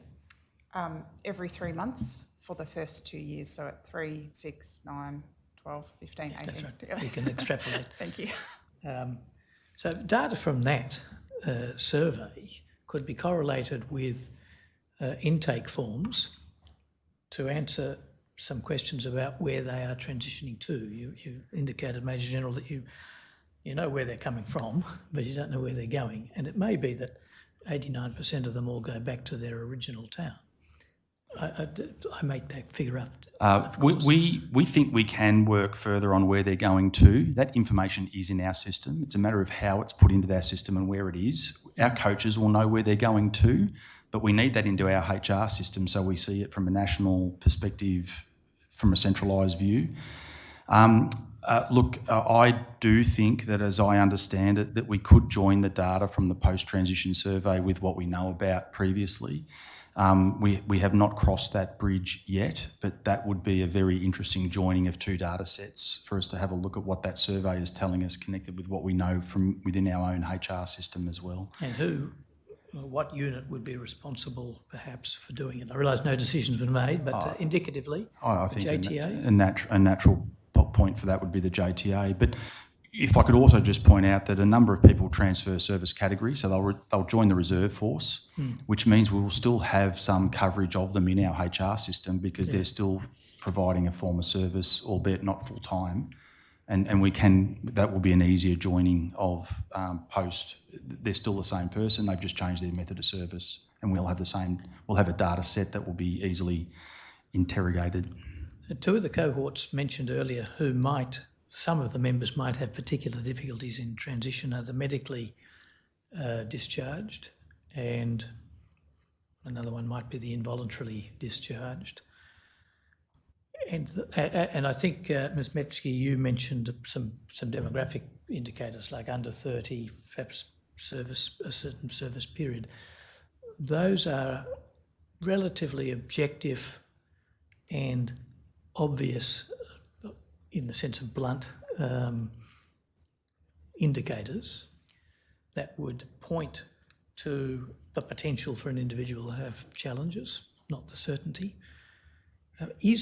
When someone is identified by a trainer, or a coach I should say, or anybody else, as potentially at risk, is that recorded so that there's a flag in the system, or in any other way is it recorded so that extra monitoring or services can be offered?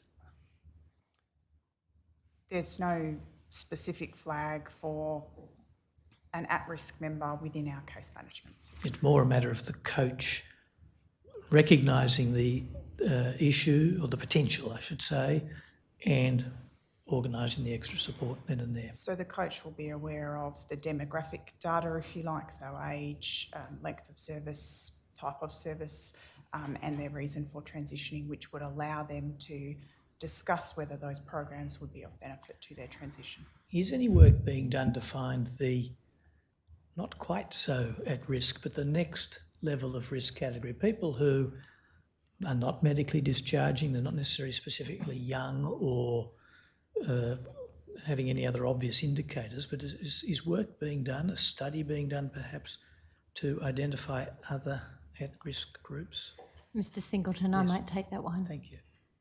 That is an area we are actually currently looking at. We're looking to see the total preparedness questionnaire that was referred to earlier, whether we can translate a risk framework around that to help chains of commands to support our members.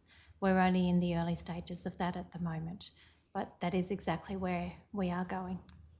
If I could just sort of amplify the connection between the member and their family going through transition, the chain of command, and the transition specialists, as we've described, that relationship is of key interest to us to tighten and improve. And unit chains of command are adept at running what we would call individual welfare boards. So if someone has complex medical circumstances or welfare circumstances, often the unit chain of command will convene a welfare board which will involve multidisciplinary teams coming in to discuss the circumstance of an individual and their family potentially, and the individual and their family are often invited to come into those to take part in those. We have been working with some chains of command to run a small trial where the chain of command would make an assessment on someone's readiness for transition, and the questionnaire was very similar to the transition preparedness questionnaire, and in fact joined together by the same people that have been doing the DMFS trial of that TPQ. And if anybody came out with low readiness for transition, the trigger for the unit was then to convene an individual welfare board and bring in the transition specialists and the member and their family, if required or if they wanted to discuss how we got them, what were the issues and how we'd get them to a position of better readiness for transition. So it's early work, but the connection between the chain of command, the member and their family, and our transition specialists, including DVA and CSC, is a key area of focus for us. So the welfare board is convened by the chain of command? Correct, chaired by the unit chain of command, or the command team. Has consideration been given to shifting that function to a specialist unit, the JTA or the Defence Member and Family Support Group, to a different lens to come at the problem from? Has that been considered? We have not considered that specifically. As I started off after your first question, the chain of command is responsible for the command, management and welfare of their teams, their people. And our model of transition that we envisage in terms of reform and modernisation is to support the chain of command execute that welfare command function. So the chain of command has a lot to do. It's got lots of different responsibilities, but the sense of identity that individuals feel to their unit and their formation and their service is in many cases very strong. So supporting the chain of command to execute their responsibilities with all the support that we can get behind them, we feel is the best approach. But could I also indicate that we are also aware of people who are disengaged, who are not well, mental health-wise or physically, and in some cases the relationship with their chain of command and their unit is not strong. In fact, it can be quite poor. And in those circumstances, we see the need to build a system where we can come in and support those chains of command in a different way, which may be we may start to support or perform some of the functions of the chain of command on behalf of the chain of command to help them manage the transition and the readiness improvement of those people for transition. So we still want to support the sanctity of the chain of command and its responsibilities, but we also acknowledge there may be circumstances where we need to provide additional support. So I think you've indicated contemplation of a new model, an additional rather than a replacement. But how far has that contemplation gone? We're exploring a number of different options of parts of the system, but it needs to be brought together in a systemic way that is connected to the rest of the system so that we are conscious of what we're doing and the impact that we're having. Unit chains of command do have a lot of responsibilities, but they're set up very, very well to generally provide quite a comprehensive suite of welfare support to the individual. And so that model of support is under significant assessment at the moment. So we're looking at different models as to how we may support the chain of command and that transition model we're envisaging. It might readily be seen that the chain of command is the natural first port of call for most things, and for most members, including those who are leaving, the chain of command is the organisation of which they're a member. There's a loyalty. They'd be perfectly at ease. Of course, most of them don't need a welfare board in the first place. When you get to the cohort who may need a welfare board, some may still be in that category where the chain of command is their home. Now, if they've got a physical injury, they may not have any difficulty with the chain of command. But there will be a cohort, will there not, whose actual difficulty leading to a discharge is the chain of command. There have been allegations of bullying. I'm not going to go into them, but It's a big organisation, it probably happens. It's for that cohort where an alternative model, I'm not suggesting a replacement model, but a model where someone else could convene the welfare board and perhaps more especially, run it, might give that member a bit more confidence that the board is on his or her side. Is that a fair or a defective analysis, albeit simple? Oh, I don't disagree with that. In fact, that's work that we're moving to. Karen may add some more to that, but we do want to make sure that we support the chain of command, and where there is a fracturing, disengagement, difficulty with the chain of command for whatever reason, the well-being of the individual is paramount, and the JTA and our new transition system as we develop it may be able to accommodate for those circumstances you described. I do have some experience Please. in this area. Yes. So where the member has an issue with the chain of command for whatever reason, there has been, whilst the commanding officer may maintain accountability, they can appoint somebody else to coordinate and run the board on their behalf. And that does and has happened. It's not common, but it can. I'll just ask the operator to bring up a document INQ 000 0001 2216. While that's happening, Ms Mitschke, I'm going to ask you just a couple of questions on the recommendations made by the Productivity Commission for the establishment of a joint transition authority. That's the cover page. I'll ask the operator now to go to page .2269, and it's more of an aide-memoire. You'll be able to see what the recommendation number 7.1 was. First, at a general level, Ms Mitschke, are you aware that the Productivity Commission has made recommendations about transition matters? Yes, absolutely. You'll see recommendation 7.1 calls for the establishment of a JTA, that's happened, but it also calls for 5 functions to be assigned. They are the dot points. The 5th one is in place, and we got a report last October, but the other ones remain under consideration. That's just context. My question is, looking at those first 4, are they all things that your unit, the DMFS unit is providing at the moment? My view is that DMFS currently does provide what is described in those first 4 dot points, with the exception of number 4, in that we're providing those services for 24 months post-transition. Yes. And when did the 24-month extension take place? So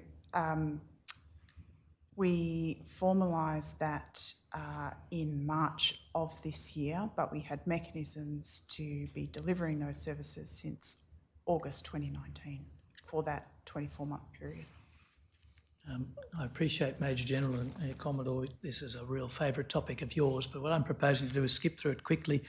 Please pipe up if you want to disagree or add an important point, but just for time, I won't call on you unless you pipe up. From your perspective, Ms Metschke, is there merit in transferring? I will ask about demerits in a minute. To start with, are there any merits in transferring these functions from your unit over to the JTA? This is probably a position you might have heard in previous hearing blocks, but my view is that we already provide transition services under the technical authority of head people capability. So that head people capability is the Transition Authority in Defence, and we provide those services. I don't know that there are a range of benefits and disbenefits to who is where we sit within that reporting train to HPC, and I can see that there might be benefits within the JTA that might be about efficiency and proximity and greater oversight of the DMFS elements of transition support if we were to report to DG JTA. But we are only one part of that system. Do you see any difference between the services I withdraw that.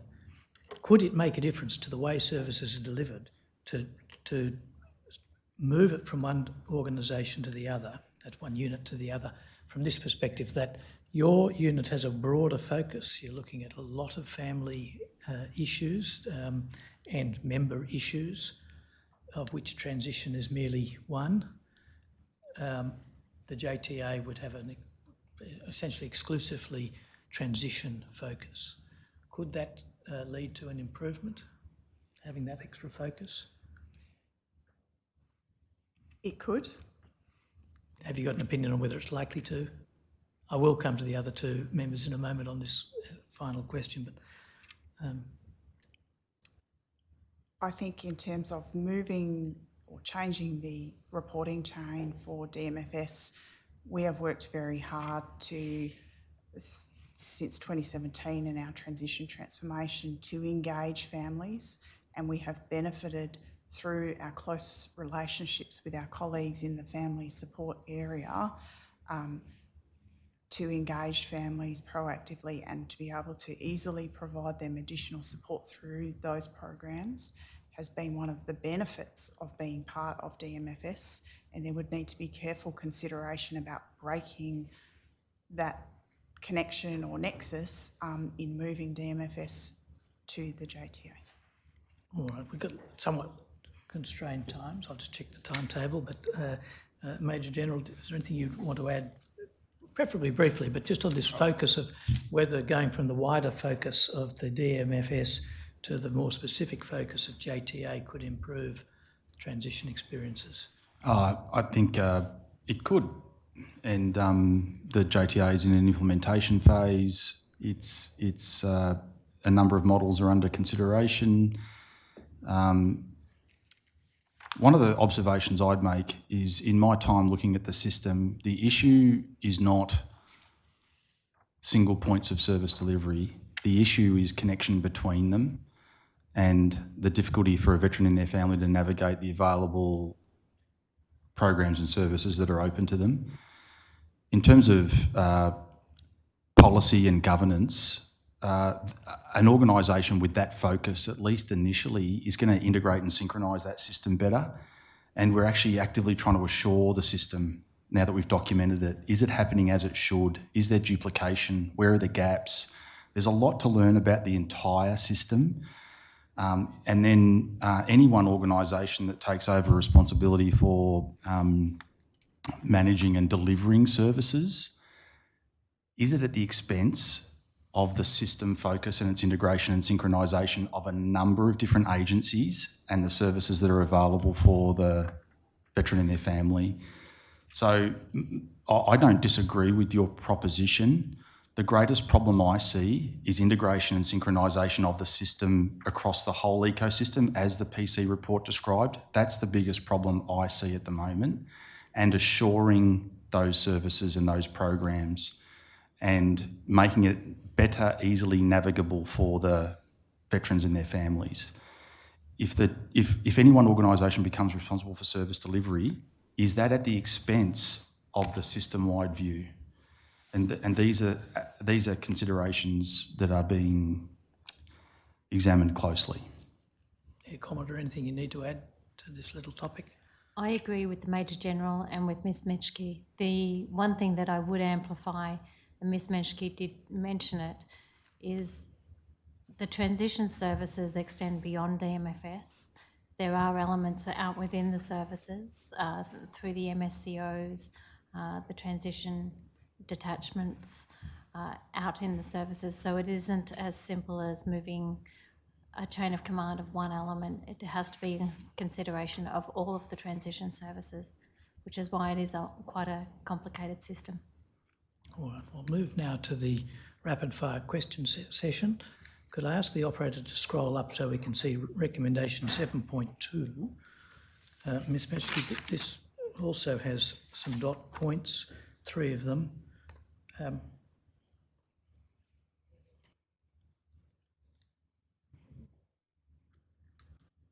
Are those 3 services currently being provided by your unit, DFMS? Perhaps we can just expand 7.2. Sorry. It's very small. It's just on the limits of my Sorry, my I've slide. got it on paper. If that could, 7.2, thank you. Sorry, thank you. Chair. I would say Sorry, that's the wrong one. Is it 7.2 you're asking? 7.2, if we can scroll down while it's big. So you can actually see them on the Yes, top. yes, I've got it. Ensure that the ADF members prepare a career plan is the first. Are all three of those being provided by DFMS?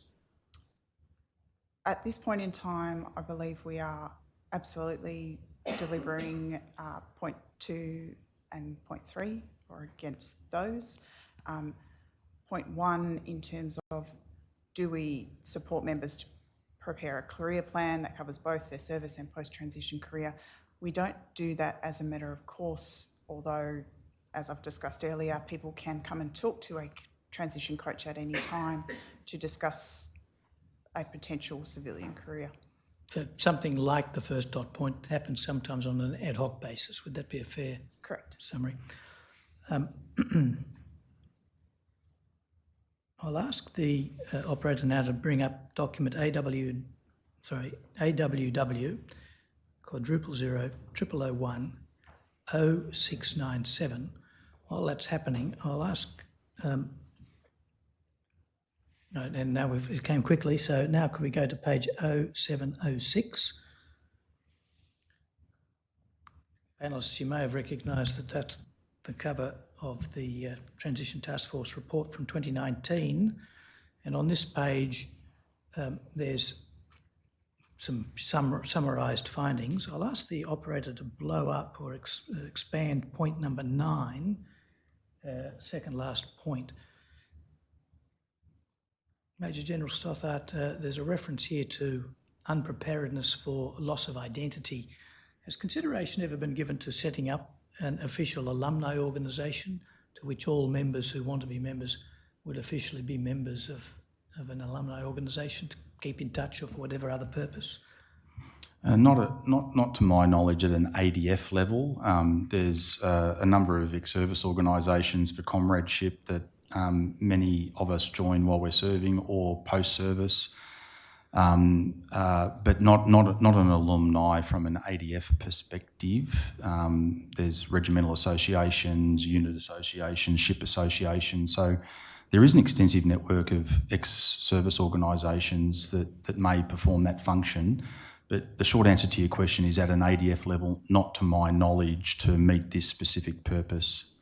And perhaps I could ask the operator to just scroll down a little so we can look at point 6, which is a more important one, that there are varying levels of trust. And the point is made, as you can see, that many members don't trust certain agencies. What is being done about, and what has been done since this report came out in 2018, to build up trust, in respect of transition and what underpins it? Mr. Singleton, I think this comes to the heart of the circumstances we find ourselves in now, with a trust deficit between many veterans and Defence and the services, their units, in terms of their confidence that we'll act in their best interests. Results speak better than rhetoric. There has been a number of commitments made by senior leaders and many others that we want to act in the best interests of the veterans and their families. We are applying significant resources to that effect, and reform and implementation of a number of recommendations from a number of reports to try and build a better transition system and provide better support to those veterans and their families so that they can become the most productive members of their communities that we can support. We all benefit from that. To your specific question, if there's a line of effort that is looking at rebuilding trust, I'm not aware of that line of effort as to how we would do that. So leadership, commitment, statements of support, such as the covenant statement from the government, resource allocation towards transition has improved markedly. Veteran-centric reform, the shift from a CTAS system based on time in service to a needs-based system. There's been a number of reforms that you're aware of that we've done to try and rebuild the transition support system, to improve it and to rebuild that trust. But ultimately, that will be a consideration for the veterans and their families. Thank you. I'll have to leave it there. I've taken up most of your time, Commissioners, but I'll yield. Thank you, Mr. Singleton. Commissioner Brown? Thank you. I have many questions and I'm not going to get through them all, so please don't be scared by my number of yellow sticky things. Could I just ask, in terms of the transition centres and coaches, you mentioned there are 15 transition centres. Clearly that doesn't relate necessarily to all of the bases, but how many transition coaches are there? We've got about 70 individuals who are providing a transition coaching capability at this point in time. Could get you the numbers by location if that is useful. I would be interested to see those numbers. And can I ask, does a member get a choice in the transition coach? Initially, they would be allocated a coach. That process happens through the transition centre manager, looking at things like the anticipated complexity, coaching workloads, those kinds of things. But if the relationship between the assigned coach and that member does not work, they can be reassigned a different coach if needed. And at times where members might relocate as part of their transition and look to engage with a coach in their new location, we certainly facilitate that where it's appropriate. Are members informed and empowered to ask for a change of transition coach if the fit isn't particularly good? I think they would be informed, but not necessarily empowered. Okay, thank you. Given, if I'm correct, there is somewhere between 5,000 and 6,000 discharges a year. Is that correct? We're tracking over 6,500 this financial year. So 6,500 discharges and even 70 coaches. That's a pretty big workload, isn't it? They do have high workloads. We're currently undertaking some work to have a look at those caseloads, if you like, and determine whether we have got an appropriate mechanism to ensure that a coach has the time available for the members that they need to look after. Yep. Because that kind of leads me to the next question I have, which is that, the transition coach is, I accept, one of a number of people who play a role in assessing readiness, but they've got a fairly key role. And I'm just wondering, in terms of, like all of the assessments that possibly need to occur, financial readiness is one, and I wonder how that relates to the state of claims, DVA claims. I wondered about assessment of families and family requirements. We just had the session this morning about family needs. I wondered about the assessment of employment. We've heard a little bit about what happens in that space to assist with employment, but I guess I've heard a couple of accounts in private sessions of essentially what would appear to be a tick and flick. Have you got any job prospects? Yes, I've decided to do this, which is a completely outrageous, ridiculous statement, and it's not even been commented upon, when it's clearly a statement that someone should stop and say, hang on a minute, what's going on here? And then I'm wondering about assessment of potential moral injury. I'm wondering about assessment of potential suicidality and suicide risk. And again, I know you're going to come back and say, well, they have a medical clearance. But again, are they specifically assessed for that? Or are they told they're not suicidal, that doesn't apply to them, which again is the accounts we've heard. And lastly, I'm wondering how much time is there for people who have an administrative discharge, because it seems that their transition or their discharge period is very short. So I guess in summary, without necessarily expecting you to answer each of those in turn, my question is, how thorough and comprehensive is this readiness assessment? Do you want me to take some of that?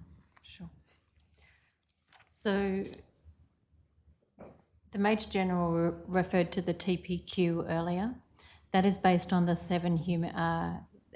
human security framework, which is largely aligned with the 7 DVA defence wellbeing factors. So that is only in its early stages, and we've only undertaken the trial in 4 different cities, and we're looking to extend that trial to nationally, and that decision was only made yesterday.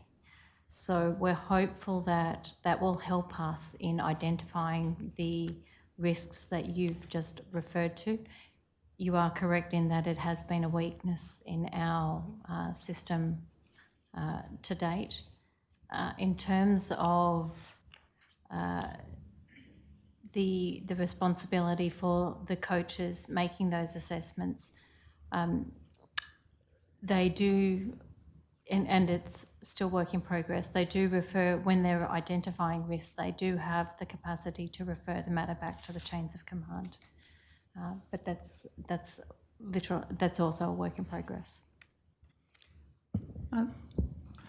Commissioner, I think you make a pretty good point. I mean, if I could just give you 2 things, because your points are very well made. Our system is based on the ability of the individual and their family to tell us the truth. And I accept that when they're not well, they may not be telling us exactly as things are for a number of different reasons, and there's barriers to that. It may not only it may not be because they're not well. There may be other reasons why they may not feel able to speak up. Yeah, and anecdotally, I do hear from ex-service organisations that veterans and their families will say one thing inside the system, but they'll say a different thing outside the system. And so we're conscious of that barrier, and that there is an opening to the ex-service organisations of openness and honesty that we may not be getting. In answer to your questions, our coaches are not clinicians. We are looking for that risk identification that was discussed earlier to give us a trigger for the welfare board, that will bring in the multidisciplinary team to have a broader discussion about an individual's readiness and preparedness for transition. And so, in answer to your question, our assessments of readiness could be better, could be deeper, and we are looking at how we may build a system that allows us to do that, noting that most people will transition smoothly.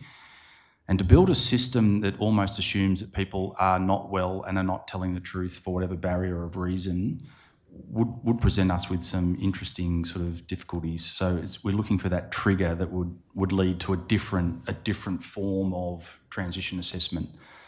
Yeah, look, I appreciate the challenge, because, as you say, most people do transition well. But for those who don't, the impact can literally be fatal, I guess, potentially. Yes, I accept that. I've just got a couple of other questions. I'm mindful of the time. There have been recommendations made in previous reports about beginning transition planning at the time of recruitment. Does that occur? We don't specifically discuss transition through the recruitment process. What we do is have an opportunity for DVA to come and present to the recruits and the trainees. They show them the access to the service portal and to getting a white card. So they have reference to them being identified as a veteran from the point of entry. The actual transition system, though, that is not discussed or not covered specifically through the recruit training. Again, I think the point there is that they're enthusiastic, starry-eyed, rose-coloured glasses at the time of recruitment and enlistment, and probably not going to take terribly much notice of the DVA facilities at that time, because it doesn't relate to them. It's not where they're focused. So no, but they will get a white card in the mail shortly thereafter. Well, with all due respect, that's not kind of No, hit it's the not. mark. No, it's not. Could consideration be given to that? Commissioner, I think we are. That is under active consideration. It's interesting, as we look at these wellbeing models, the Financial Services Consumer Council is getting to most recruit cadet training institutions to give a presentation on financial security and education. And that they leave a workbook there that talks about, look, most of you will serve for around 4 years or more. Where do you want to be financially at the end of that? I think what we need to actively look at, and your point about starry-eyed excitement about service, enthusiasm, the adventure is beginning, the points of injection, the points of intervention with the drops on be prepared for transition, you may decide, or it may be decided for you, be prepared for it, what's your plan? These are aspects that are under active consideration as we review the transition system for an improved model. It may not be right at the very beginning, but we do have the ability to inject certain points of sort of education and assistance on how to find the best advice at the right time when they're ready to receive it. Family changes, promotions, mobility requirements. Okay, thank you. Is there any connection between the transition centres and the veteran wellbeing centres that are being established across the country? There's no formal connection between the transition centres and the veteran wellbeing centres, though where they exist, our staff are well aware of the veteran wellbeing centres and the services that members may be able to access through them. Could or should there be a connection? I think it will grow and get stronger. My experience of visiting Townsville is that the ADF Transition Centre and the Oasis Veteran Wellbeing Centre is pretty well connected right now. There is some sharing of information and approaches, and we would look to we will look to strengthen that as appropriate, knowing that veterans. My anecdotal information from Townsville is that there's a lot of people, a lot of serving soldiers will go to the Oasis to sort of learn about transition more freely than they would want to do so inside the base to our transition centre, and we're grateful that they're at least seeking that advice and guidance from a reputable source. The Veteran Wellbeing Centres also give us the opportunity to refer veterans through the transition coaches to the local centre, where they can be exposed to the raft of ex-service organisations and the services they can provide in the local area. So we are looking closely at our relationship with the wellbeing centres. We think it is a great opportunity for us to strengthen our connection to the ex-service organisation in an appropriate way.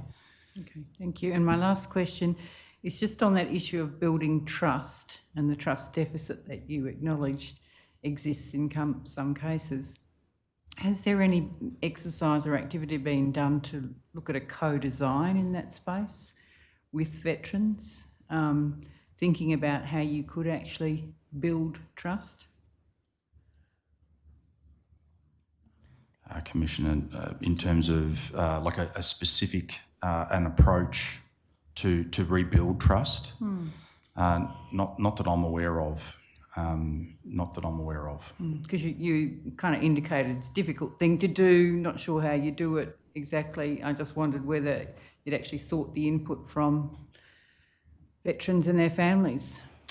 Oh, look, I can let you know that it will have to be a multi-pronged approach to rebuild the trust, and delivery of better service and a connected service is key to that. That results speak louder than a commitment. A lot of our consultation that we do is extensive.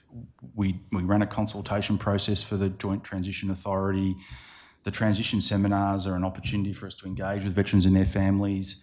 And the day before conference that we're running is involving chains of command and the ex-service organisations, and we are seeking to let them know what we are doing to reform the transition system. We do find that there's a lot of knowledge about the transition system which is a little bit dated as we've made improvements or reforms, but we also accept it's never going to be perfect, and we also seek feedback from the ex-service organisations, veterans and the chains of command about how we can support them better. So that communication approach is occurring, but a specific approach to rebuilding trust is not something that we have considered fully enough yet.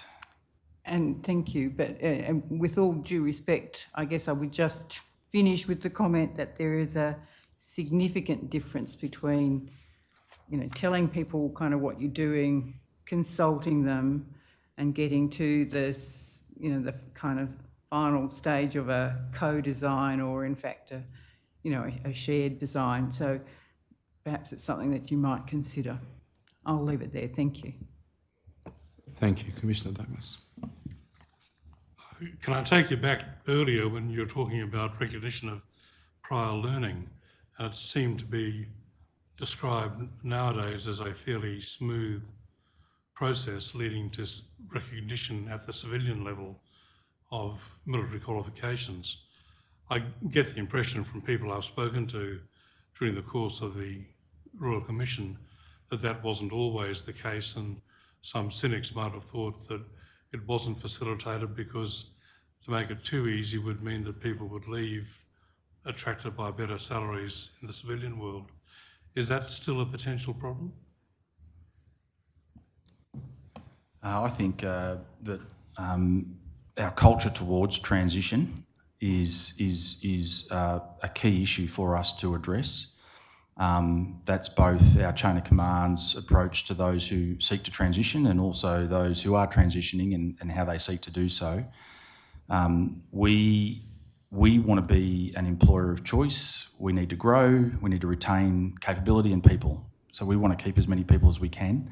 We also want to support their transition back into the community and retain their service in a part-time fashion service model if we possibly can. We know that if we offer training and education that is accredited into a civilian qualification, that is an attraction for someone to join the military, knowing that they will be gaining skills that will be readily transferable. And so therefore I know that a lot of our course designs and our career management designs are doing so with a view to ensure that they are accredited to civilian qualifications and skills to make it an attraction to join. There are some parts of our Defence Force that don't have skill sets or qualifications that are easily transferable, and in that case, Ms Metchke and Air Commodore Coy describe circumstances where we will look at our Australian Defence College, our registered training organisation, will look at an infantry section commander and the skill sets they will have developed over 5 to 8 years of service, and that will be accredited to a Cert 3 in management. So there are some skills that are easily transferable and easily recognisable, and there are others that we can build together because it's not as easily equivalent in civilian society. So I can't, Commissioner, there may be some chains of command there that are not keen to make transition too easy to people because they want to keep people. I think that is reducing significantly, and I think that most of us now know that, and I'm encouraged that most chains of command are supporting people as they seek a transition from the Defence Force and seek to retain them in some sort of part-time reserve capacity in their units. So our culture is getting better. That was actually leading into what was going to be my next question, that you do see at least the active reserve as part of a transition strategy? Absolutely. It's an incredibly important part of a retention of capability strategy. If the last 3 years have taught us anything, the reserve capacity, its ability to support our communities is incredibly important. We are seeing a rotation of service happening, full-time to part-time, and then often part-time back into full-time. So we are seeing a cycling of personnel between different forms of service, which we welcome very much. And coincidentally, having regard to our purpose, it seems to provide a protective effect for people against death by suicide remaining in the military, at least in the reserve or the active reserve, if I can call it that. Thanks. I have 2 areas I just wanted to cover as quickly as I can, and I'm conscious of the time. And I'm happy for any of you to try and answer this question for me. We've heard considerable evidence in this commission of people who have been transitioned out, perhaps, I won't say against their will, but they feel they've been rushed out the door because of a conflict of some sort between themselves and the chain of command. I'm sure you know that happens. Certainly all of the evidence we've heard is that when that has happened, while people may have lodged claims or intended to lodge claims in relation to injuries they may have had, physical or otherwise, None of those injuries were assessed or adjudicated on before they left the service. The logical thing I would have thought would be to bring in some sort of standard operating procedure so that injuries that have been lodged are adjudicated on before the person comes off the payroll. We've certainly heard evidence of people who were, I won't say starving, but they were certainly struggling because it took an awfully long period between when they were, as they saw it, rushed out the door because of a conflict with their chain of command, and then later on having their injuries being adjudicated on and getting their entitlements. Could you comment, please, on whether anything is afoot in terms of making sure, or trying, if you think it's advisable, in fact, whether people should have their injuries and their claims adjudicated on before they come off the payroll? Commissioner, if I could answer the first part of your comment question, and then if I could refer to Ms Metchke to talk about the adjudication of claims and what we are doing there. This being rushed out the door, conflict in the chain of command, treatment, behaviour, we are looking to give guidance around the time, not prescriptive, but an indicative time frame between notification of decision to transition and the transition date that is giving the transition specialists and the individual and their family more time to prepare for administrative and emotional requirements of transition. So we're trying to slow things down so that there's no rushing out the door and people are given more time. I've been a delegate in the Career Management Agency. I have made decisions on transitioning dates for individuals, and it's the minimum time that I've needed to give as a delegate was 14 days. I reflect on that very closely now. When I get around and speak to transition specialists and coaches, they believe we need at least, if someone's circumstances are difficult and a bit complex, we need at least 90 days to get them ready for transition and to get our services aligned and also connect to DVA and CSC. So we are looking to give delegates guidance around that time.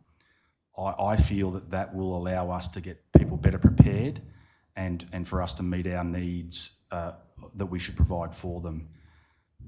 So time is one of the most critical factors that we are looking to reform at the moment. I appreciate that, Major General, but I guess part of my question is it advisable, is it not advisable for the ADF to consider bringing in a rule that people are not transitioned out until their claims are adjudicated upon? Sorry, that is the second part of your question. If I could refer to Ms Metchke. Sorry, Commissioner. Thank you. If I went for too long. Thank you. So currently within our military personnel manual, there is guidance to delegates that suggests to them that they do need to, when they are determining the transition date, have consideration of the status of a member's claims for medically transitioning members, and specifically that they consider not transitioning a member until the claims have been, initial liability, has been determined on the claims which relate to the medical transition, the medical conditions for which they are being transitioned. Sorry, that was a bit clumsy. We may also, I think it would be something we should consider about whether we should apply the same logic, particularly to those involuntary transitions, because there may be a number of reasons why we might need to look at that more generously. And I appreciate that, and that certainly would make sense.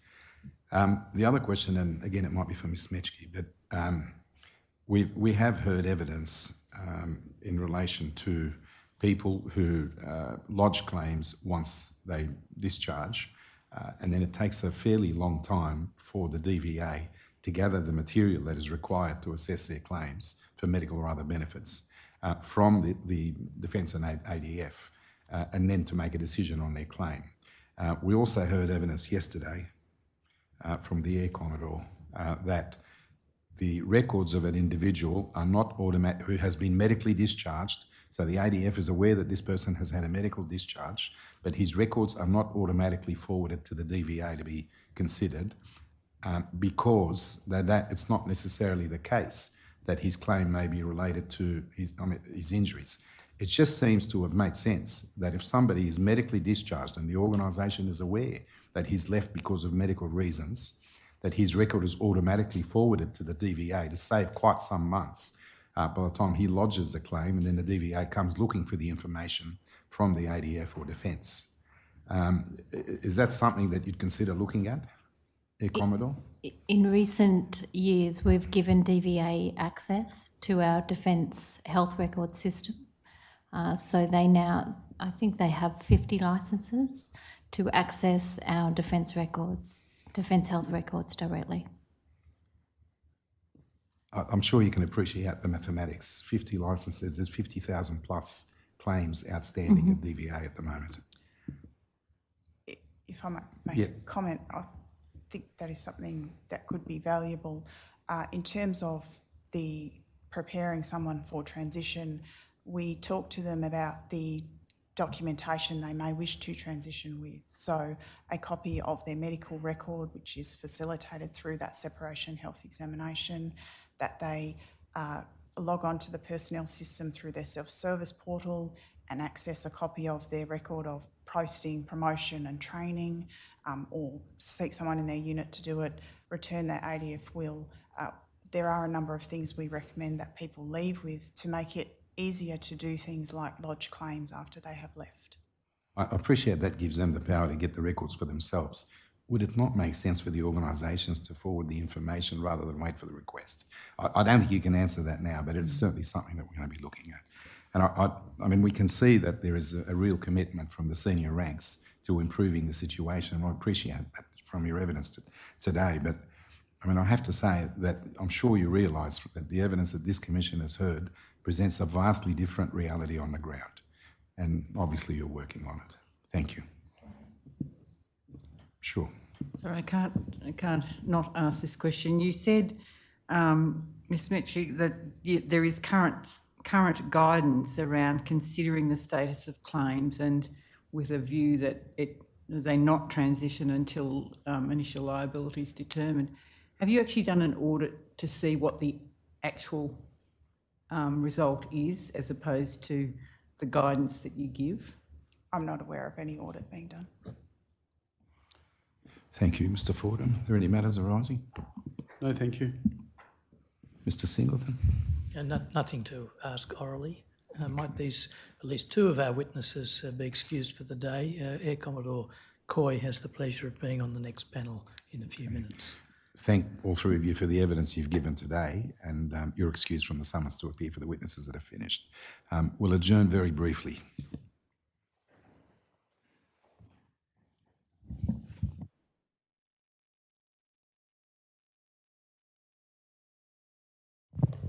The Royal Commission will now adjourn.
The Royal Commission into Defence and Veteran Suicide is now in session.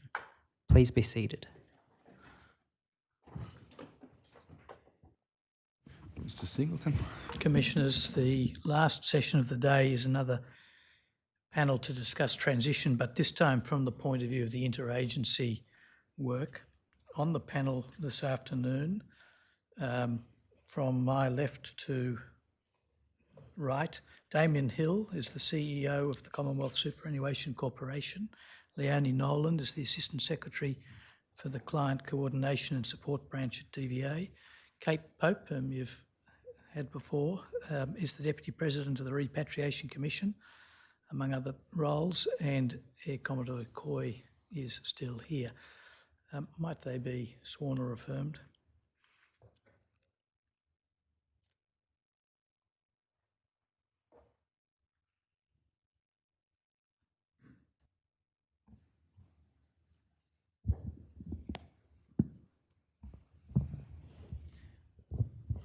Kate Pope, do you swear by Almighty God that the evidence you will give will be the truth, the whole truth, and nothing but the truth? I do.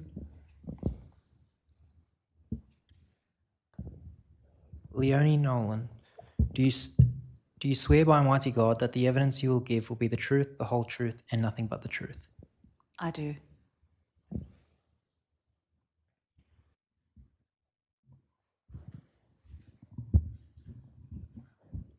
Damien Hill, do you swear by Almighty God that the evidence you will give will be the truth, the whole truth, and nothing but the truth?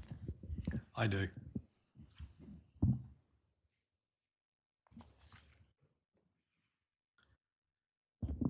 Commissioners, I will ask the operator to bring up the tender list for this panel, and while that's happening, I will get the witnesses formally to identify themselves. Mr. Hill, what is your full name? Damien Michael Hill. Ms. Nolan, your full name? Leonie Elizabeth Noland. Ms. Pope? Catherine Gay Pope. And Air Commodore Coy. Karen Nina Coy. Commissioners, on the screen is today, this afternoon's tender list. For more abundant caution, if there is a second page, I'll have the operator display it, but I think it's just the one page. Commissioners, you'll see that some of the items are there just for convenience of reference, but have previously been tendered, and other materials are new. There are no confidentiality claims, so I simply tender documents 1, 2, 3, 8, 9 and 10 as ordinary public exhibits. Thank you. They'll be accepted and allocated the next numbers, except for those that have already been tendered.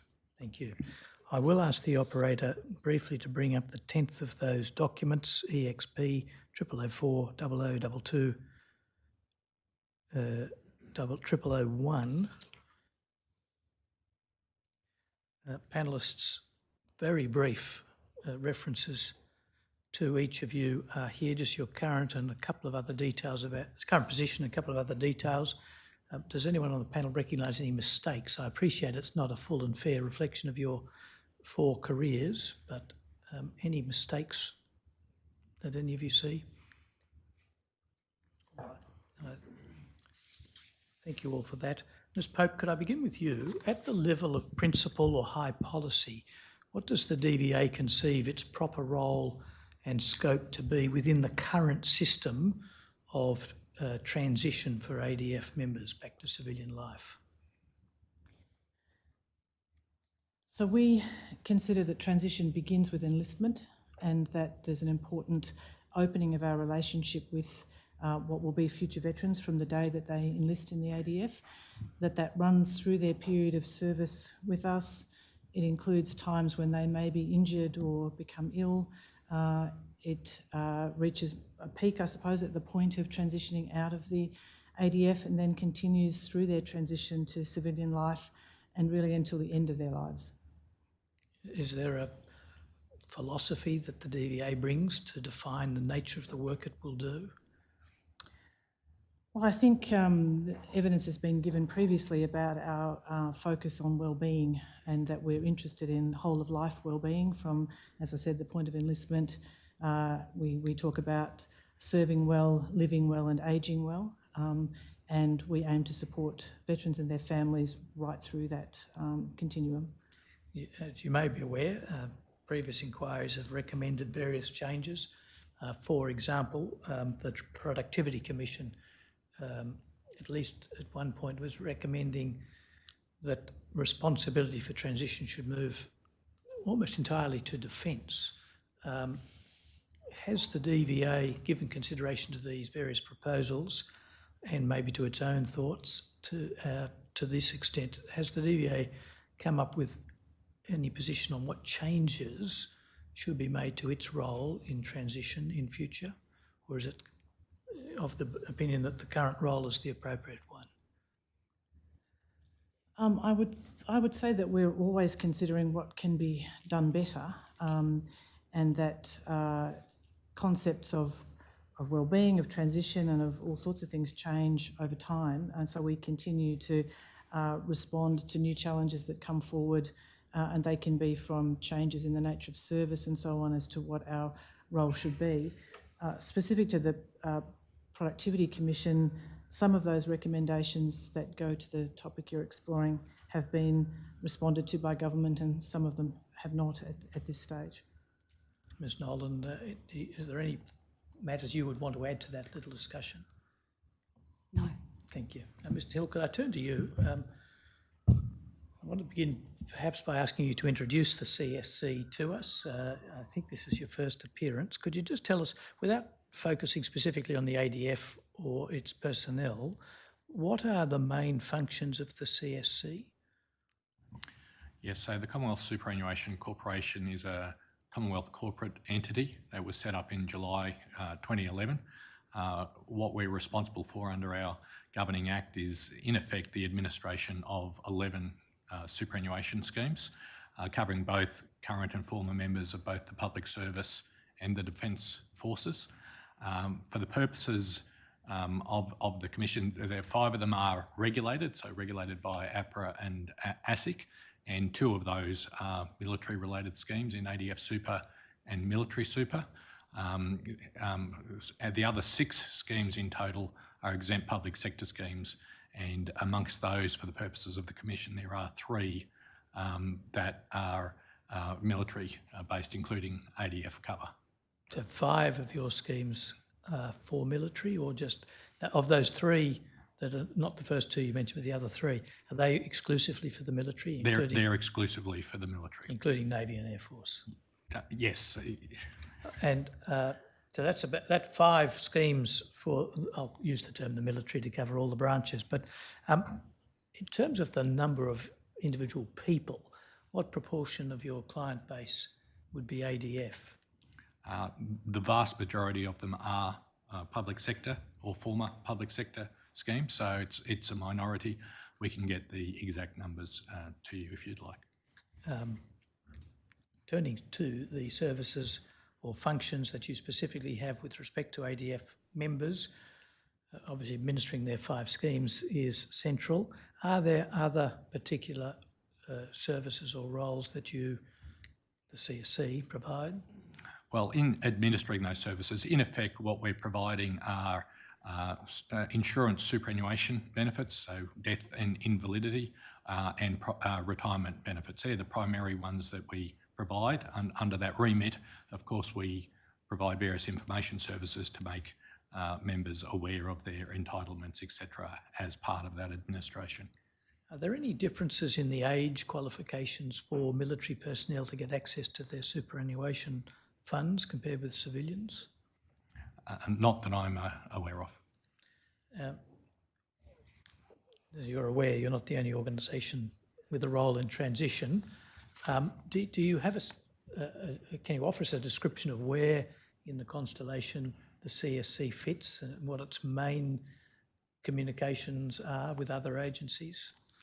Yeah, so we don't provide transition services per se, but we are cognizant that the superannuation insurance benefits or the retirement benefits we pay are in the context of the entire transition system.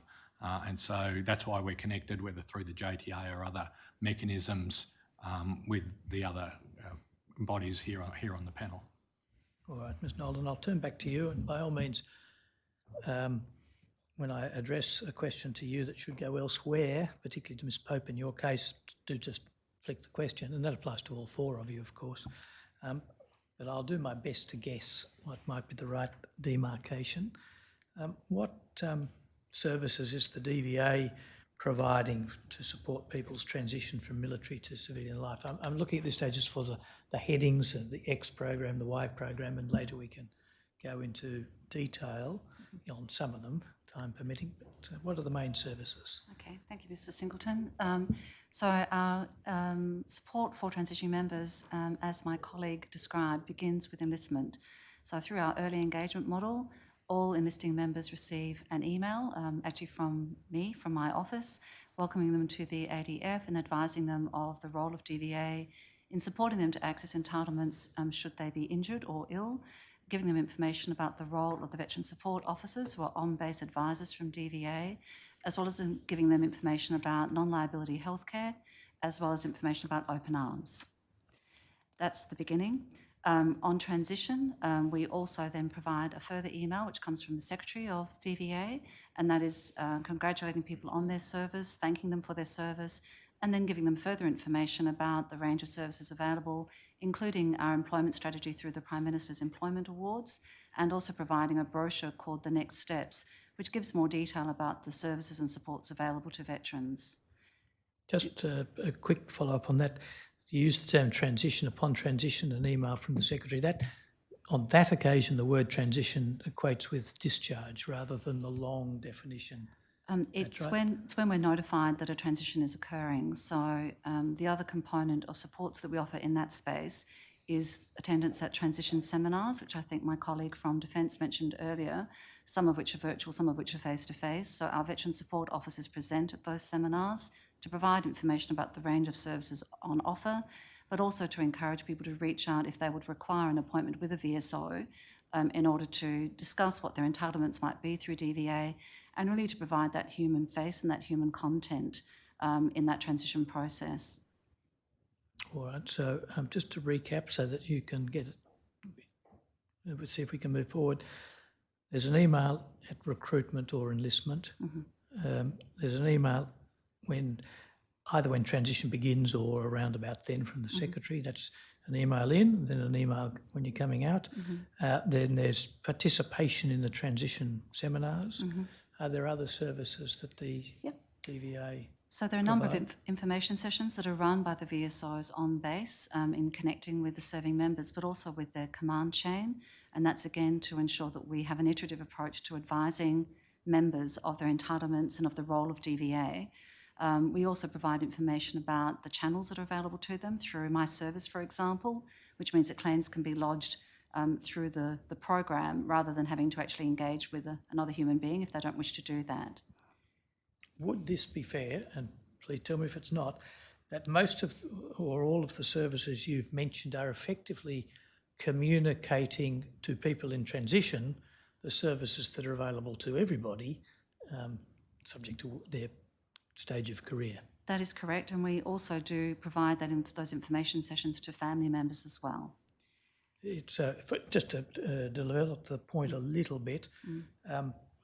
Open Arms is a counselling, and it does more than that, I think, but it is a counselling service run by or provided by the DVA. That's available to everybody, whether transitioning or not. Correct. That's correct. A part of the transition focus of DVA is to let people know it exists and remind them and perhaps show them how to get in touch. Are there services that are transition specific other than informing transitioning members about other services? So when the individual is in the process of transitioning, we then have specific processes reaching into Defence and vice versa, whereby we are notified of all members who are medically transitioning and also those who are administratively transitioning in relation to substance abuse. So all of those notifications receive a contact from one of our veteran support officers, either telephonic or face-to-face. Usually we prefer to try and set up a face-to-face appointment where possible because we find that addresses some of that trust deficit that was referred to earlier. And through that process, we then provide case management support to the member and their family to assist them in accessing all of their entitlements through DVA, which includes things like non-liability healthcare, but also, as was mentioned in the previous evidence, establishing the initial liability, which opens up the gateway to receive income incapacity payments. I realise that your area is not the claims processing area, but you may know, one of you may know, in the last panel, when the chair of the commission asked some questions about maintaining personnel in the ADF on their payroll pending a claim being processed, part of the evidence that was forthcoming was that that's taken into account, with particular reference to taking into account the determination of initial liability rather than working out what benefits will come. Is there a gap between that determination of initial liability and actually getting income support? Are you able to speak in the broad about that? Yeah, so broadly speaking, that's where the case management program really steps in to ensure that we line the ducks up, as it were, to ensure that once initial liability is determined, then the capacity payments are actually made available to the veteran. There are other programs that we have as well in that space, including things like provisional access to medical treatment and veterans payment for members who have lodged a claim for a mental health condition, but that claim has not yet been determined, but interim payments may be made available to the veteran or their family member. All right, so I will ask some questions about the veteran payment and a number of other things. Let's go through some of them. Apart from, firstly the veterans payment, is that available as a payment merely upon proof of service to those who are making an application for support, financial support or compensation regarding a mental health injury? So I'm not quite sure what you're asking. Is it necessary? I'll crush it into one simple point. If I'm capable, the veterans payment's available only in respect of mental health claims, not physical health claims. Is Correct. that right? That is correct. Is there a point of principle that explains why a person could not get some income support if they were physically injured but not mentally injured? So the veterans payment is specifically set up for people with mental health conditions because they were identified as a high-risk cohort. I can't really answer the rest of your question. Ms. Pope, are you aware of a reason in principle why people with a physical injury might not need financial support? No, not in principle. Has consideration been given to, or a study been made into, whether the concept of the veteran payment should be extended to those with a physical injury? There are other mechanisms, as Ms Nolan referred to, including the provisional access to medical treatment that target the 20 most common physical injuries, and people can get funding for treatment for those injuries prior to initial liability being determined. So in some ways that's the mirror image of the veteran payment in terms of mental health, but they're designed a little differently and they have sprung up, I guess, organically in response to challenges that we've observed and worked with over time. Now, it may be entirely a matter of my ignorance, but I want to just question whether it's a mirror image. The payment for physical injury, if I understood your previous answer correctly, the DVA will meet certain medical bills for well-recognised and common injuries. But is not the veteran payment really a matter of income support for someone with a mental health Yes, actually, injury? you're right. Yep. There's no income support solely based on the fact that someone has put in a claim for a physical injury that has yet to be determined. Not to my knowledge. Is there some other kind of interim income support for a veteran who's put in a claim for anything and at least asserts that he or she is in economic difficulty? Can I comment? Please, yes. Sorry, thank you. There's not a specific payment to my knowledge. However, what we do have is a process for prioritising allocation of claims to delegates and processing of claims where there is financial difficulty. So we have an established process for identifying complexity and vulnerability indicators And if the individual, and this is both shared with defence as well, so if the person is in the process of transition and is likely to be at risk, there are options in terms of their transition being held in abeyance, as was mentioned earlier, but also for their claim to be prioritised and for them to be referred for case management support, where we work with them to ensure that they receive their entitlements in a timely manner so that they are not financially embarrassed or in difficulty. And I take it, well, I'll ask more openly, does anybody on the panel see any reason in principle why, in one way or another, the government, the community, should not ensure income continuity from the time of discharge through to the determination of claims, whether it's paid out of the ADF payroll or the DVA budget or some other budget? There's no reason. Does anyone see a reason in principle why that policy should not be adopted? All right. And does the DVA provide a housing service to help veterans get accommodation? We've heard, just to give you a little bit of context, we have heard that some veterans are discharged with no home to go to. They end up in caravan parks or worse, sometimes for months or more. Is there a service to help them get housing or even to provide housing for those in need? We do provide assistance to connect with specialist housing provider services that are run by the state governments for the most part, and funding for housing is a state responsibility with appropriation from the Commonwealth. So the direct answer to your question is no, not in the way that we immediately fund it, but we work with housing providers to let them know what else is available to veterans and to help them understand what would be useful to veterans and what other support veterans have that make them, for want of a better way of describing it, good clients for the housing provider because they have other wraparound supports. And we also provide emergency housing through Open Arms in urgent circumstances. Is there any scheme along the lines of underwriting rental bonds or mortgage payments or rental payments for a period to perhaps reassure a landlord who might be hesitant about taking somebody who is perhaps not employed yet? No, not at the moment. Does the DVA provide any employment obtaining services, finding jobs or anything along those lines? There are a range of services that come under the heading of the Prime Minister's Employment Program, and we have funded some ex-service organisations to provide direct employment assistance programs, including Soldier On, Disaster Relief Australia and RSL National. We have a program also that funds helping veterans to write their CVs, do interview practice and translate their skills from the military to civilian life. And the keystone of the PM's employment program is the awards, which raise awareness of the strength of veterans as employees and what they can bring to a workplace in all sorts of ways, both direct skills but also personal characteristics. And we also highlight veteran employers, organisations that have been established, businesses established by veterans that then employ veterans.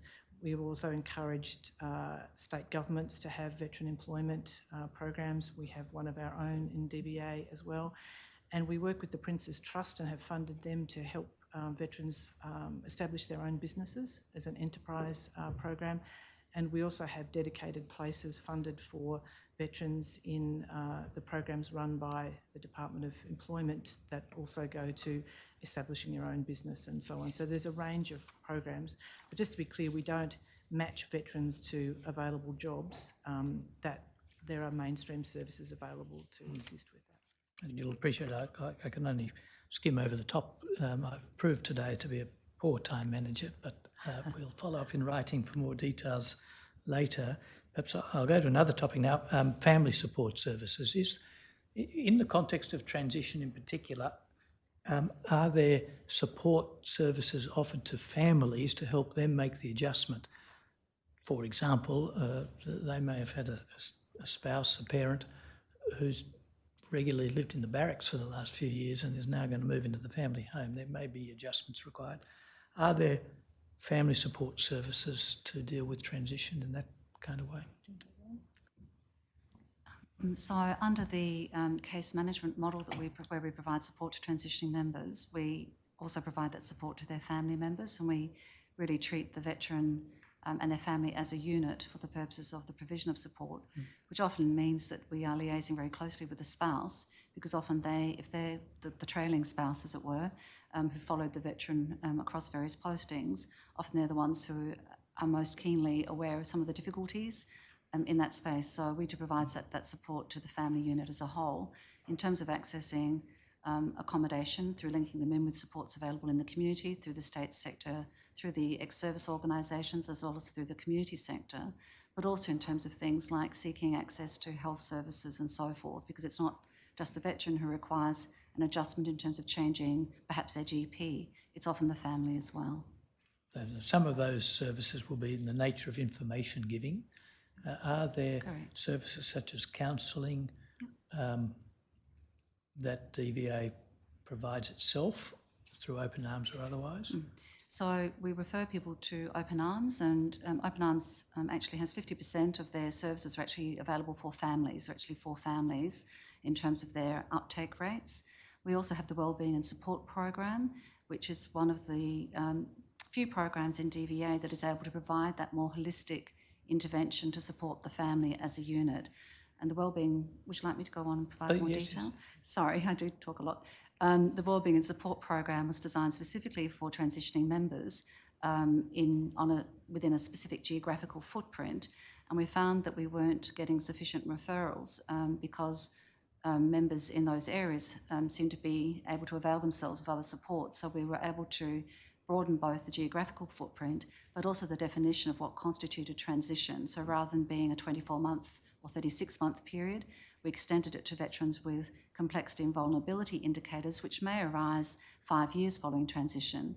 And that particular program is able to actually fund activities to support the family unit in their rehabilitation, if you like, into civilian life, as well as to support the wellbeing. And it's structured around a wellbeing plan, which is developed with the veteran, supported through the provision of psychosocial case management in the community, as well as through a DVA case manager in the department to assist in that navigational role through the department. The Secretary's email when transition occurs or begins is no doubt a source of information. The counselling and other supports just mentioned are delivered after people are referred. You mentioned referrals, but is there a program for reaching out and specifically contacting families, particularly the spouse, to offer these services? So we don't have a program specifically to reach out to contact the spouse, other than through the presentation at the various seminars, both during service as well as in transition, where our VSOs present information and engage with family members if they're present. Is there monitoring of how many spouses out of the total are turning up to these seminars? No, not from my knowledge. Does your organisation have a sense that it's a small number or most or somewhere in between? I could only answer anecdotally. Perhaps, probably a question for you, Ms Nolan, again, but could you describe the role, in brief, of the role of a veteran support officer? Perhaps you cover these matters, whether they are based on ADF premises, and whether they're available to former members or just currently serving members of the ADF. So under the client support program, the veteran support officers are one of our streams, if you like. So the veteran support officers were established in 2000 to provide that on-base support. So we are present at over 56 bases. We have a hub and spoke model where we focus our presence on those bases where there's the highest number of transitioning members, but we have spokes, as it were, into those other bases where there may be less numbers. We also then provide, through the client support program, case management on an ongoing basis for any former serving member who requires that support. But the VSOs, if you like, are our first intervention, focusing on transitioning members. If the transitioning member then requires further support, they will be referred through to the client support program, where we provide that longer term support. So the VSO is not available to a former member? only because they're specifically designed, the service is specifically designed to focus on people who require that face-to-face support on base. If a former serving member requires that support, that would be under the client support program, which is also in my branch, where they would receive case management support for as long as they require it. Is there an equivalent to a VSO for those who have departed? Well, that's what the case managers are Right, under the okay. client. Sorry, I wasn't being very clear. No, I may have lost concentration as you said it. Sorry. I'll just ask the operator to bring up a document as we're talking. INQ 0003 0001 0151.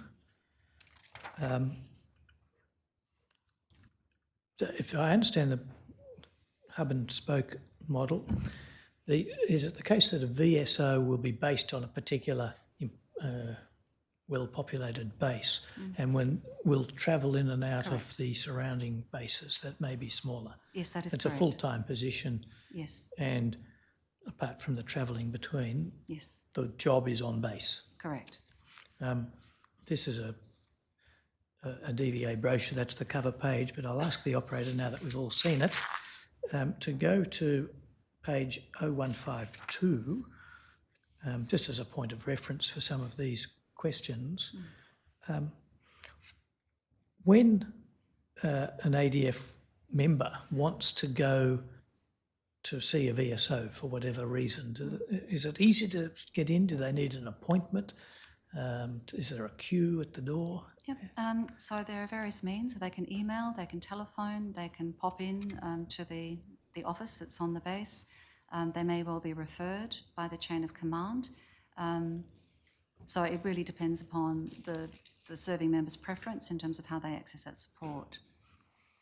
How many VSOs are there across the country? Okay, so we have 40 VSOs across the country. And how many bases? There are 56 bases on which they have a presence. 40 of them mostly full-time, except when Yes. they're visiting a smaller base. Full-time for us, but they do travel. Yes. Commodore, presumably people can't go and visit the VSO when they're in the middle of a particular exercise or duty, but are there any other restrictions on going to see a VSO? For example, do they need permission from a commanding officer? Not specifically, but there would be an expectation that the member advises their chain of command that they will be absent from the workplace for a period of time, just like you would in any normal role. And to visit the VSO would be considered absent from the workplace? It would be considered duty, so it would still be considered duty at going to see the VSO, but it just wouldn't be the duty inside their unit. They might have to organise their appointment around other functions for which they are employed. Do let me know if you don't know. You may know more about the Air Force than the other two services, but just how common would it be, if you know, for a serviceman or woman to want to go and see a VSO? Is it once a year, once a week, perhaps in between? It will be up to the individual. Some individuals use a VSO very, very regularly, and particularly if they're transitioning, others won't choose to see a VSO. It's very individual. And all right.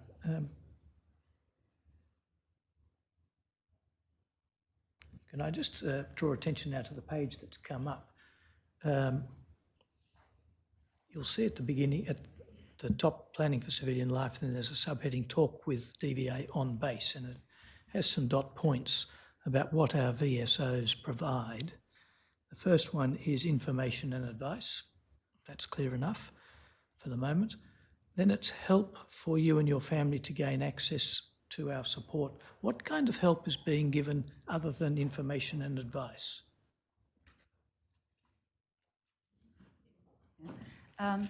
So the practical support that can be provided includes things like liaising with the individual's chain of command to assist them in gaining access to their medical records, again, which came up in the last session. So the VSOs work very closely with the serving member to ensure that they have all of the documents required to successfully transition and to have their entitlements through DVA. So to take that example, can the VSO contact the chain of command or the Joint Health Command, whoever's got the records, and say, I'm the VSO, I'm authorised by a particular veteran, give them to me? Yes, but we would usually, sorry. Or is it give it to the serviceman or woman or both? We usually prefer to promote the self-agency of the transitioning member, so it's better for them to receive the documents rather than the VSO, but often that's in tandem. And just going to the next one, help to register my service. Does the VSO sit down at a computer terminal and go through the process of registration so that by the end of that help, the person is actually registered? Yes. And does that include the usual having to ring somebody up because the system doesn't work and get it all fixed up over the phone? I'd only have anecdotal data in relation to that. All right. And now using my service is a bigger thing than registering. That my service can be used to make a claim for a pension or compensation or perhaps some other benefits as well. Is that right? Do VSOs sit down with a veteran and fill out the electronic form from beginning to end? It depends upon what the veteran requires. Again, bear in mind that our aim is to promote self-agency as far as possible. But in an appropriate case where the veteran wants it and perhaps is struggling with the form, we've had some evidence that many people find it hard to use the form. Yes. So they can get from the VSO the support to the point of hitting, I haven't done it, but there's maybe a submit button or a final step to take. Is that available to veterans after they have been discharged? Yes, it is, but not necessarily face-to-face.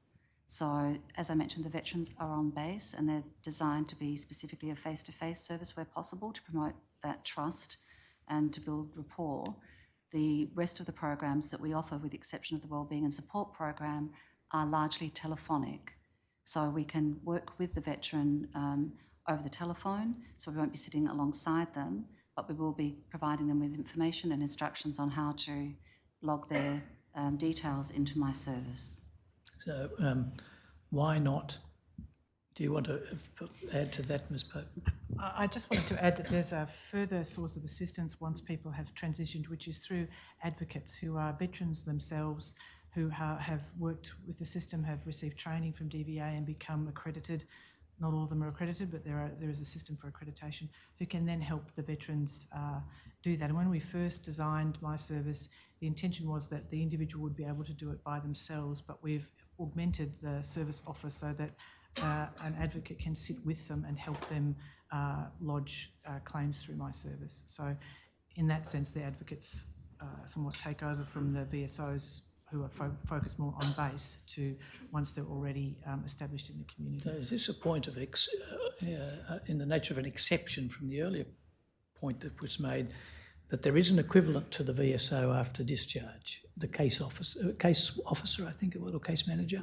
Case managers under the coordinated client support. Yes, so in at least this respect, the case coordinator is not the equivalent of a VSO because the case coordinator will not sit down with the veteran and help him or her fill out the whole form. It's not a face-to-face service. Is there, I appreciate that there is the existence of an alternative to get help from an advocate, but is there a reason why DVA only provides face-to-face help to those who have not yet been discharged and doesn't give it to the others? In terms of the way in which the program developed, it was largely focused on where we understood the high-risk cohort to be. And is there any, when was that assessment made? The on-base support started in 2000. Has there been an assessment since 2000 into whether there's an at-risk cohort in the first 12 or 24 months after discharge, particularly those whose claim wasn't lodged before they discharged? So the Wellbeing and Support program, which I mentioned earlier, which is a program designed specifically for people who are having difficulty in accessing services, largely around health services, but that is a face-to-face program. And does it include filling out the My Service form? It could do, yes, if that was required. Usually, yes, it could do. Could, but doesn't often? Well, I don't know. I don't have any Right. data in relation to that. Yeah.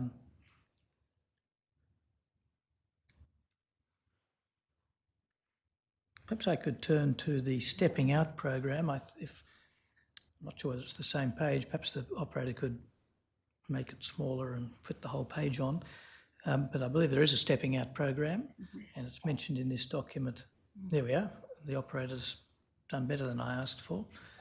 This is just a reminder for you, but could you tell us a little bit about the Stepping Out program? Is it just a 2-day workshop, or is there more to it than that? So the Stepping Out program in itself is a 2-day workshop for veterans and their partners to assist them in adjusting to civilian life. It's a program which has a reasonable level of take-up, notwithstanding COVID. In the last 12 months, we ran 24 programs and had 236 participants. There's also an additional program, which is a residential program for veterans and their partners to assist them in negotiating civilian life, but also in supporting their relationship through things like skills development in communication, family resilience and so forth. So that's also quite a well taken up program.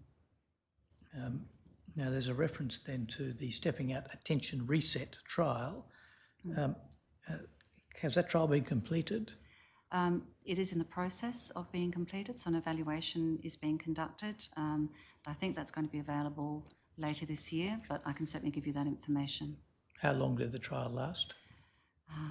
I'm not sure, to be honest. I'd be guessing. So again, we can provide that information on notice. All right. And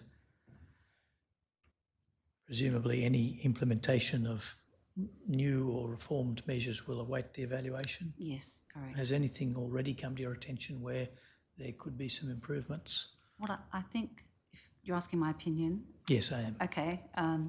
It's a computer-based program, which suits some people and not others. I think we have been aware of a number of apps and other computer-based programs to assist people in adjusting to civilian life, in managing symptoms of anxiety and so forth. And I guess we would have to wait for the evaluation of this to see if this had anything that was special to offer that was different to what some of the other existing programs offer, such as those run by Gallipoli Medical Research Foundation. So when you say it's a computer-based program, is the 2-day workshop a computer? No, that's in person or virtually, depending upon COVID restrictions. Right, that's video or Zoom or something. It's person to person. Or person. Yes. So the computer-based program, is that the evaluation method? What was the computer-based thing that you mentioned? So it's computer tasks, basically, to using CBT-based principles, cognitive behavioural therapy, to assist people to retrain themselves. For example, in relation to things like agoraphobia or social phobia or anxiety. So it's a cognitive behavioural therapy-based program, which is based on a wealth of evidence in terms of its efficacy, but we haven't seen whether or not this is particularly useful for this cohort. Right, so I slipped when suggesting the 2-day workshop might be a computer. Is the reset, was that done by computer? That's computer tasks. Yes. Sorry, it's online. And has any thought been given to the possibility that such a reset might be done better face-to-face? No, not at this point. We'll watch that space. Perhaps we could, operator, go to page of the same document, page 0154. About a third of the way down this page, it says you may be eligible for compensation payments for loss of deployment allowance due to returning home early from operation/exercise due to illness or injury. Is there presently a possibility of compensation for the loss of deployment allowance for an ADF member who can't deploy in the first place because of injury or illness? I know it's a bit outside your area, but if you know. It is outside my area. We're all looking. I don't know the answer That's to all that, right. Mr. Secretary. We'll follow up in writing.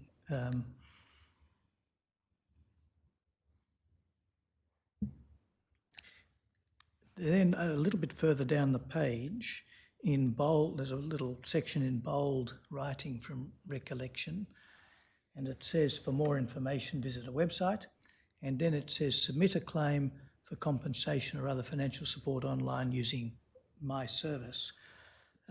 Might it be appropriate for this section of the document to refer to the advocates, the ESO services that not only provide information but help people make compensation claims?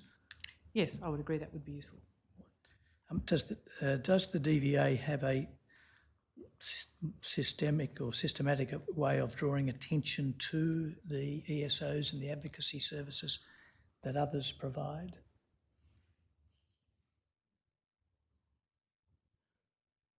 Maybe the JTA does it for them. DVA actually have a website specifically for the ESOs and the ESO advocacies. One of the pages on their website refers to this. We also have a forum called the ESO Roundtable, which includes the representatives of all the major organisations, and they communicate out from their organisations to the wider ESO community. And that group meets very regularly with the senior executive of DVA.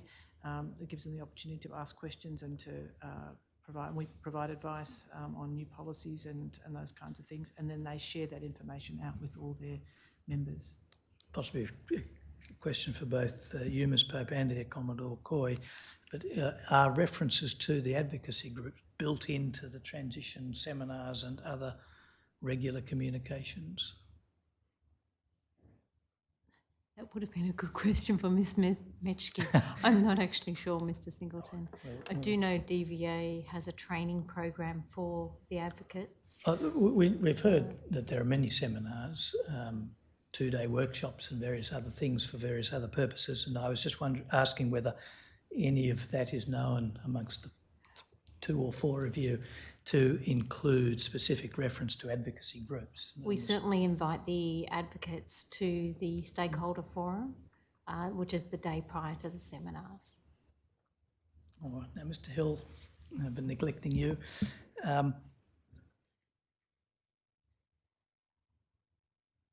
You've given us a little bit of an insight into what your organisation does, but I want to turn for all of you to the interactions between your agencies, starting with you, Mr Hill. Does CSC participate in any regular engagement, an annual meeting or any other forum for coordinating with the DVA and or the ADF or Defence Department?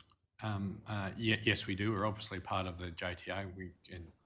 There might be further questions on that later. In 2018, we also appointed a Defence and Veterans Liaison Officer, and they are heavily involved with both DVA and the ADF and coordinating things, including in regard, and I think you heard at the last session, about trying to predict or how many transitions there might be coming forward. That's still an immature one, I think was sort of said in the last one, but we are part of those discussions to try and understand what the workload might look like from our side of the fence so that we could line up our resources to hopefully deal with any seasonal impacts that were sort of talked about in the last session.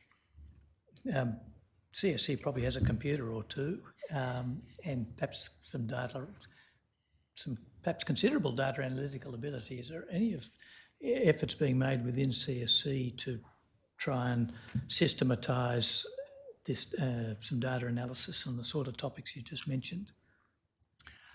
We don't have we aren't the primary source of a lot of that data. We rely on Defence to sort of let us know that there a transition is happening. We do obviously monitor hits to our website where people might come through, call centre, emails, etc. like that. But by and large, our notification and the data we get is from Defence. Now, I'm sure Defence also have a computer, but has any study been done into the possibility that you each have data sets that could be matched with the other to some value, and perhaps the possibility that CSC's got some computing capabilities that Defence don't have, but Defence have the data? Perhaps I'll go with you first, Air Commodore, as the Joint Transition Authority leader, but I will come back to you, Mr Hill, for a perspective. I'm not aware of any specific studies. I do know we have IT complexities, and you would have heard that from Air Commodore Martin yesterday. So I'm not aware of specific studies in this area, but I know it's a matter that has been raised previously. Mr. Hill, have you any perspective on the possibility of data sharing, data analysis, capacity sharing, that sort of thing? No particular programs specifically, as I think you've outlined. Where our efforts, our joint efforts have gone to is streamlining the interface between our organisations in the passing on of medical records. So many years ago, it used to be the case that we had to wait for each quarter for a CD to arrive with all the medical records, whereas these days we have access, as was talked earlier, so that we can draw out the medical records directly. And that has allowed us to quite significantly streamline the processing of benefits, whereby in February 2021, we were able to process 98% of the transitions, if you like, or the decisions before the member left service. And 5 years ago, that would have been close to zero. That will lead to a topic in a moment. But first, has the CSC had any contact from or with the new data commissioner, it's a new position?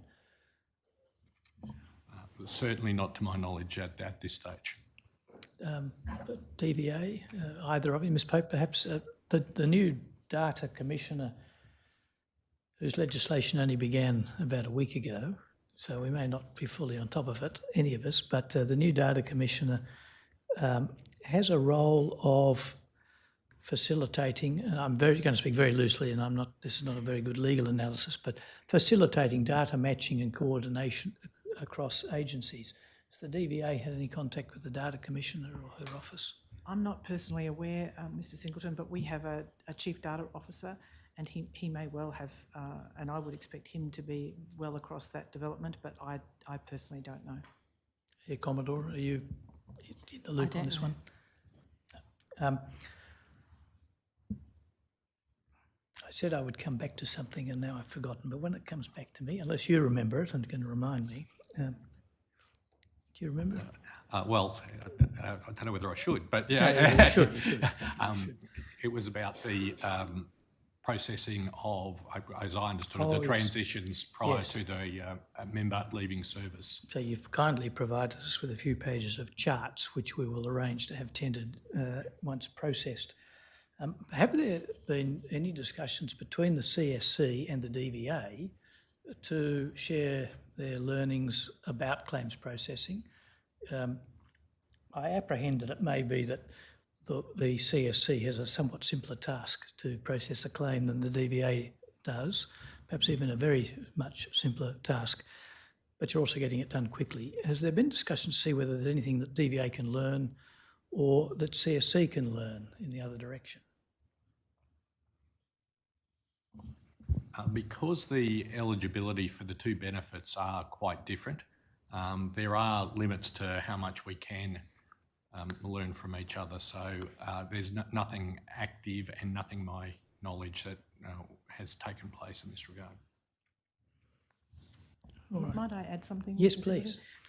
Just to note that at the outset of veteran-centric reform, CSC was very closely involved, along with Defence, in the development of our veteran-centric programs and our transformation work, and that included all sorts of aspects of DVA's work, and the CSC was a strong contributor to that. So there were lessons learned mutually as we went along in that process, but probably before Mr Hill's time, and probably not as active right now as it was in the past.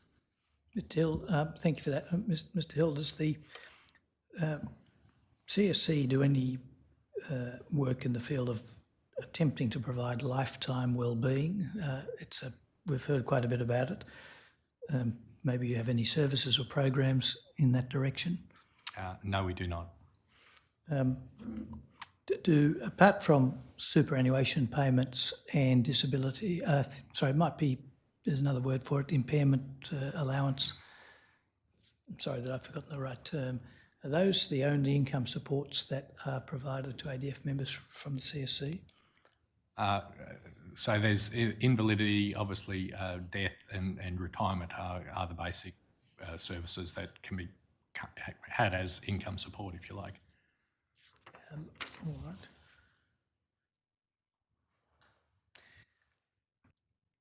If a client comes to the CSC and to what extent is it important that the client was discharged medically from the ADF? In making an assessment, so I take the question as referring to sort of the incapacity assessment that we make for that sort of benefit. Yes. Yeah, in that regard, the reason for discharge is not part of our assessment, it's not used as part of our assessment. So someone who was administratively, if you like, discharged can make application for an invalidity benefit from CSC. The nuance is here that they must be able to show that they could have been discharged medically from the services at the time of discharge, but the fact that it arises after, we try and see if we can connect it back there. So regardless of how the ADF classify their discharge, we can still make an independent assessment. Is it easier for you to make the assessment if they were medically discharged? Perhaps that's just enough by itself and easily proven. I would say that if they are medically discharged, then the ADF is likely to have more health records related to that, which would come over to us. If not for that case, then we might have to chase or commission even additional medical evidence. Does the CSC have licences to use the ADF systems to get information out? I know that we get the information out, so I'm just assuming that the answer is we have licences as a result. Dear Commodore, you perhaps actually know? They do. Thank you.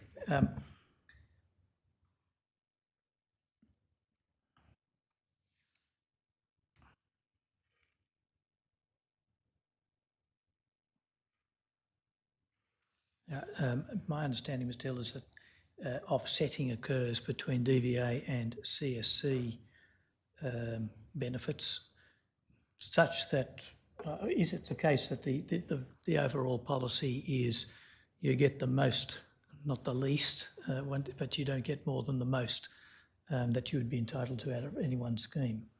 Yeah, certainly there's offsetting, so that it diminishes, I suppose, moral hazard in that case, but it is the CSC benefit that's determined first, and then based on the payment that we make as a result of that assessment, then DVA offsets the benefits that they provide based on the payments that we're making. Now, perhaps I'll turn to the DVA. Is it necessary for the person who's transitioning out of defence to come to the DVA, make a second claim after having the CSC claim determined? It could be done at the same time, but it's a separate claiming process. Have the two agencies discussed the possibility of an integrated one-stop shop for making a claim, asking all the right questions to answer both claims?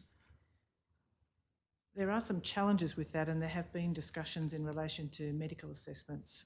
For example, there are more in common between Defence and CSC in terms of medical requirements than there are with DVA and the other two, particularly in relation to the determination of initial liability and incapacity, particularly incapacity. And that's about the extent of my knowledge on the topic, so I'll refrain from going any further. That's all right, Mr. Hill. Only to back that up, that CSC considers that it has streamlined the medical requirements with Defence probably as far as they can go. There's been a lot of conversations about that and working together to change the forms in that regard so that they're only asked for once, and it's very likely that all the medical information will be available out of Defence. No doubt there are complexities, and it may be the DVA needs some different information before it can make a determination. But to the extent that there are substantive similarities, has an effort been made to identify them and streamline as much as possible? And is that process completed, or is there more that could be done? I'm not well qualified enough to answer that question, but I certainly know there have been efforts, and if we came across something that we thought would be useful, we would do it. And I might just add, we have recently started a pilot called the Transition Medical Assessment Pilot, which is looking at helping through the work of an occupational physician to determine all the medical evidence required for someone before they leave the service, so that when they come to DVA, their claims are decision ready, because one of the longest delays in processing the claims is waiting for medical evidence to be provided.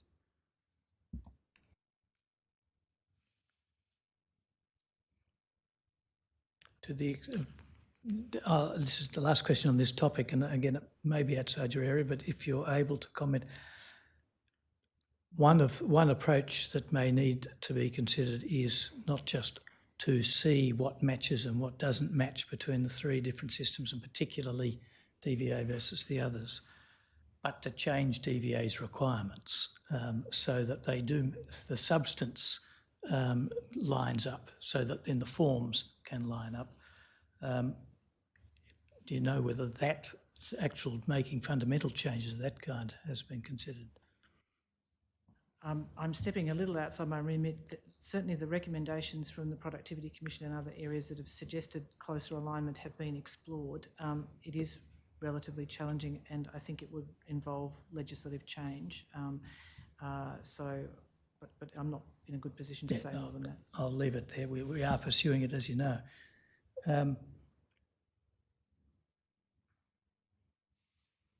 Perhaps I could come back to, let's move away from just dealing with those particular claims and things, but Commodore, are there other areas where the defence establishment can or is working with CSC? So we work with CSC in everyday business.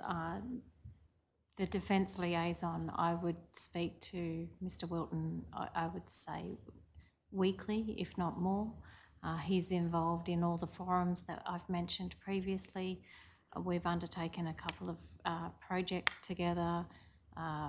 Defence has supported CSC in conducting some mapping work. So Defence routinely work with CSC with the intent to improve transition outcomes for members. Mr. Hill, anything you wanted to add to that description? Only that, yeah, the current piece of work on foot is about transition mapping so that we get a better idea of the contacts between how we interact in the transition system, and hopefully come up with insights to improve things going forward. All right, Commodore Coy, have any studies been undertaken by or on behalf of Defence to identify mental health effects that are attributable to transition? This would be outside my remit. This is more a part of the health panel. I'm sure there has been, but it's outside of my remit. All right. I take it follows that you've not been briefed on any transition-specific outcomes from any such studies? Not specifically, no. Ms. Pope, perhaps turn to you and Ms. Noland as appropriate, about any studies that may have been done by or at the behest of the DVA into the mental health effects of the stresses of transition.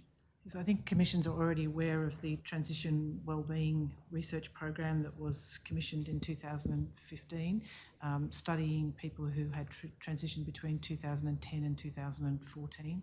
And a series of studies drawing on that work have been released over the subsequent years. It's probably the sort of seminal piece of work on the mental health effects of transition. And what, if any, the major programs that DVA has developed as a result of that work? I might struggle to draw the DNA links between the research and the current programs, but the general outcomes of that study were that most people transition well, but some people don't, and it aligns with some of the AIHW work on the high-risk cohorts, which are those people who serve for shorter periods, under 30, lower ranks, and so on, and it helped to identify those as the high-risk cohort. And Ms. Noland has already described some of the programs we have in place now, but we do have some that specifically relate to that at-risk cohort. Please. Thank you, Mr. Singleton. So one of the specific programs arising from the Transition Wellbeing Research Program is the program for medically and administratively transitioning members aged under 30.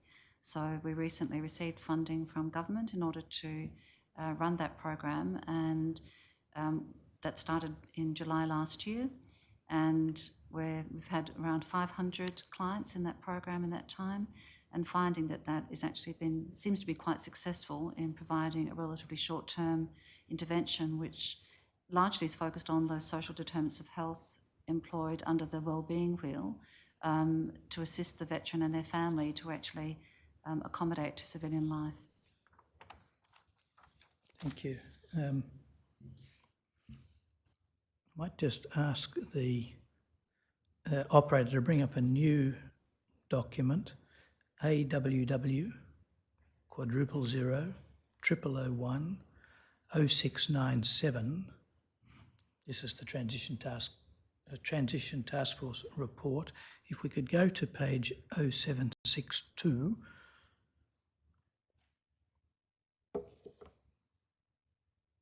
Yeah, Commodore, I'm going to come to you about the Transition Health Assessment pilot that ran at Holsworthy Barracks. Are you aware of that? I have become aware of it, yes.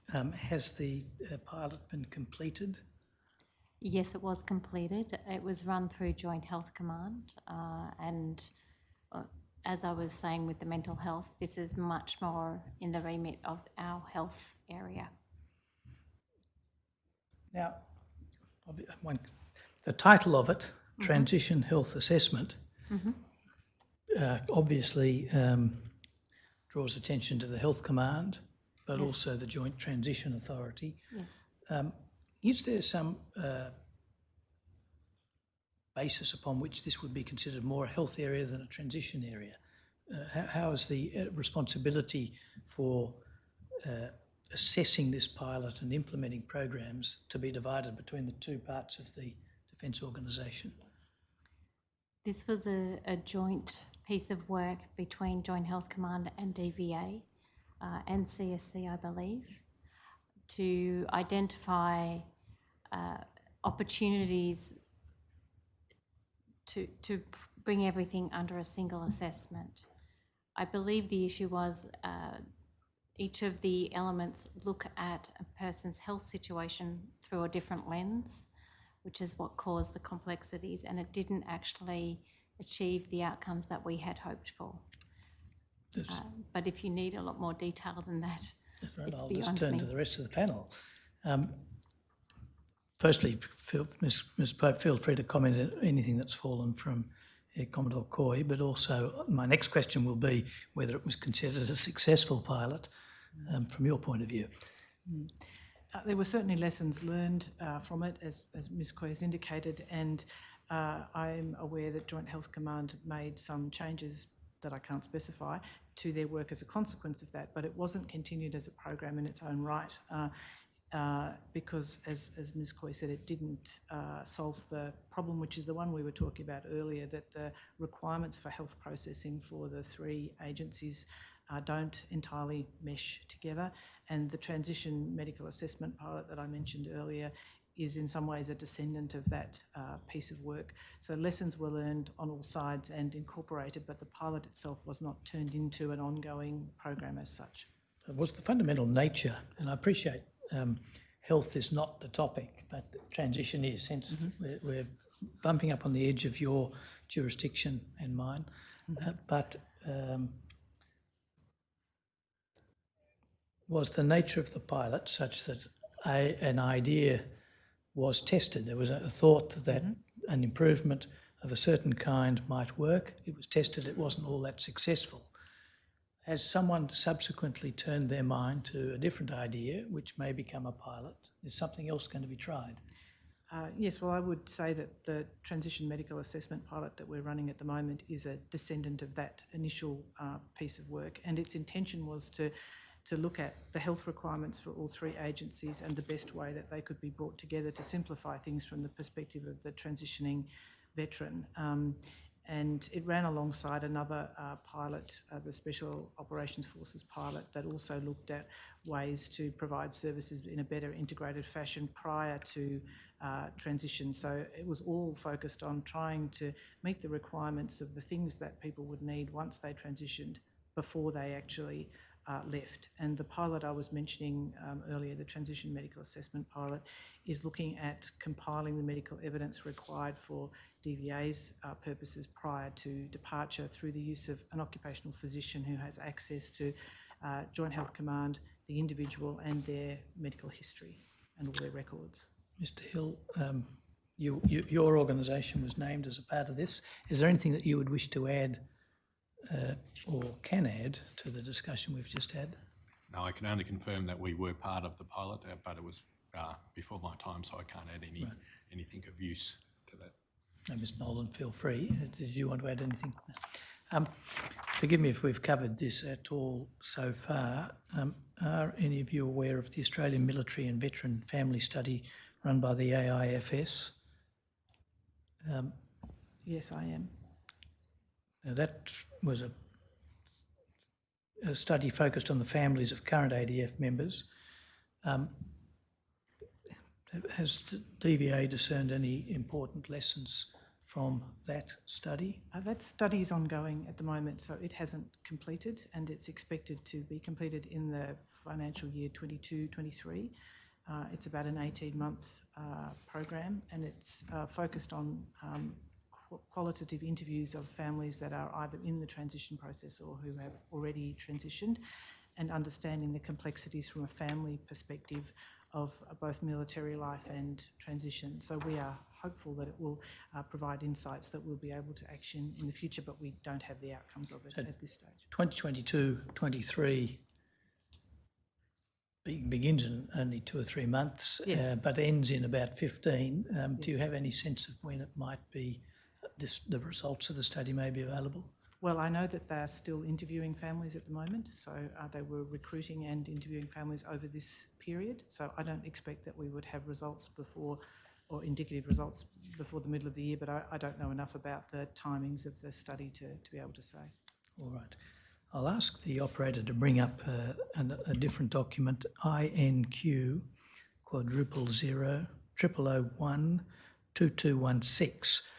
This is the Productivity Commission report, of which some of you may have heard.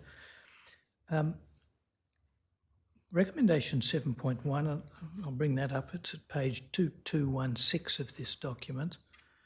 Recommendation 7.1 called for transition service delivery in many respects to be consolidated into the JTA.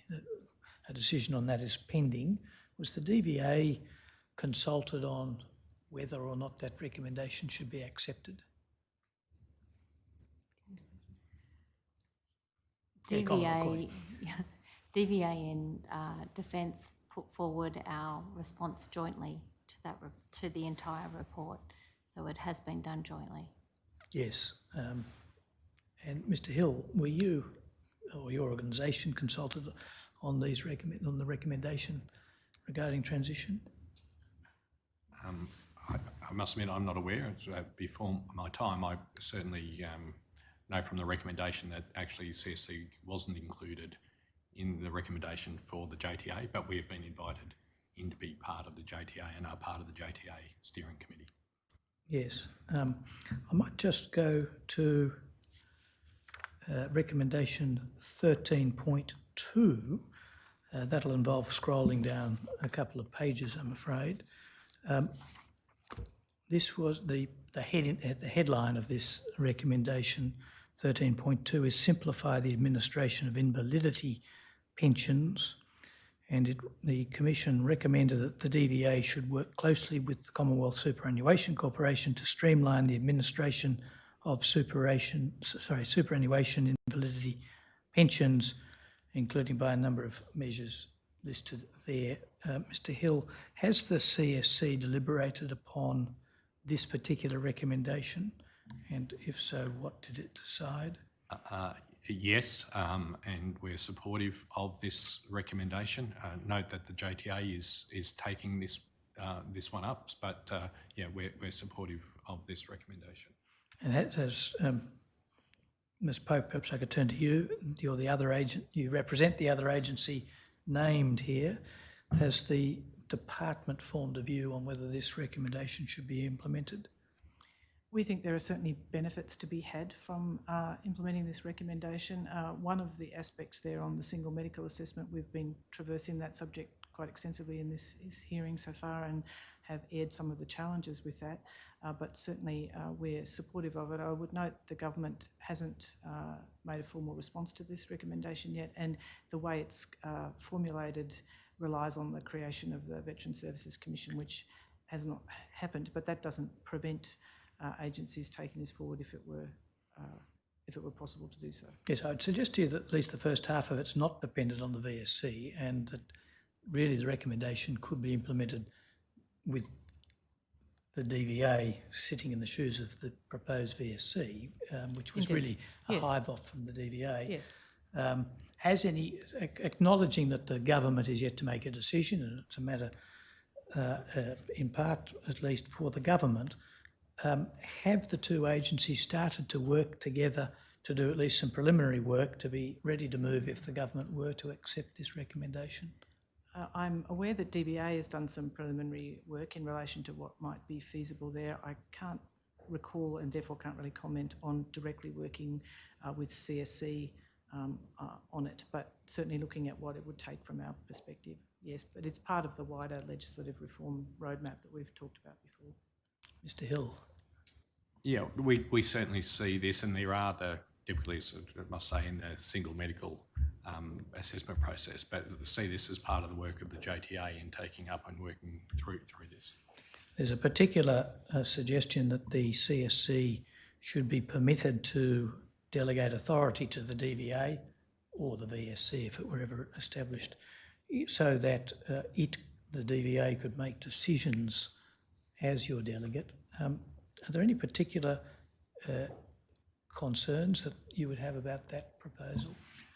Yeah, there are some difficulties because we operate as superannuation funds and schemes under and have fiduciary obligations under that, and how we would pass those down, etc. So we think there are some difficulties from maybe the technicalities of how it's written, but if we try and turn this around to the end member, can it be seamless from the end member's point of view, as opposed to exactly in a specific way it's been written potentially in the recommendation.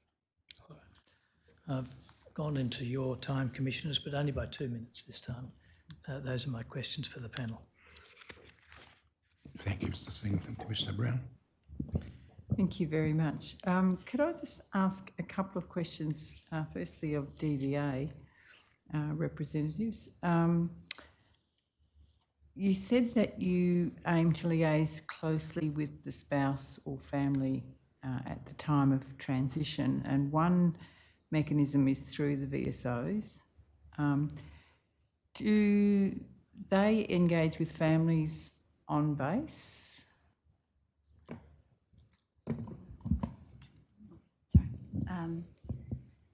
So the conduit to engaging with the families is through the veteran themselves. So that is largely contingent upon the veteran allowing us or facilitating that. We don't necessarily have a direct link to the families themselves, other than through the seminars at which we present, where family members may come to us directly.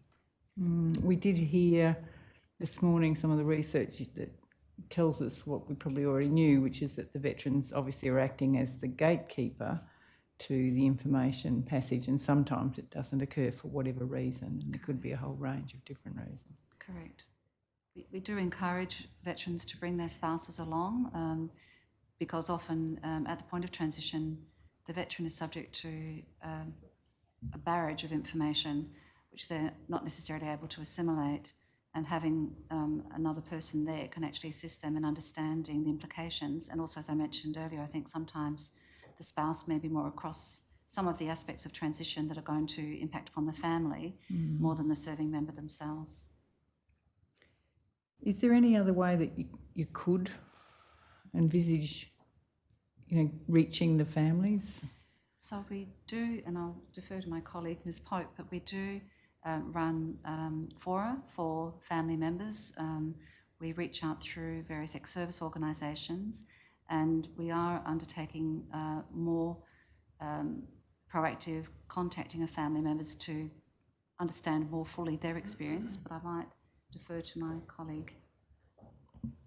I was only going to mention the veteran and family wellbeing centres that are being established in the community and the opportunity that that would give for families to access those centres even independently and seek information and advice, and the I guess the tone or the mood of the centres that we want to create is one that's very welcoming to families and children, and gives spouses and families the opportunity to connect into a really family-friendly organisation. Mm-hmm.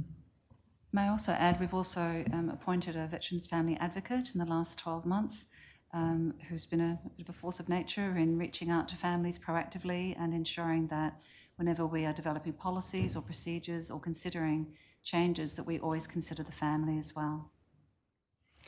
The wellbeing and support program that you mentioned, and which I have some familiarity with, do the case managers there, do they have they do have a role with the families because it actually provides some services for families? Yes.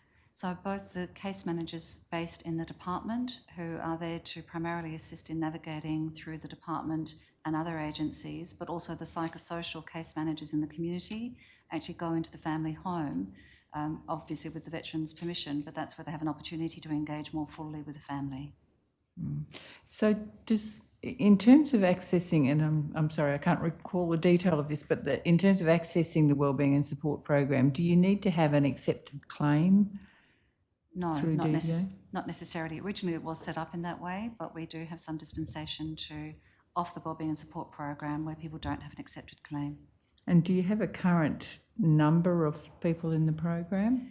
I'd have through the program? Give that on notice, but I think it's fair to say that we are looking to expand that footprint. One of the difficulties has been with COVID and the provision of services in the community where there are limited health professionals available, as well as limited opportunities to provide face-to-face services. So we've just recently undertaken, if I'm not going into too much detail, a program refresh to see how we can better meet the needs of the contemporary veterans and their families through provision of that support. And I'm just wondering, in terms of the families outside of our kind of, the one we always go to, which is the more traditional kind of nuclear family, but, you know, for example, if there's a veteran who's single, divorced, whatever, where the supports may well be siblings or parents, how well do we reach them in terms of providing information? So again, bear in mind that the veteran is often the gatekeeper in that space. Certainly under the wellbeing and support program, I can remember a particular case where the veteran wished to undertake a course of equine therapy, and this is not something which DVA can necessarily easily support, but we were able to support that. But they also wished for their brother to attend with them to support them in accessing that, and we were able to support that. So we do actually reach out to siblings. It depends upon the veteran's own view as to whom they identify as being their major supports, and we then work with that to engage those supports in the provision of those wellbeing programs. But for example, could a parent or a sibling go to a wellbeing centre and seek information, advice, with or without the consent of the veteran? That wasn't what I was going to answer, so I probably shouldn't have pressed my button so quickly. But yes, that they can seek advice in their own right. We can't breach privacy in what information we provide, but in terms of access to services, yes. And the reason I did press my button is because I just wanted to add that for about 5 years now, we've had a female veteran and family policy forum that's operated a couple of times a year, and that's included parents, siblings, and nuclear family, spouses and so on, widows, a wide range of stakeholders to help us formulate the most family-sensitive policies we can, and to use their advice in how we take things forward. We've developed policies and taken them back to that forum and tested them with the families to get a sense of whether we're on the right track or not, and so on. So, and they've provided enormous assistance to us in improving the way we serve and interact with families. Mm-hmm. So just perhaps following that line a little bit more, you mentioned earlier that you've got the program that came in from July 2021, the medically and administratively transitioning members less than 30. We know from the AHW work that women who leave the Defence Force are at significantly higher risk of suicide. Do you have a program directed specifically at that high cohort group, high risk group? We don't have a program for female veterans transitioning, but what we do have is the program logic, as it were, informed by the research undertaken, so that we are acutely aware of the risks to certain cohorts, including female veterans. Okay, thank you very much. Thank you. Commissioner Douglas? Mr. Singleton a while ago asked you about ESOs and whether DVA has a systematic way of drawing attention to them and the advocacy services that others provide. And Ms. Pope, I think you referred to the ESO roundtable and said that they communicate out from the major organisations on it to the wider ESO community. If you're considering funding an ESO to provide services to veterans, what's the process for evaluating it? I'm sorry, do you mean evaluating the organisation? Yes. So most of the funding that's provided to ex-service organisations is provided through grants, and so the organisation would put forward a grant proposal, and the usual requirements apply in terms of the incorporation or otherwise of the organisation, its financial management background and so on. So, and depending on what the grant is, there might be a particular focus on, is it good at outreach? Is it good at, does it have qualified advocates? It depends what the program is, and the programs are very varied and have become more varied in recent times to really focus on wellbeing and fund all sorts of programs. But the way the organisations are assessed is by through the grants program, and our grants are for the most part managed through the Community Grants Hub, which is a centrally provided service through the Department of Social Services. Is there any program to try to encourage them to rationalise their activities? The Productivity Commission commented on that. Yes, there's been a lot of work done trying to reduce the, well, maybe not reduce the number of organisations, but bring them more together to make the sector more cohesive. And to be frank, those efforts have really struggled, and they've come from the sector themselves. So there's been work done generated by the ESO community. The most notable work was probably done under the auspices of Sir Angus Houston, and looking at mapping the complexity of the organisations across that sector, and trying to encourage ways of rationalising and bringing the services together. Is that work done through the ESO roundtable, or is it supported by DVA, or how does it work? That work was done some time ago, and to be frank, probably wasn't particularly successful. And over time, more organisations have probably proliferated than that we've seen a reduction in the number of organisations. And many of the newer organisations are interest specific or cohort specific and really focused on a particular group. And we've seen more organisations that are focused on younger veterans and contemporary veterans spring up across the sector as well. So, but to the extent that DVA works with eSort, they're the representatives of the major 10 or 15 organisations, and some of those are federated in a sense. So some of them represent state organisations as well as the national organisation, and some of them are affiliations of a group of organisations together. So to that extent, there is some coordination and rationalisation, but it's a pretty diverse, big sector. Has any assessment ever been made of the administrative inefficiencies associated with having, say, 5,000 organisations to deal with, rather than perhaps a handful? I think that's pretty self-evident. The work that Robert Cornell did on the advocacy sector, and I can't remember the proper title of the study, I'm sorry, but that did look to some extent at the complexities of the ESO sector. Is that collected in a document, is it? Yes, it's a report. It's something like, it's 3 A's and then a couple of S's, I think.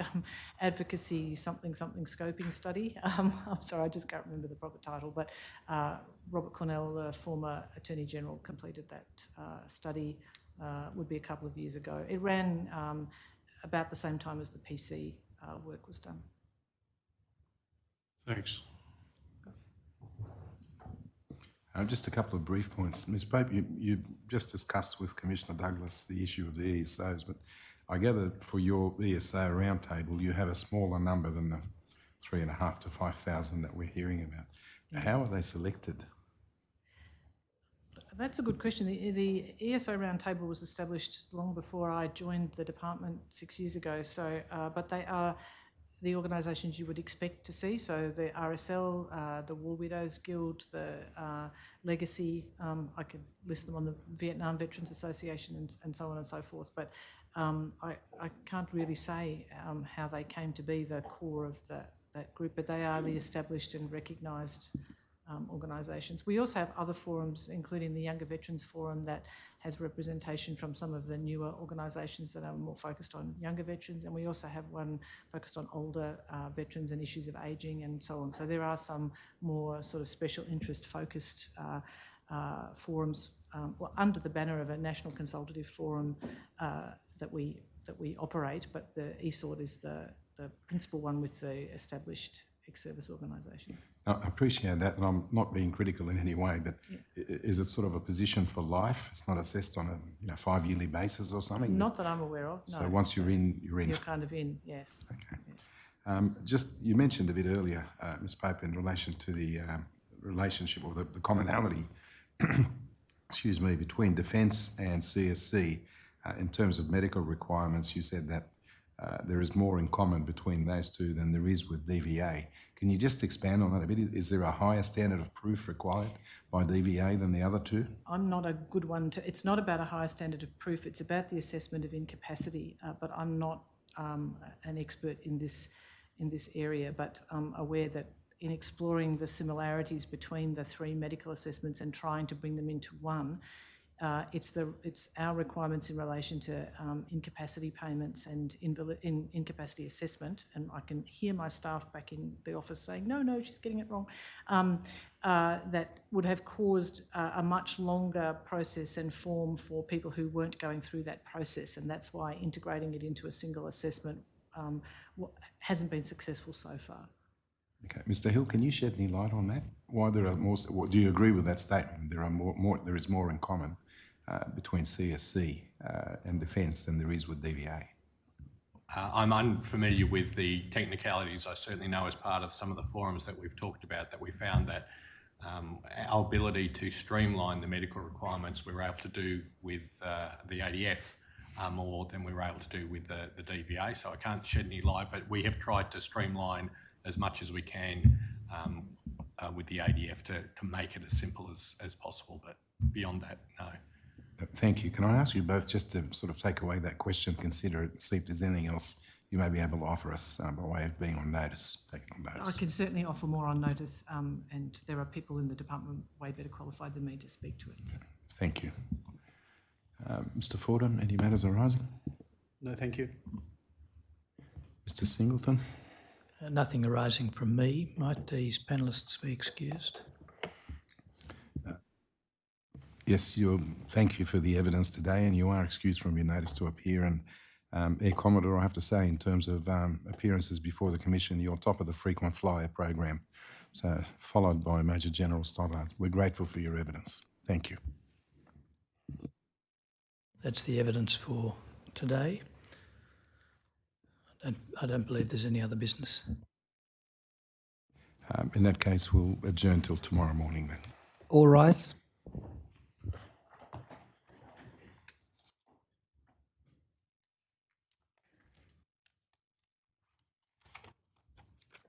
The Royal Commission will now adjourn until Wednesday, the 13th of April at 9 a.m.